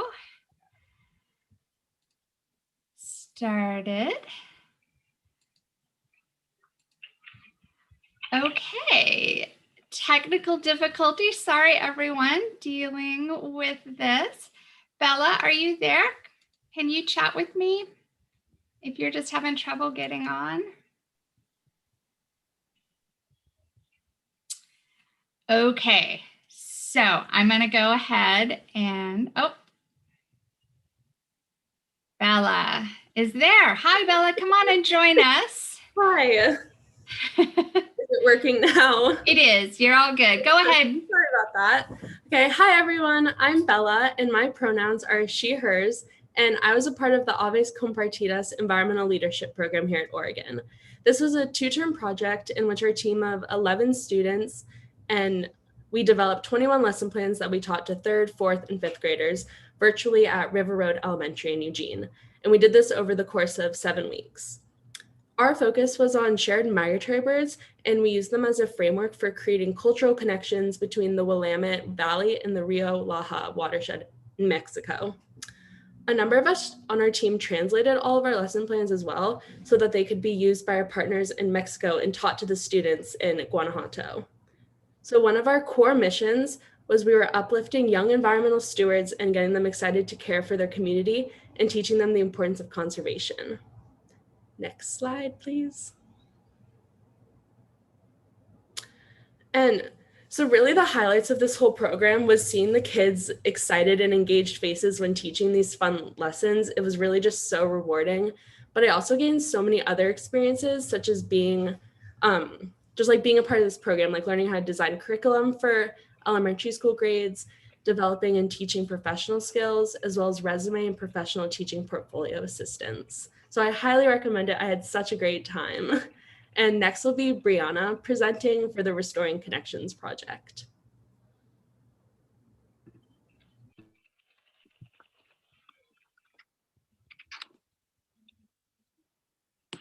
Thank you, Bella.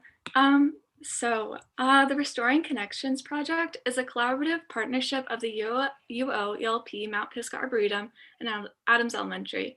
Our mission is to connect elementary students to their local environment and help them build a relationship with nature based on appreciation and respect. And during the past years of Restoring Connections, ELP students would visit classrooms, teach trips to the Arboretum, and with Adams Elementary's classes. And this year, due to COVID, we adapted our curriculum and brought Mount Pisgah Arboretum to students by developing online lessons that simulated those field trips. In our lessons, we prioritize skill and behavioral learning so that our curriculum would follow students outside of the classroom. This was a 2-term project that we applied to, and in the first term, we got a crash course in the foundations of environmental education and developed our technical skills as educators, team members, and leaders. In the second term of spring, our hard work began paying off, and we got to run lessons that we planned and taught twice a week, every week for 5 weeks. And for me, that looked like teaching a kinder class, and then I would teach a 2nd grade class. And so, next slide. Now that I talked a little bit about our program, let's dive into why it matters. And so all the work that you do in this project is relevant and directly applicable to the teaching process. You don't have to wait around for a grade to tell you that you're doing meaningful work, because you see it every day when you interact with students. The students are always unpredictable, hilarious, and genuinely delightful. It's really rewarding to watch their engagement grow throughout the term and wake them to the nature around them. Yes, this program is a lot of work, but it's rewarding for all the reasons mentioned, and and you are like supported by an amazing team, project manager and faculty. And by the end of the program, you're working so closely with everyone, and so much time has been put in that your teammates, so you build a real sense of community. And also Katie is an incredibly knowledgeable and experienced resource, and all the GEs come from varied backgrounds. So we're able to cross-reference our work, which has been super helpful. And so Restoring Connections has been one of the most rewarding programs that I've been involved in throughout college. And with that, now Bella and Gavin will talk about the Hendricks Forest Park project.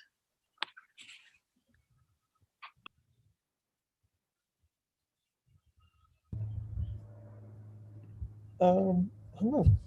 The Hendricks Forestry Project was a project to, or Hendricks Forest is a beloved piece of open space within the city of Eugene. Recently, it's experienced some traumatic weather events associated with global climate change. Basically, our team was, we were there to measure tree statistics.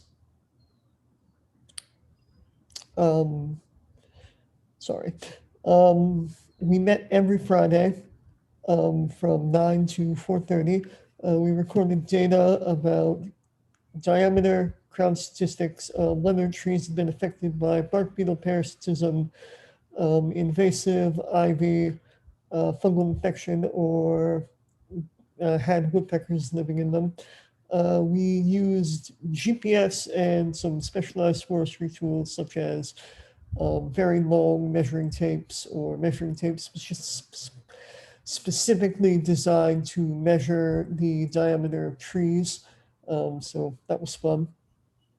The map you see below is one of the maps created of the park, and it has all the trees that were deemed very large on it. I don't know. I'll pass it over to Bella now. Hi everyone, I'm Bella, and I'm going to be talking about the climate change aspects and why that was important to our research. Actually, could you go back a slide? Sorry. Okay, so one of the main reasons why we conducted our research was to give the city of Eugene a management plan based off of increasing global temperatures and how to help save the Douglas fir trees, as you can see in the bottom right corner of the slide. We assessed many factors of climate change throughout our research, and one of the main things that we focus on was the fire risk toward the forest that has become an increasing risk because of the hot, dry summers we have been having over the past couple of years. We also assessed other risks such as windfall, and basically what windfall is wind events that are at risk of knocking over dead trees. So what we did was assess the live or dead trees and how likely they were of falling over. Another thing that we focused on too was the wildlife that was affecting the forest. And specifically, we focused on this little bug called a bark beetle, and how that has been increasing a tree mortality rate of the Douglas firs. You can go ahead and go to the next slide.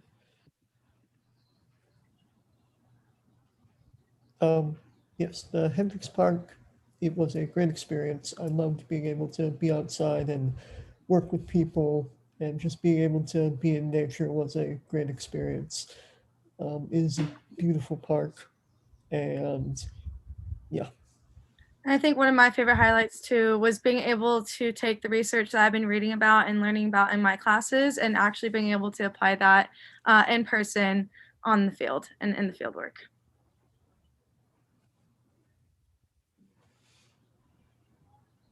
We're now going to pass it over to promoting pollinators.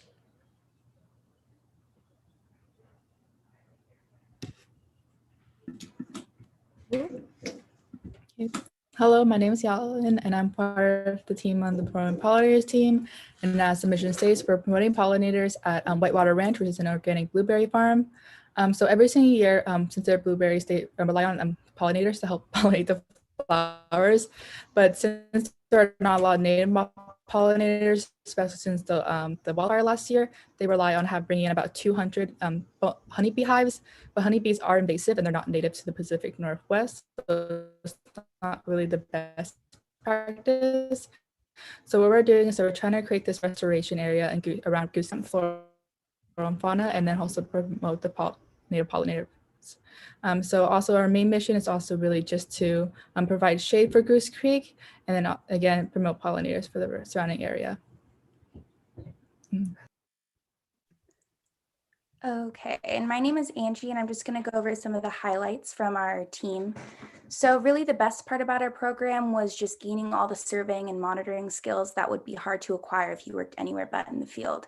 As you can see in the pictures, we got to interact a lot with our wildlife. They had resident donkeys on the ranch. We also got to do a really cool macroinvertebrate sampling where we learned a lot about the smaller organisms that are contributing so much to the watershed.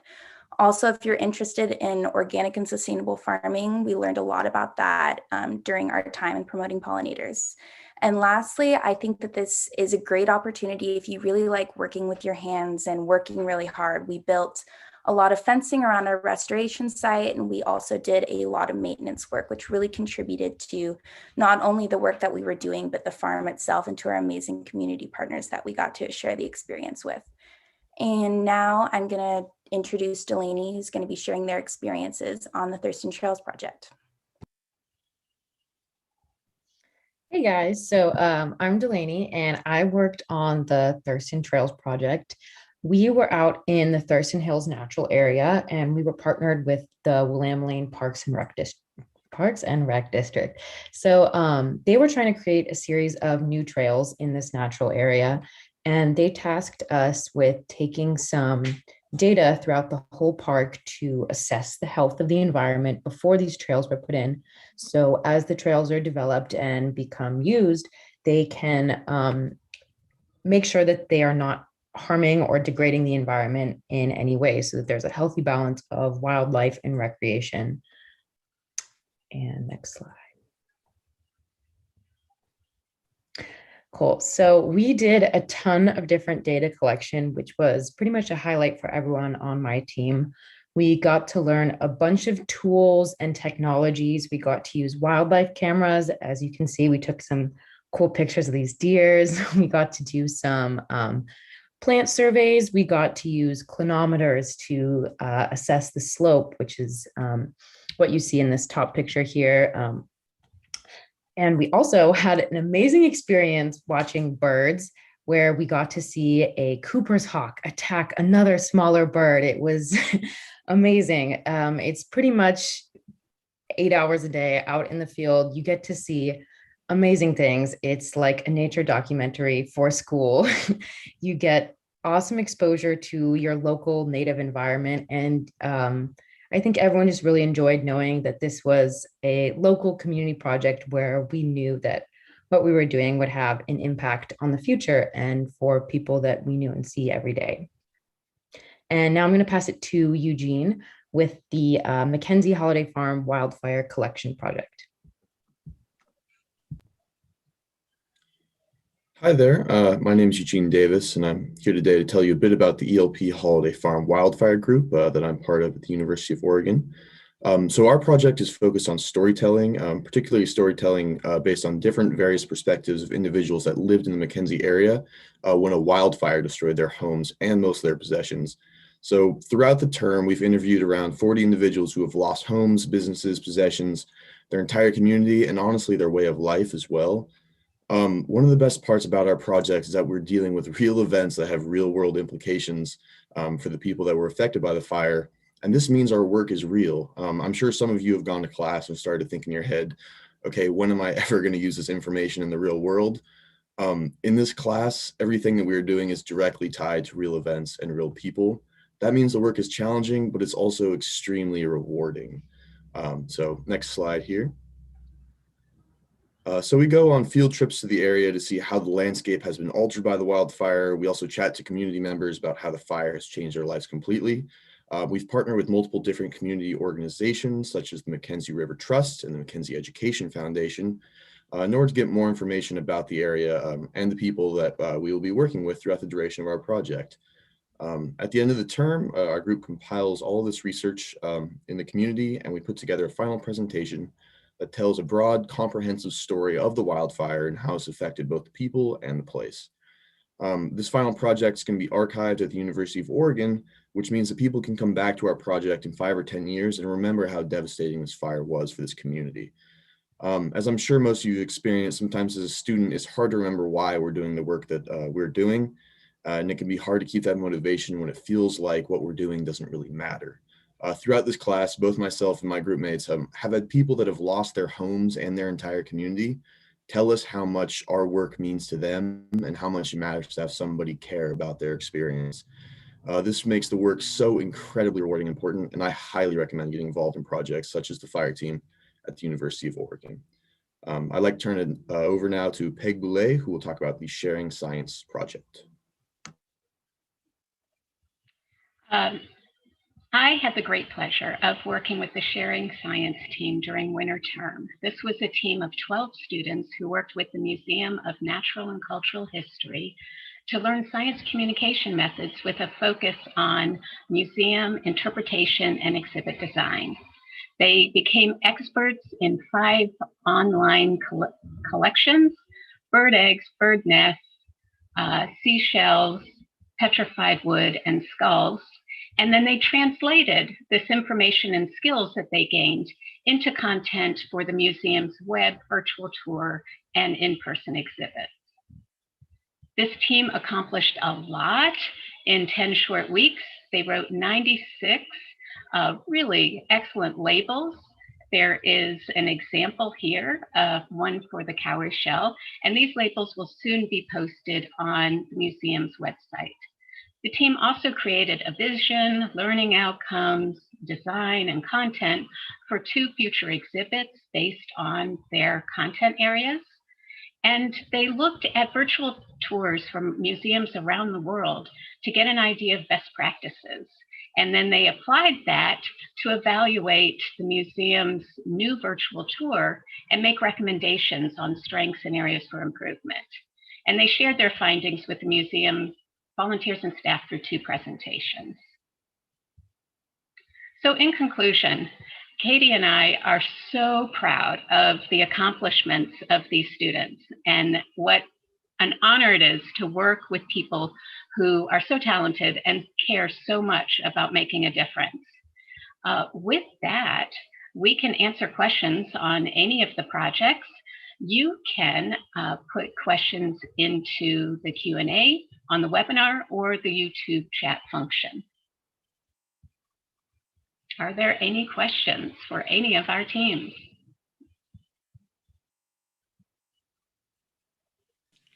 Peg, there's one asking if you could talk more about the arcs and the figs, and I'm happy to jump in too, so just let me know if you want more voices. So the first question is providing more information about what is an ARC, what is a FIG, and how is it related to the Environmental Leadership Program. An ARC is an academic residential community where you can live and learn with a group of students who have a shared interest. There are about 18 residential communities on everything from business to the Honors College to healthy communities to the Environmental Leaders ARC, which is Katie and I also help lead. And you start learning some of these introductory concepts on leadership and doing your own projects in the ARC that later on you can build on when you join the Environmental Leadership Program. And then relative to FIGs, FIG is a freshman interest group, and it is 2 linked courses that has another course that helps connect it. And again, it provides a small learning community with allows you to look at concepts across different courses. And environmental studies courses are often one of the courses involved. Are in this fall, our natural science and our humanities, environmental studies 202, 203 are part of, I think, 6 different FIGs. And again, allows you to be in depth, learn about these concepts in community.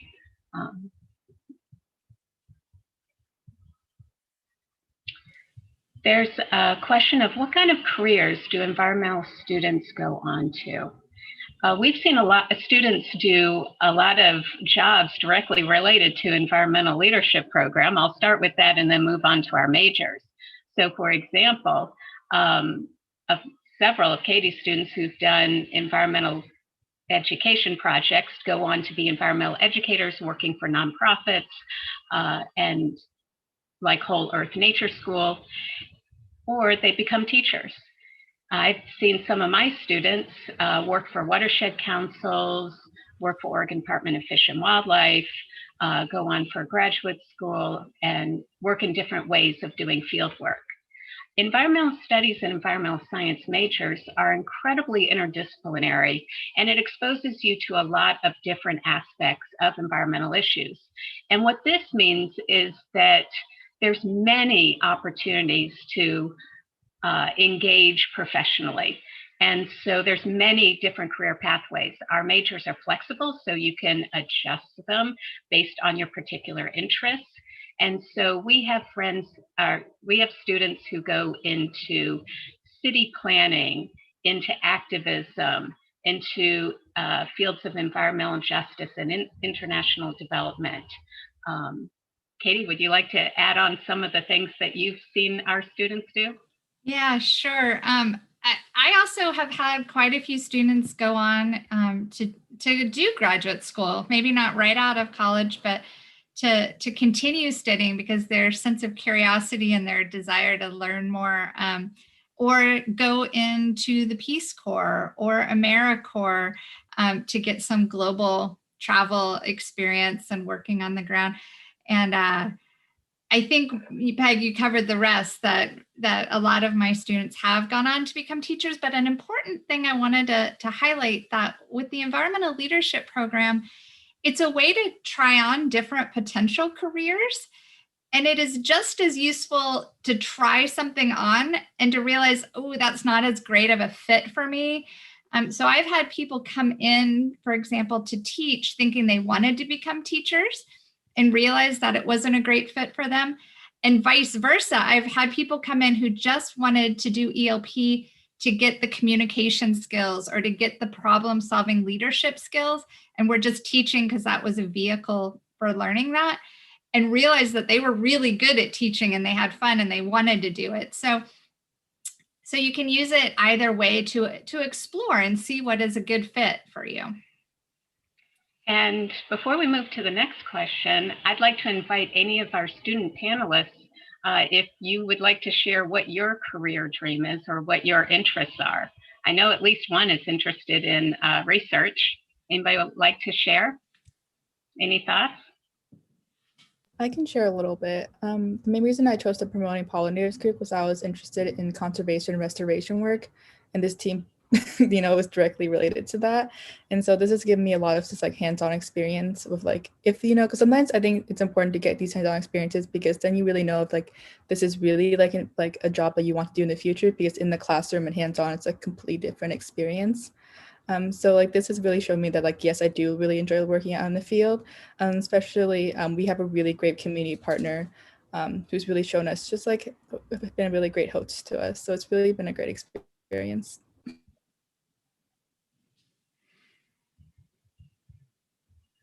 Anybody else have a thought on their dream job? Just Eugene. Well, I could come in. I'm really interested in like community relations and communications, and I wanted to work somewhere in the environmental field. And so, I'm like a upperclassman now, and I still don't know exactly what it is, but I know that those are something interesting to me, and this program's been it's kind of hit the nail right on the head. So I think the ELP kind of offers a lot of different things, and you can kind of get whatever you need out of it. Yeah, great. Awesome. That's a great way to wrap up. I think we're just at about time. And so just to finalize, I want to thank all our panelists for coming and sharing at the end of the term their experiences. And then for everyone watching, I want to end with the note that there are so many opportunities at the U of O if you're interested in environmental issues. We have faculty across campus in almost every department in almost any field, from environmental sociology to environmental philosophy to environmental history to, in across the board in the natural sciences, in the social sciences, and also in the humanities. So there's many doors, many different ways you can get engaged in environmental issues, and there's lots of different opportunities here to get hands-on experience. So I hope if you have questions, you'll let us know. We're always happy to answer questions, inspire you all to come make a difference in your community. So thank you, everyone. Really appreciate it.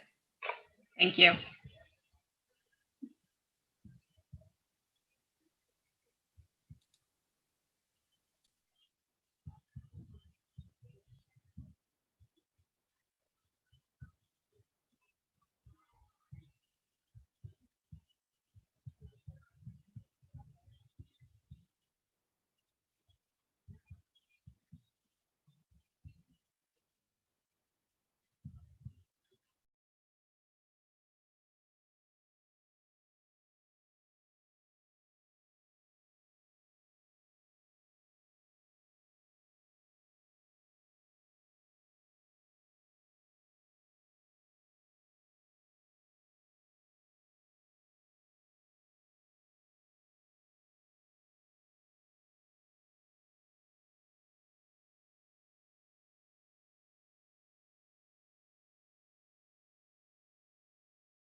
academic resources that are available on campus. Because first of all, I just really enjoyed the welcoming atmosphere that U of O was able to provide for me. Because I wanted to join a small community that has an amazing sports program. Because I felt the University of Oregon offered me the historic college feel I was searching for, paired with the high-tech resources I knew I'd want for my studies. Because of how beautiful our campus is, how welcoming everybody is here, and because of the amazing school spirit.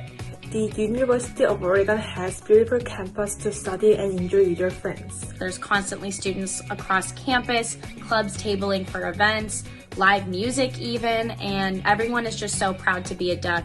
There's a really positive atmosphere across campus, and that was really exciting to find. I've found an amazing journalism program, and I've been able to get involved on campus through the ambassador program, my sorority, and Duck TV. I've always wanted to be a psychology major, so finding a program with a really good research department was really important to me. I also felt the UO had numerous opportunities for extracurriculars where I was bound to find my people. Not just the environment on campus, but also off campus. No matter where you are, maybe you're traveling home or just walking about, if you're wearing your Oregon apparel, someone will always say, "Go Ducks," or throw their O. Everyone loves to share their Duck pride. Since I am an out-of-state student, I was definitely apprehensive about starting my college experience in a new state, but moving to Eugene and just loving getting to know other students has made such a difference to my college career. And once I chose this, I can confidently say that it's led me to my happiness and the best years of my life. My best choice is that I became a Duck. Go Ducks!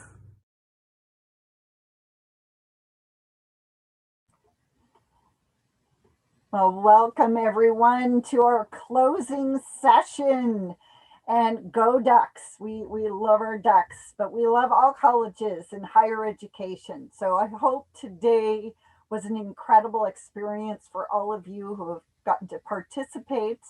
And we are really looking forward to seeing you and hear about your next adventures into higher education. I'm Laura Fernandez with the SAIL program, in case you weren't part of earlier sessions with me. And I'm really looking forward to bringing on a few additional students to share some last minute advice and suggestions for high school students before you make that transition into college. So we have 3 ambassadors with us this afternoon who would love to come on and introduce themselves. You're the first ambassador. I would also love you to share what an ambassador is, what your role is on campus, and then I'll ask you a few questions. So today with the ambassadors, we have Jacinto, Jocelyn, and Nikki. Nikki, would you like to start with us and introduce yourself? Sure. Hi, everyone. I'm Nikki. As we stated earlier, I'm a student ambassador here at the University of Oregon. This is my 3rd year, but I'm a senior, so graduating this spring. And I'm a political science major and sociology minor. Thank you. Jacinto. Hey everyone, my name is Jacinto. I hail from Ontario, Oregon, which is a small town right on the border of Oregon and Idaho. I'm currently majoring in human physiology with a minor in psychology. My pronouns are he, him, his, and I am a 3rd year on campus. And then just to touch on what Laura requested, as ambassadors, student ambassadors, our main goal here on campus is just to kind of welcome all incoming UO students, all prospective students, give them an insight as to what the University of Oregon has to offer, and kind of just be that mediator and kind of make you feel comfortable on campus and give you the information that you need. Thank you. Jocelyn. Hi, everyone. My name is Jocelyn. I am a 3rd year student from Beaverton, Oregon, just right outside of Portland. I am double majoring in political science and English, as well as double minoring in legal studies and anthropology. My pronouns are she, her, hers. Thank you for being with us, ambassadors. And the ambassador is a really prestigious role to have when you're on campus, and it also helps pay the bills. So there's a lot of campus positions for students at any college that you go to that can help you get experience professionally in leadership development, along with help pay your rent. So I have a few questions for you, ambassadors, and like to start with, what is it, or what do you wish that you had known when you were in high school that would have been helpful for you in college? I guess I'll get us started. From what I would have wished I would have known from college or from high school is kind of the responsibility that you as a student, how much that's going to be. You kind of get a kind of an insight, coming from high school to college. It is a shift. You know that you're going to be moving away from your family and stuff like that. But the independentness of being a freshman on college is definitely something that was a shock. I knew it was coming, but I didn't know how much it was going to be. So definitely that was something that I wish I would have known. Financial, you're going to be like your main financial, provider resourcer for yourself for the most part while you're on how you're going to spend your money and stuff like that. And then also, I wish I would have known to kind of get involved early, whether that's in clubs with your advisors, stuff like that. Definitely your first year on campus, explore, get out there and explore, and then meet with your advisors because they're really going to set the pace down for you on what classes you should be taking and kind of just building that future. You don't have to know right away what you want to do, but it is a good time to get the ball rolling. So definitely that's what I wish I would have known.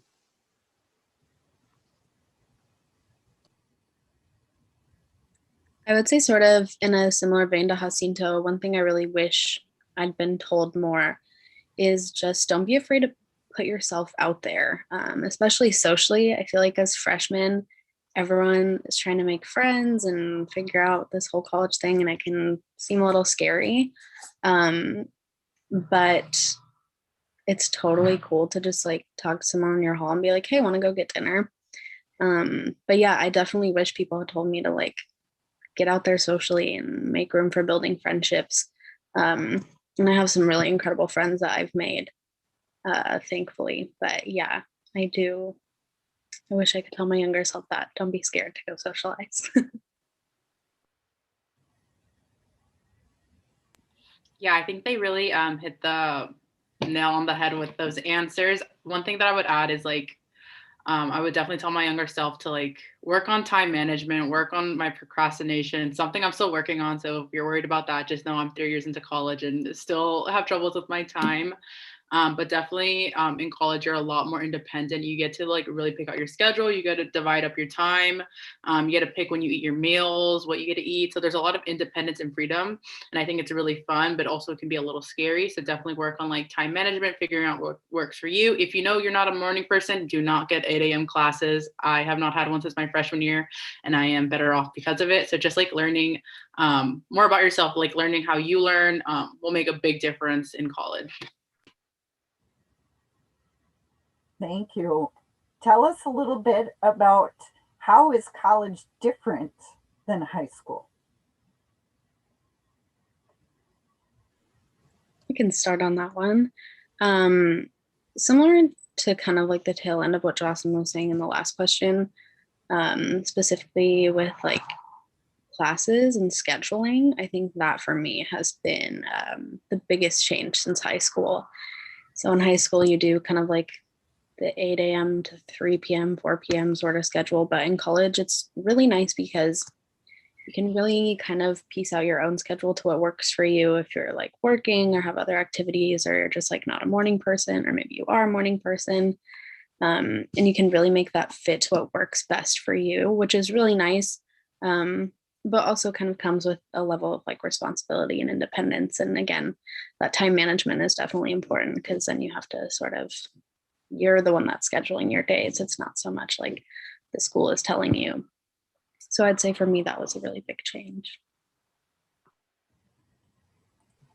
Yeah, so what I kind of wish I would have known is what was the major difference between high school and college, which was what I mentioned, that independence factor. So you're really out here in high school, middle school, all of those K through 12 years.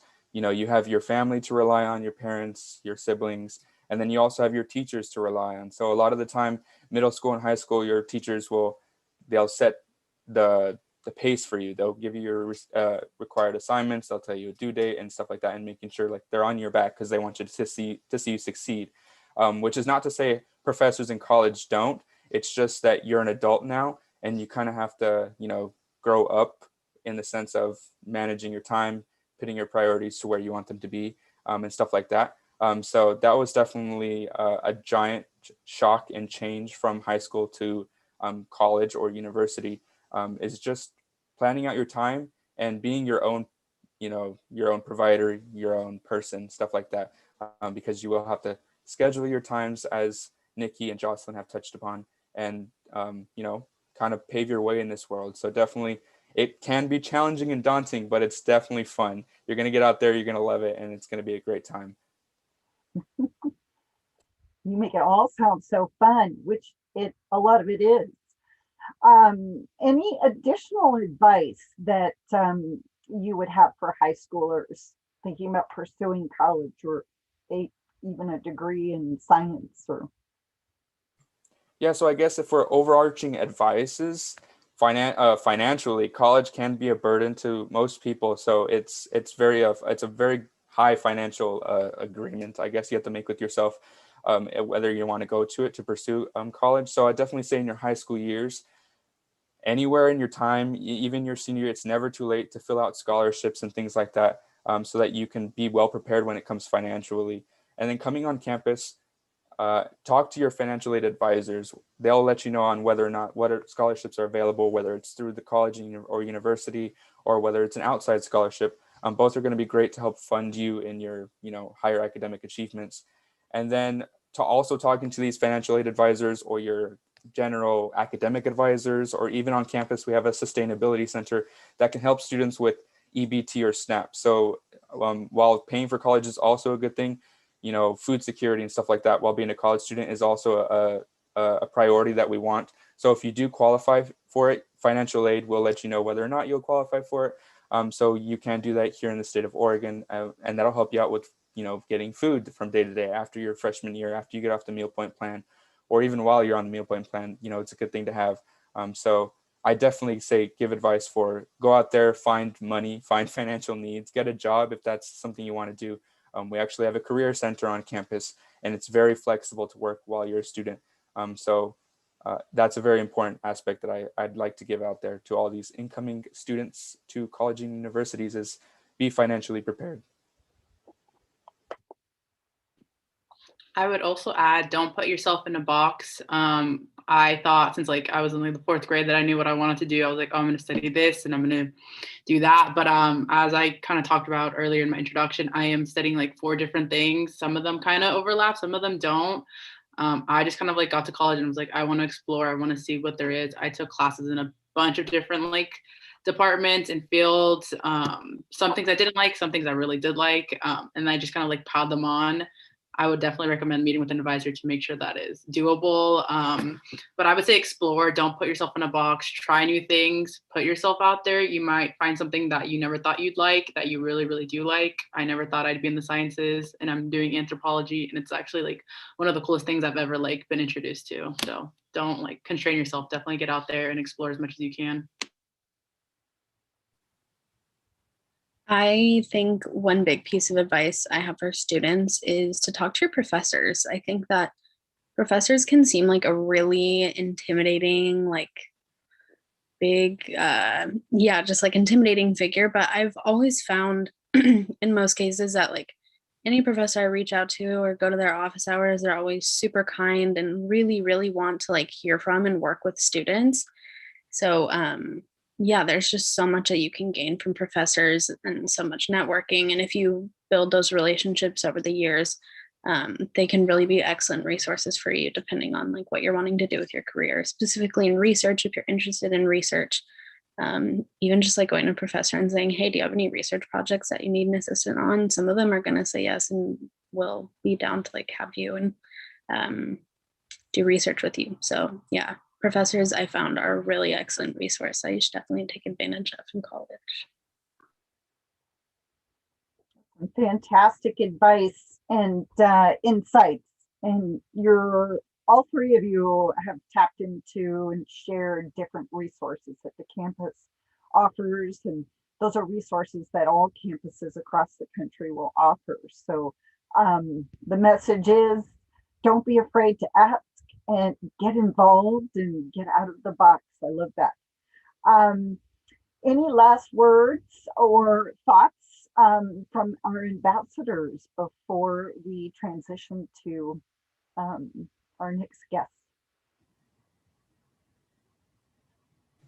Yeah, I guess I'll just finalize my being here is coming into college. I guess the overarching umbrella is don't be afraid. Put your foot out there, get involved, because you don't know what you're going to get yourself into. And if I guess I can speak on behalf of my major. So if those of y'all who are interested in like the STEM, the science routes, looking into the medical field, we do have some great programs. We do have a human cadaver lab that undergraduate students can get into. And I personally have put my foot into it. And it's an absolutely amazing experience. So whatever y'all are into, definitely go out there, see what universities have to offer, and go for it. Have fun. This is your future. So be diligent and plan well, but then also don't get lost in the weeds and the school, and make time for yourself as well. So yeah, that's what I had to say. I just want to say good luck to everyone. I know this is definitely a crazy time to just be a student in general, and proud of you all for sticking through it and pursuing education. So yeah, good luck to everyone. Yes, I would definitely echo what Jacinto and Nikki said. And also yes, good luck. My biggest piece of advice and what I want to end with is don't get discouraged along the way. A lot of things happen. Bumps in the road are totally normal. What I always when I have meetings or whenever I'm working on campus and talking to students and families, I always talk about my road to college was not the easiest, nor did I think I would be here. But so don't let yourself get discouraged. Find your support system, and if higher education is what you want to do, definitely pursue it. Connect with ambassadors if you need to. Connect with counselors on at your school, teachers, whoever it is. Again, don't get discouraged. Keep going. Thank you all, ambassadors. Wonderful to hear from you. Next, we are going to bring on our sales staff, who have been really getting excited, getting our summer programs ready for high school students to have some time, immersive time with our programs, and some time on campus as well. So with us today, we have Gabby, Angel, and Michael. And I'm so excited to see you all. What would you like to share with our students about her summer opportunities?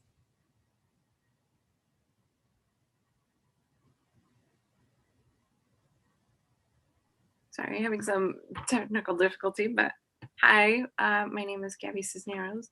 I'm a part of the SAIL program, or commonly known as the Summer Academy to Inspire Learning. And we're just here to talk about our summer program a little bit. So we're going to introduce ourselves. My name is, Gabby Cisneros. I am studying psychology with a double minor in Spanish and ethnic studies. This is my second year at the U of O, also my second year with SAIL. Pretty excited about the summer. And I like to spend my free time reading. It's nice to immerse yourself in different worlds and just picture certain characters and see how the mind runs wild. But I'm also involved with SAIL as a year-round mentor. This is my first year with the SAIL summer program.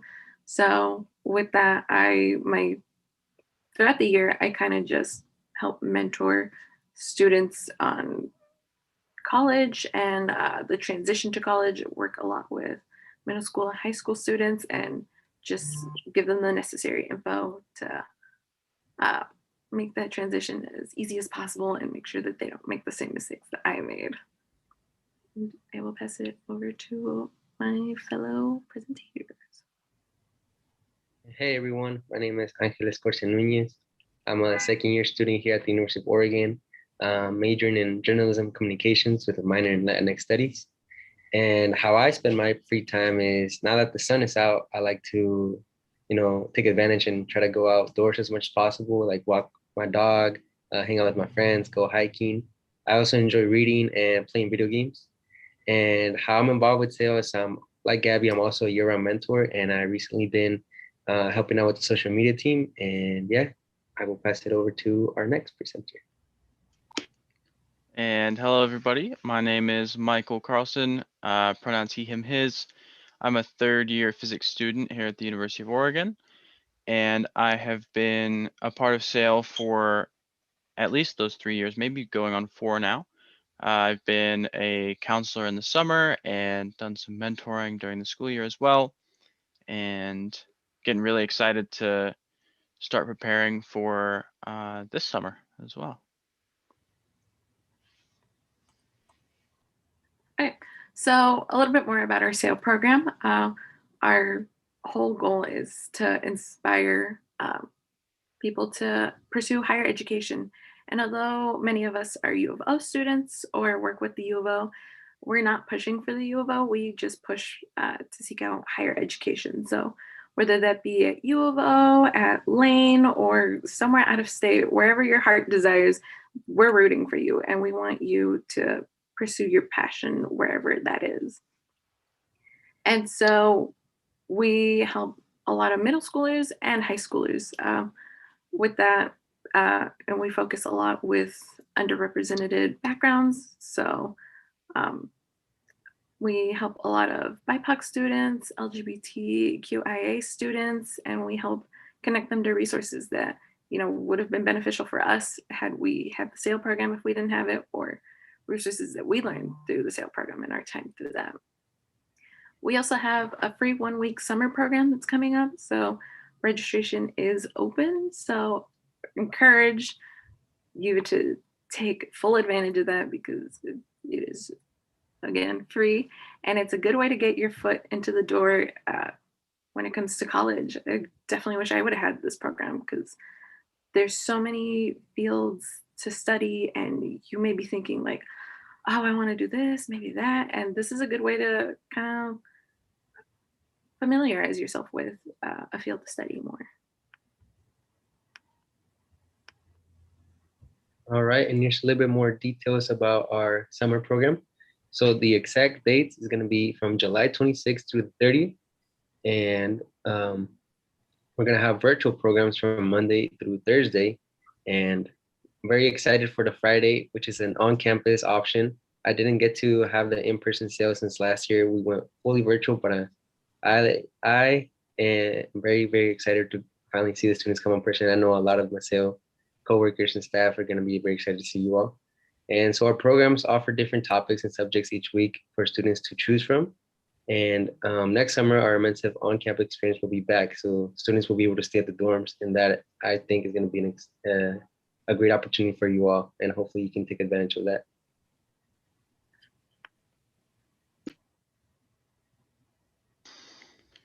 So we already talked a lot about this, but again, the program is completely free, which is, I would argue, the best part.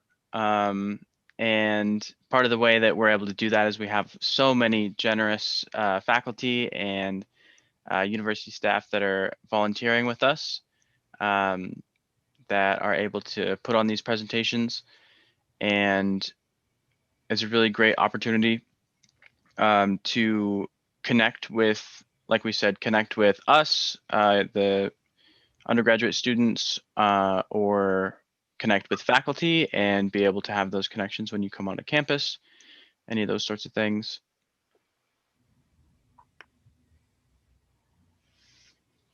Okay, so here are some of the benefits of SAIL. College prep, you learn to understand the college process, which, as I mentioned before, could really put you ahead. You get to get a lot of advice from faculty, other students that have a couple of years on campus, which is going to be so beneficial. I can't emphasize that enough. A program like SAIL, it looks really good on a college application because a high school application or when you're applying to college, because it shows that initiative. You're thinking about the future. You're taking the necessary steps to prepare yourself and you're thinking ahead. So colleges love to see that. They love to see somebody that is thinking ahead and is trying to stay one step ahead. You get to get familiar with the U of O campus. So I might not, even if U of O is not the campus you're kind of hoping to get into or you're really considering, it's still pretty good because a lot of college campuses are kind of formatted in a similar way.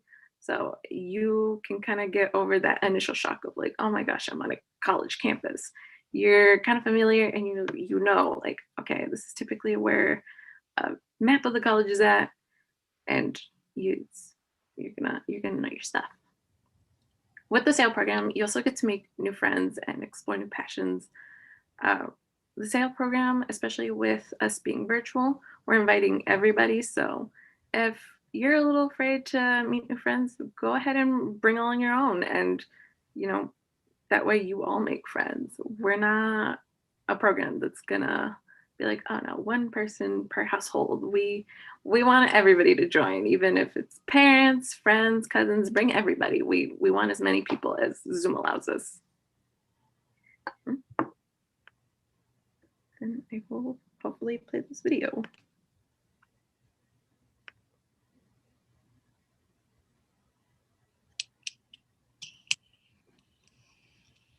I really didn't know where I wanted to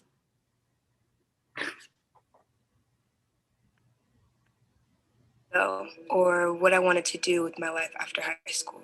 My family's always had. Might need to load. I'll start from the beginning.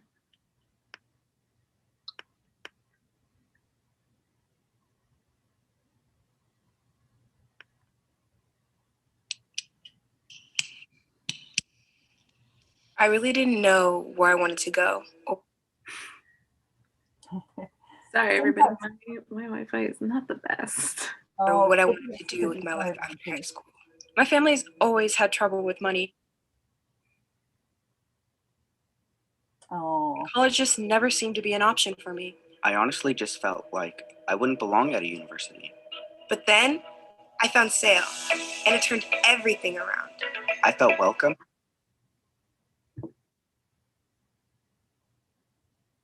In a place that was totally new to me. And I found the help I needed to apply for student loans and scholarships. After going through the summer program at the UO, I saw that college wasn't this big, scary idea. It was meeting amazing new people.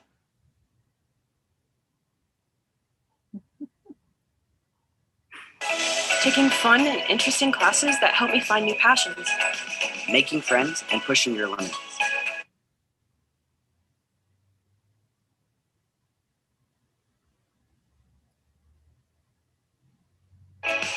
Connection. Community. And inspiration. Because even if my future feels uncertain, I can still prepare myself for success along the way. Yay. Come join us for the SAIL summer program at the University of Oregon. That's just it.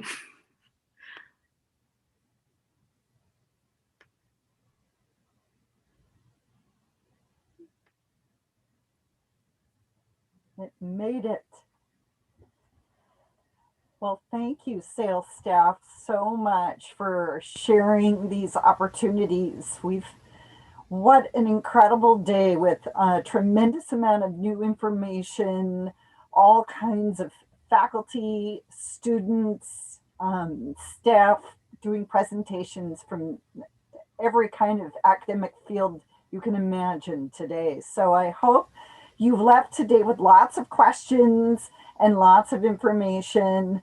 Come join us this summer with SAIL if you'd like to get a much more immersive experience as well and meet all of these amazing college students. We're going to wrap up our experience with you now we have 2 videos that we will, you may stay and watch if you choose, but you certainly don't have to. They will be on our website and you can click on them later. One is a UO campus tour and the other is the Night Science campus tour as well. Both are really great, giving you a sneak peek as to what all overall campus looks like, and then into the Night Science campus, which is brand new and hasn't even been open prior to COVID. So please enjoy those tours. And if you have any questions at all in the future, you can always email salesstaff@uoregon.edu. Tomorrow as well is the University Symposium event, and everything will be online, and you are welcome to click on and watch some sessions tomorrow if today just wasn't enough for you. So thank you for joining us, and we will start our first UO campus video tour. And all of you staff, panelists, and presenters, thanks for being with us, and you are free to go.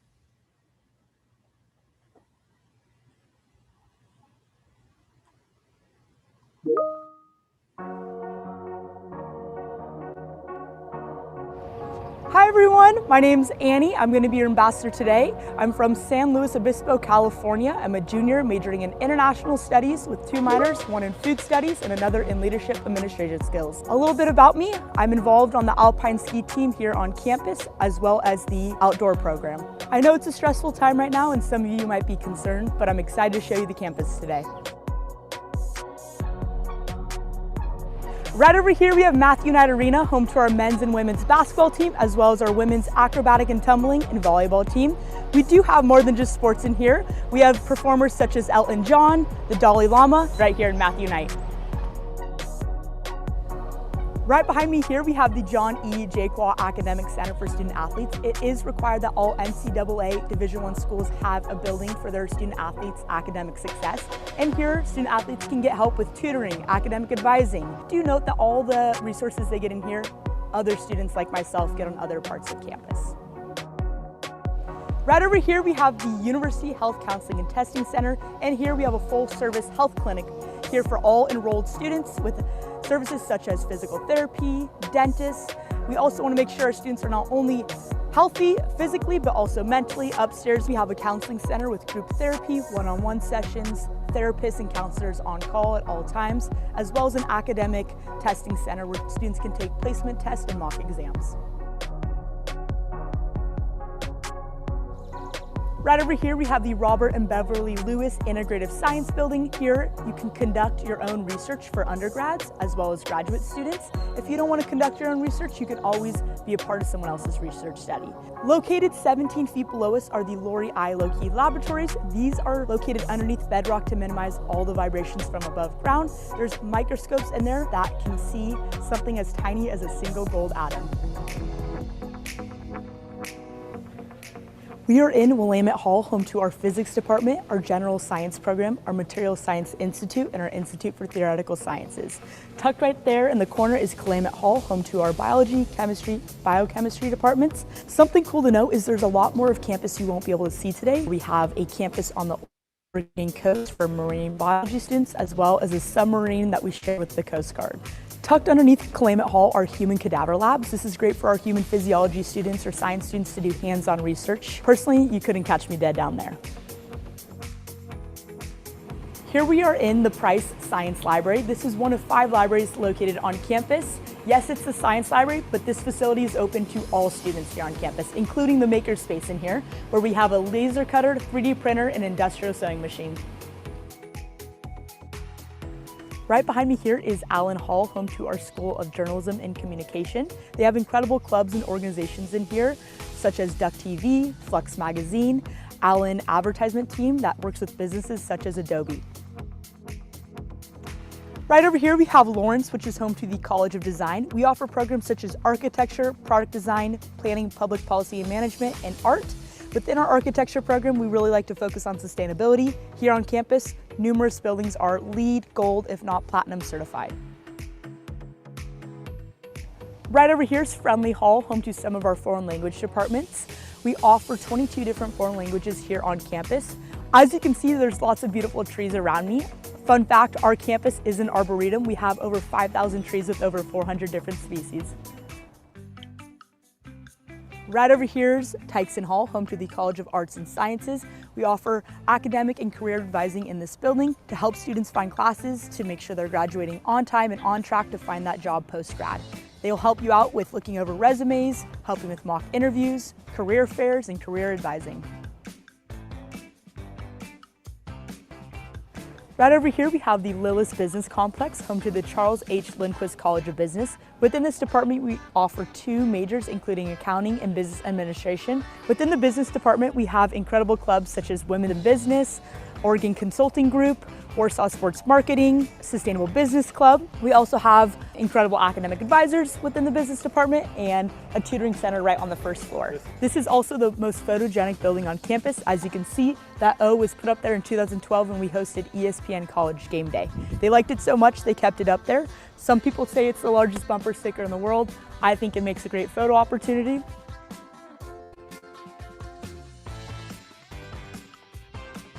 Right over here is Chapman, home to the Clark Honors College. This is available for all majors, all minors. This gives students the opportunity to take smaller classes, to write and conduct a thesis your senior year. The Honors College gives students that small liberal arts college feel in a large research university. Here we are in the Urban Memorial Union. This is our student union. We all call it the EMU for short. And here, students can gather and study, grab food. Most of our student groups are based out of this building. We have over 250 clubs and organizations on campus. Like I said, I'm involved on the Alpine Ski Team through Club Sports and the outdoor program, as I'm a trip initiator, leading and conducting my own trips, just to name a few things. Right over here, we have our craft center. This is free for students to come in, take classes. We have glass blowing, screen printing, ceramics, woodwork, painting, fabrics, photography, and the list goes on and on. Here we are in our Student Recreation Center. This is included in students' tuition and fees. You can come in here and rent out equipment, take classes. They have great hours from 6 a.m. to midnight.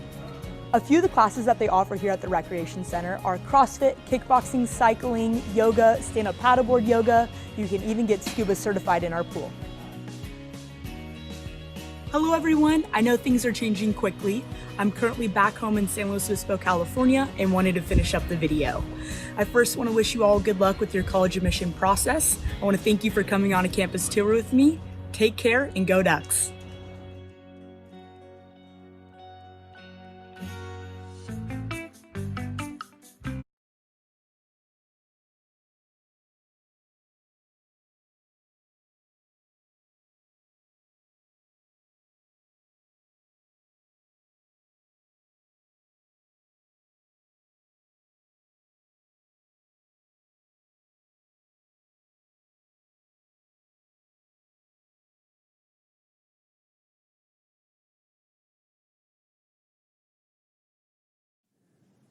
Hi, my name is Dr. Nima Dinyari, and I'm the director of the optics track in the Knight Campus Graduate Internship Program, which is a unique program that allows students to work in industry while earning a master's degree in a relevant STEM field.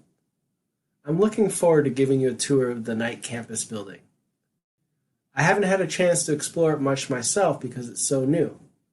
So, let's go and explore what this new building looks like and learn about the science. To start, let's take a look at a Google map to see where we're at on campus. So here we have a satellite image of Eugene with campus centered right here where I'm circling with my mouse. Campus is just south of the Willamette River, less than half a mile walk from this corner. And as I zoom in, we'll see the Knight campus. From above, you can tell that there's really 2 halves to the building, and there's technically 2 buildings to this one structure. Both buildings are 4 stories tall above ground and have one shared basement that spans the whole length of the building. The stories above ground are connected with long hallways that we'll see later. And Right here is the terrace we'll view on the north side of the building, and we'll also see the mill race that is being restored during these images. So again, these images are during the time the building is being constructed, and the building is now complete. We're going to go down to this University of Oregon sign and look at the building and check it out from there. The large University of Oregon sign is at the corner of Franklin Boulevard and Agate Street. From here, we can get a nice view of the Knight campus. Here we see the Sky Bridge connecting to Building 2, and Building 2 connecting to Building 1 through those hallways I mentioned earlier. In the bottom right, we see some classrooms, and here's a view to the north. Here we are across the street from the large University of Oregon sign. From here, we can see there's a water feature along the classrooms. If we follow the water feature down the sidewalk, we'll find ourselves in front of the south entrance to the Knight campus. Further down, we see Building 2 and the Sky Bridge. The Sky Bridge is important. It allows equipment to move between different parts of campus and facilitates collaboration between the different scientists. On the outside of a lot of the Knight campus, we have these glass structures. And in a lot of the glass, we have these little white dots. And those white dots do two things. They block some of the heat from warming up the building and allows birds to see the glass so they avoid hitting it. Now we are on the north side of the campus. Here is the mill race and boardwalk, and above the gray wall you can see some trees poking out from the terrace. Here we have a view of the hallways connecting the two wings of the Knight campus. Let's go inside and check it out.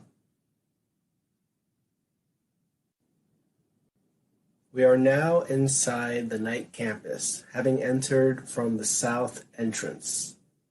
Right there we see the north entrance and the rest of the ground floor. But first, let's take a detour to these classrooms along the water feature.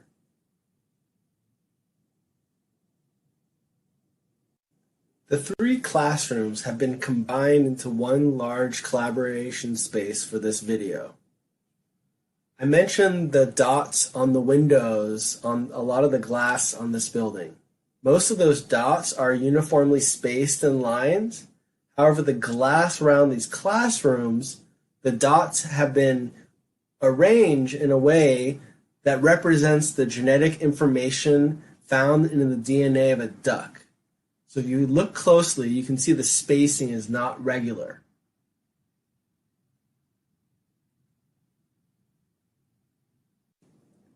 We're back in front of the south entrance to the Knight campus. Here we have some showers and lockers for staff who want to commute to work or maybe exercise during the middle of the day. Here we have the north entrance we were looking at earlier.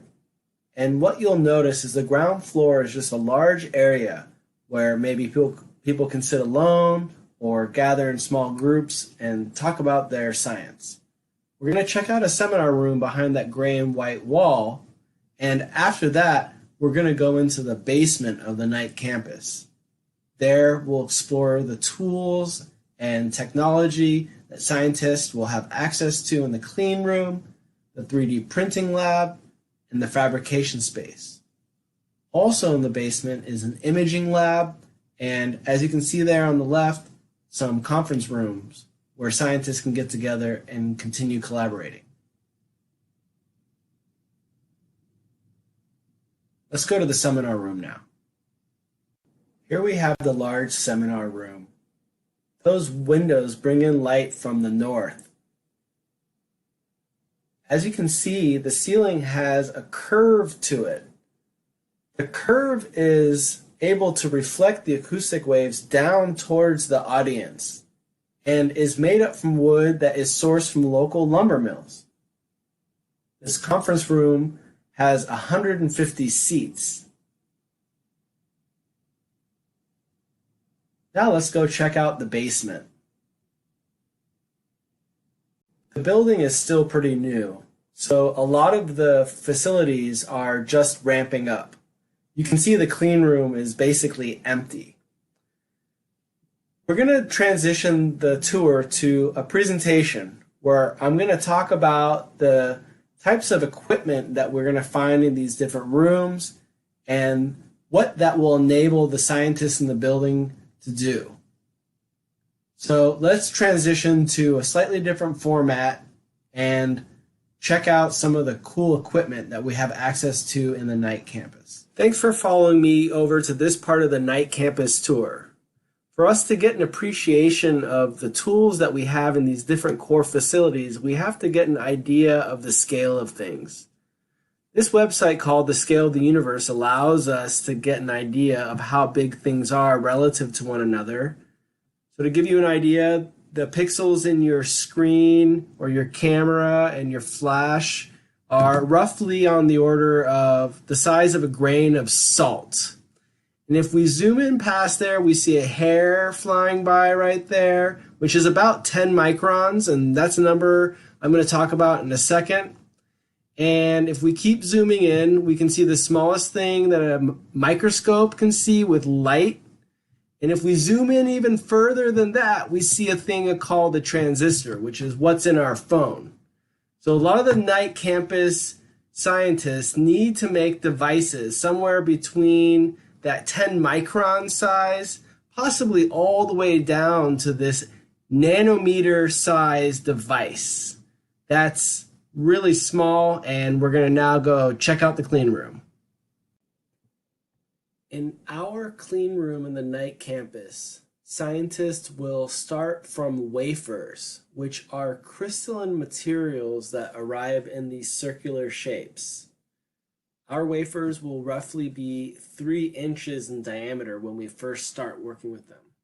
This is much larger than we need, and it's limited to our ability to actually hold something as we move it around between machine to machine. Some machines are as simple as rotating the wafer and dropping some liquid on it to make a thin, uniform film. That film is called a photoresist.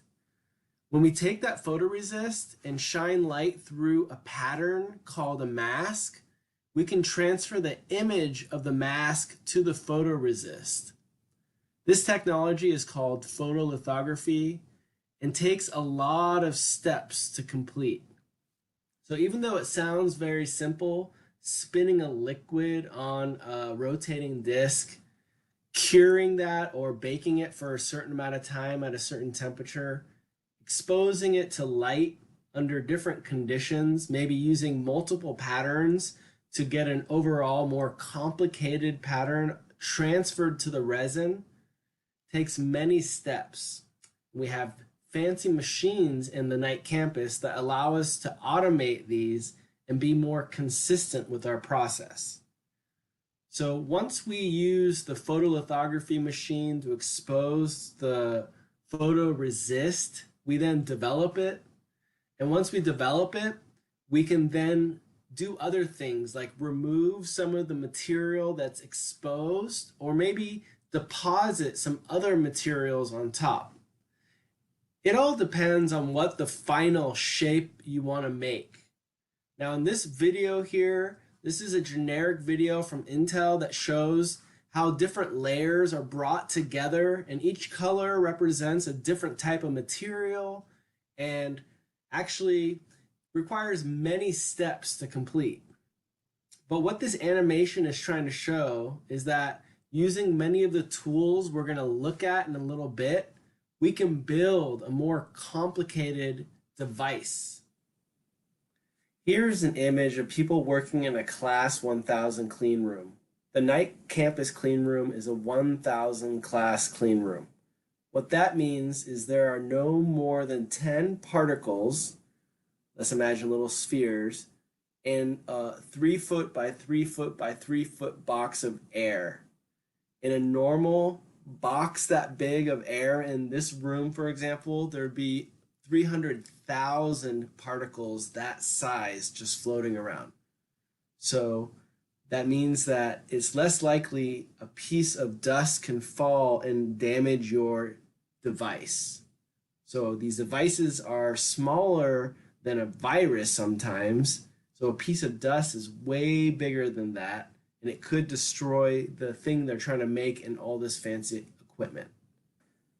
One of the coolest tools in the clean room, which I'm going to show a couple of videos on, is called the dual beam fib. The reason it's called a dual beam is there's two beams that can be focused at one point, and one beam is electrons and the other beam is ions. And electrons or ions are things you might have heard of in chemistry, where electrons orbit a nucleus, and ions are an atom that has a charge to it. And that allows scientists to manipulate things at the nearly atomic level. So this diagram here is a sample that's sitting on this three-dimensional stage. And we're going to watch the magic that this microscope can do in cutting this material.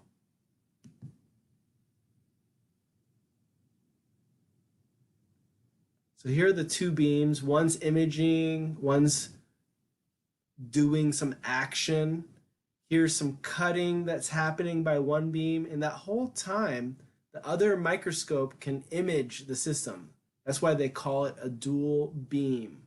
And you can see that they're doing this cutting in this systematic order, and it's a process where they can take the material at this really small scale and cut it and then look inside of it to make sure that the recipe they followed was resulting in a final product that they desired. This same tool is used in the semiconductor industry to make a lot of the microelectronics that we use. So here's a video from a different company that makes a very similar tool. And as we saw earlier, there's a lot of little features that are getting built in a clean room. And a lot of the time we have to pattern some kind of structure, whether it's a bunch of dots or rectangles. And at this really small level, it isn't clear how to do this. So scientists develop a lot of recipes to do what we're seeing in this video, which is patterning, etching, maybe depositing other materials. And that's what this little video is showing us, is how the different tools in a clean room, and in particular here, they're focusing on the lithography or pattern transfer, so they can get the desired pattern in the device. And sometimes they're simple devices like a bunch of holes and a grid, but as you can see here, there can be really complicated architectures that are developed by repeating certain steps over and over again.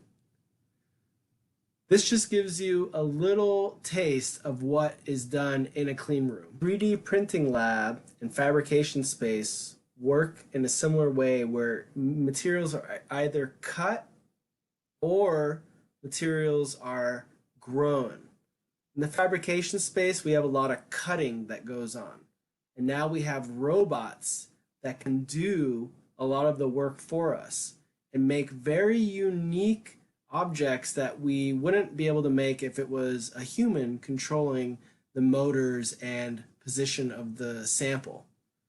So here's a metal cutting tool that cut this custom piece being shown here. The previous tools were primarily showing cutting of materials. Here is growing micrometer size materials. That's smaller than a human hair. We're talking atoms at a time being grown at the tip of this cantilever, and that laser beam is being reflected off the back of the cantilever so it can be measured while it's being grown. So this is a video of this really small structure being printed atoms at a time, and monitored in real time. All right, welcome back to checking out some more of the building. As we walk up to the second floor, we'll be greeted with the beautiful terrace we're going to check out in a second. To the left are the executive offices, the people who run the ship, and here are the entrepreneurial labs that are just being put together. I didn't have a chance to go in there.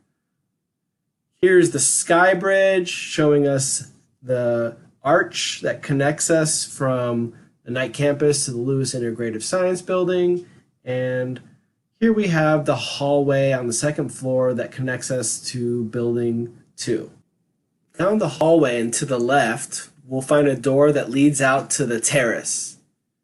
Here you can see there's a lot of space for people to set up a table to do some work, read, maybe get together and chat with someone about some science. There we have a view of the overhang that allows people to use this space throughout more of the year. We're going to go over to this side of the building, which we haven't seen the second floor of, and check out. If we continue down the hallway on the second floor, on the right we'll see the graduate programs for the Knight campus, which I'm a part of. And then straight ahead is the elevator that'll take you to the third and fourth floor. And then over here to the left are 3 labs that we're going to explore in a little bit more detail right now. Now we are in the sensors lab. Sensors are molecules that create a signal based on the presence of other molecules. Chemists or scientists will make those new molecules in these fume hoods. They work in the fume hoods so that the fumes that come off the chemical bottles they're working with can be cleaned before the air returns to the environment. Here we have equipment for a course that's being taught by Professor John Reeder, whose research we're going to look at later. We have a combination of electronics, other hardware. There's some spin coaters I was talking about earlier from the clean room, and they're going to assemble a bunch of different things to make wearable sensors. Let's go check out the genomics lab, which is just around the corner. The genomics prep lab can be thought of as an extension of the sensors lab. There's similar equipment and lots of sharing that happens between the two spaces. But of course, there's specific things like these freezers and refrigerators that the genomics scientists use to store their libraries and work with their samples. Just on the other side of the wall from the genomics prep space is the polymer characterization lab. There are so many different polymers in our life, and actually our bodies are made of polymers.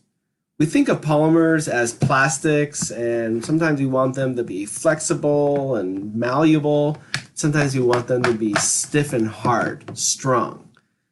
So at each one of these stations, there's a different polymer characterization technique, like something that can measure how stiff it's going to be at different temperatures. And it automates the data acquisition or collection. And that way we can visualize the behavior of polymers as we change some property. Now we're on the third floor, right above where we were.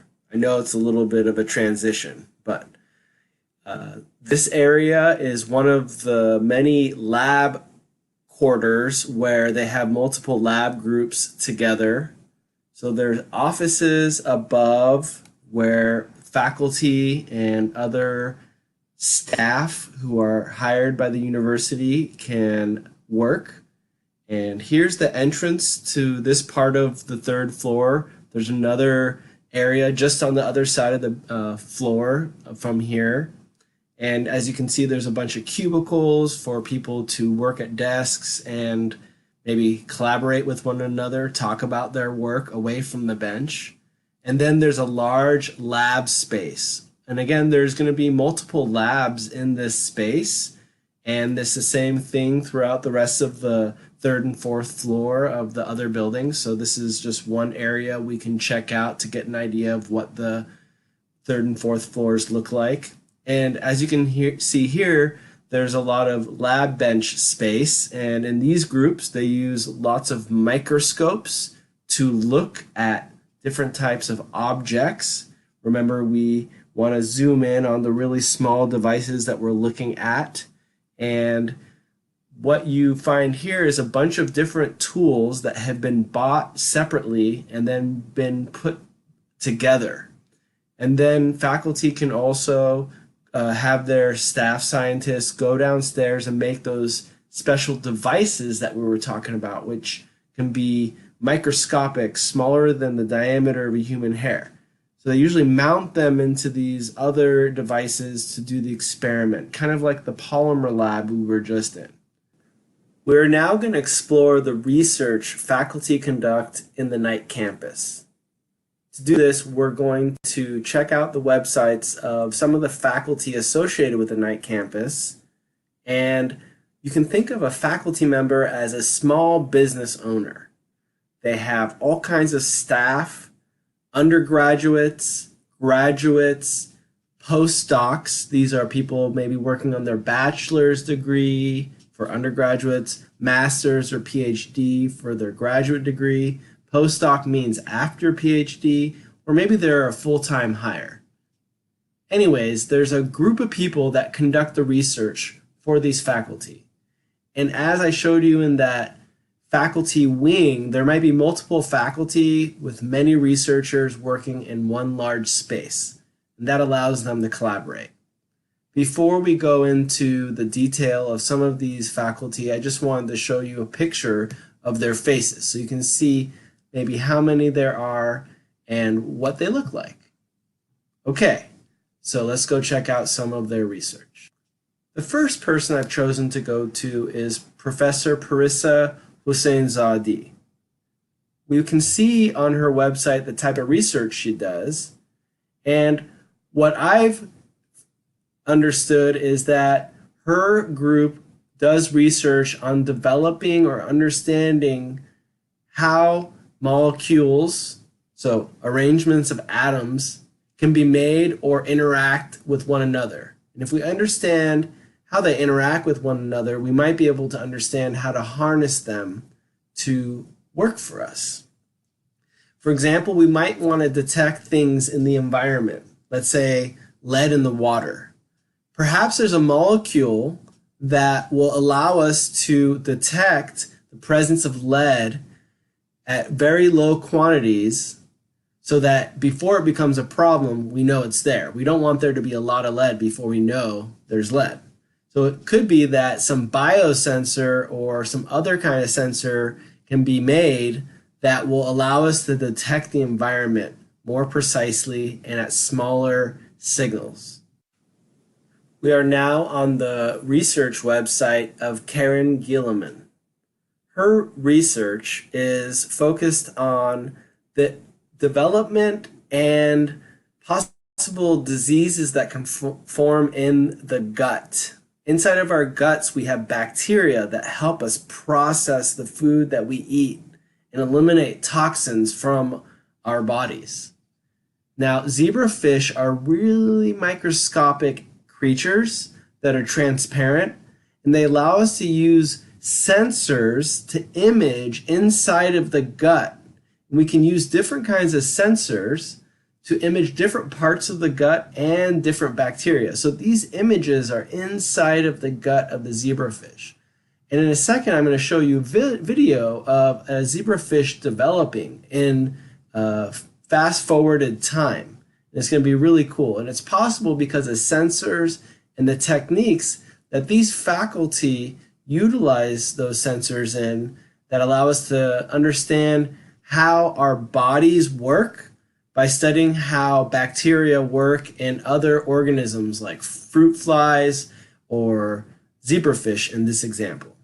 There are many researchers that study zebrafish on campus, and they have to use these very fancy microscopes that allow them to look at the zebrafish at many different stages, embryo to fully developed, and they want to look inside in 3 dimensions. So this is a video of one type of microscope, that allows the zebrafish to be alive and for it to be imaged.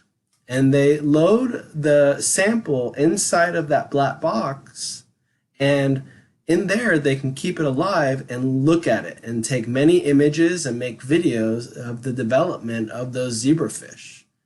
So here are videos from different directions from that box, and you can see the embryo splitting cells over and over again. And here's a different kind of sample with those biosensors in them that allow us to image different parts of the animal and distinguish them based on the color. So Professor Reeder has a pretty interesting research focus, and that's around smart biomaterials. And he has a couple examples on his research page, and we're going to do a deep dive on this one in the middle here. But you can see that these little sensors sometimes are as fine as the finger print grooves that you have. And he also works on materials that interface with the brain, which is a big part of some of the science that goes on at the U of O. For this sensor that he's developed on the skin, I'm going to look at this research paper, and the research paper has figures in it, and this is a very good figure that shows how the device works. Now, it fits on the top of your hand, and it's made for athletes or anybody who wants to exercise and monitor their hydration.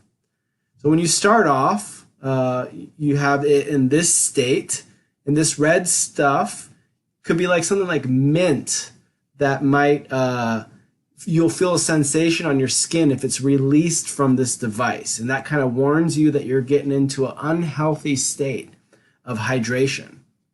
As you exercise, sweat gets pumped in through the microfluidics that have been made with a lot of the tools in the core facility.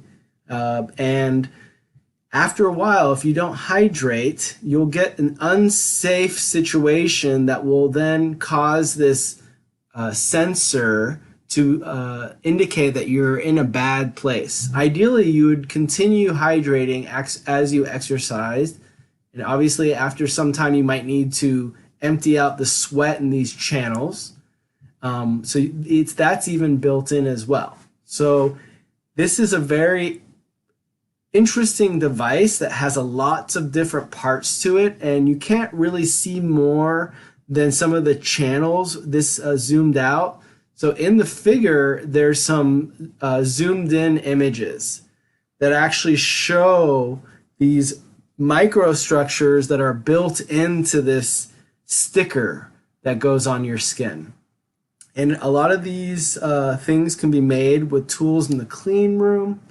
And I'm not sure exactly how this is made, so I can't give you an exact idea of the steps.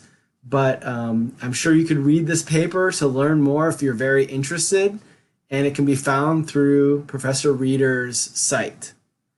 So I hope that you have a taste of the Knight campus building structures and the incredible research that is being done at our campus, and possibly that you're encouraged to learn more about what we have at the University of Oregon, that you can maybe get inspired to study yourself. Feel free to reach out to people, don't be shy, and hopefully we'll see you on campus sometime soon.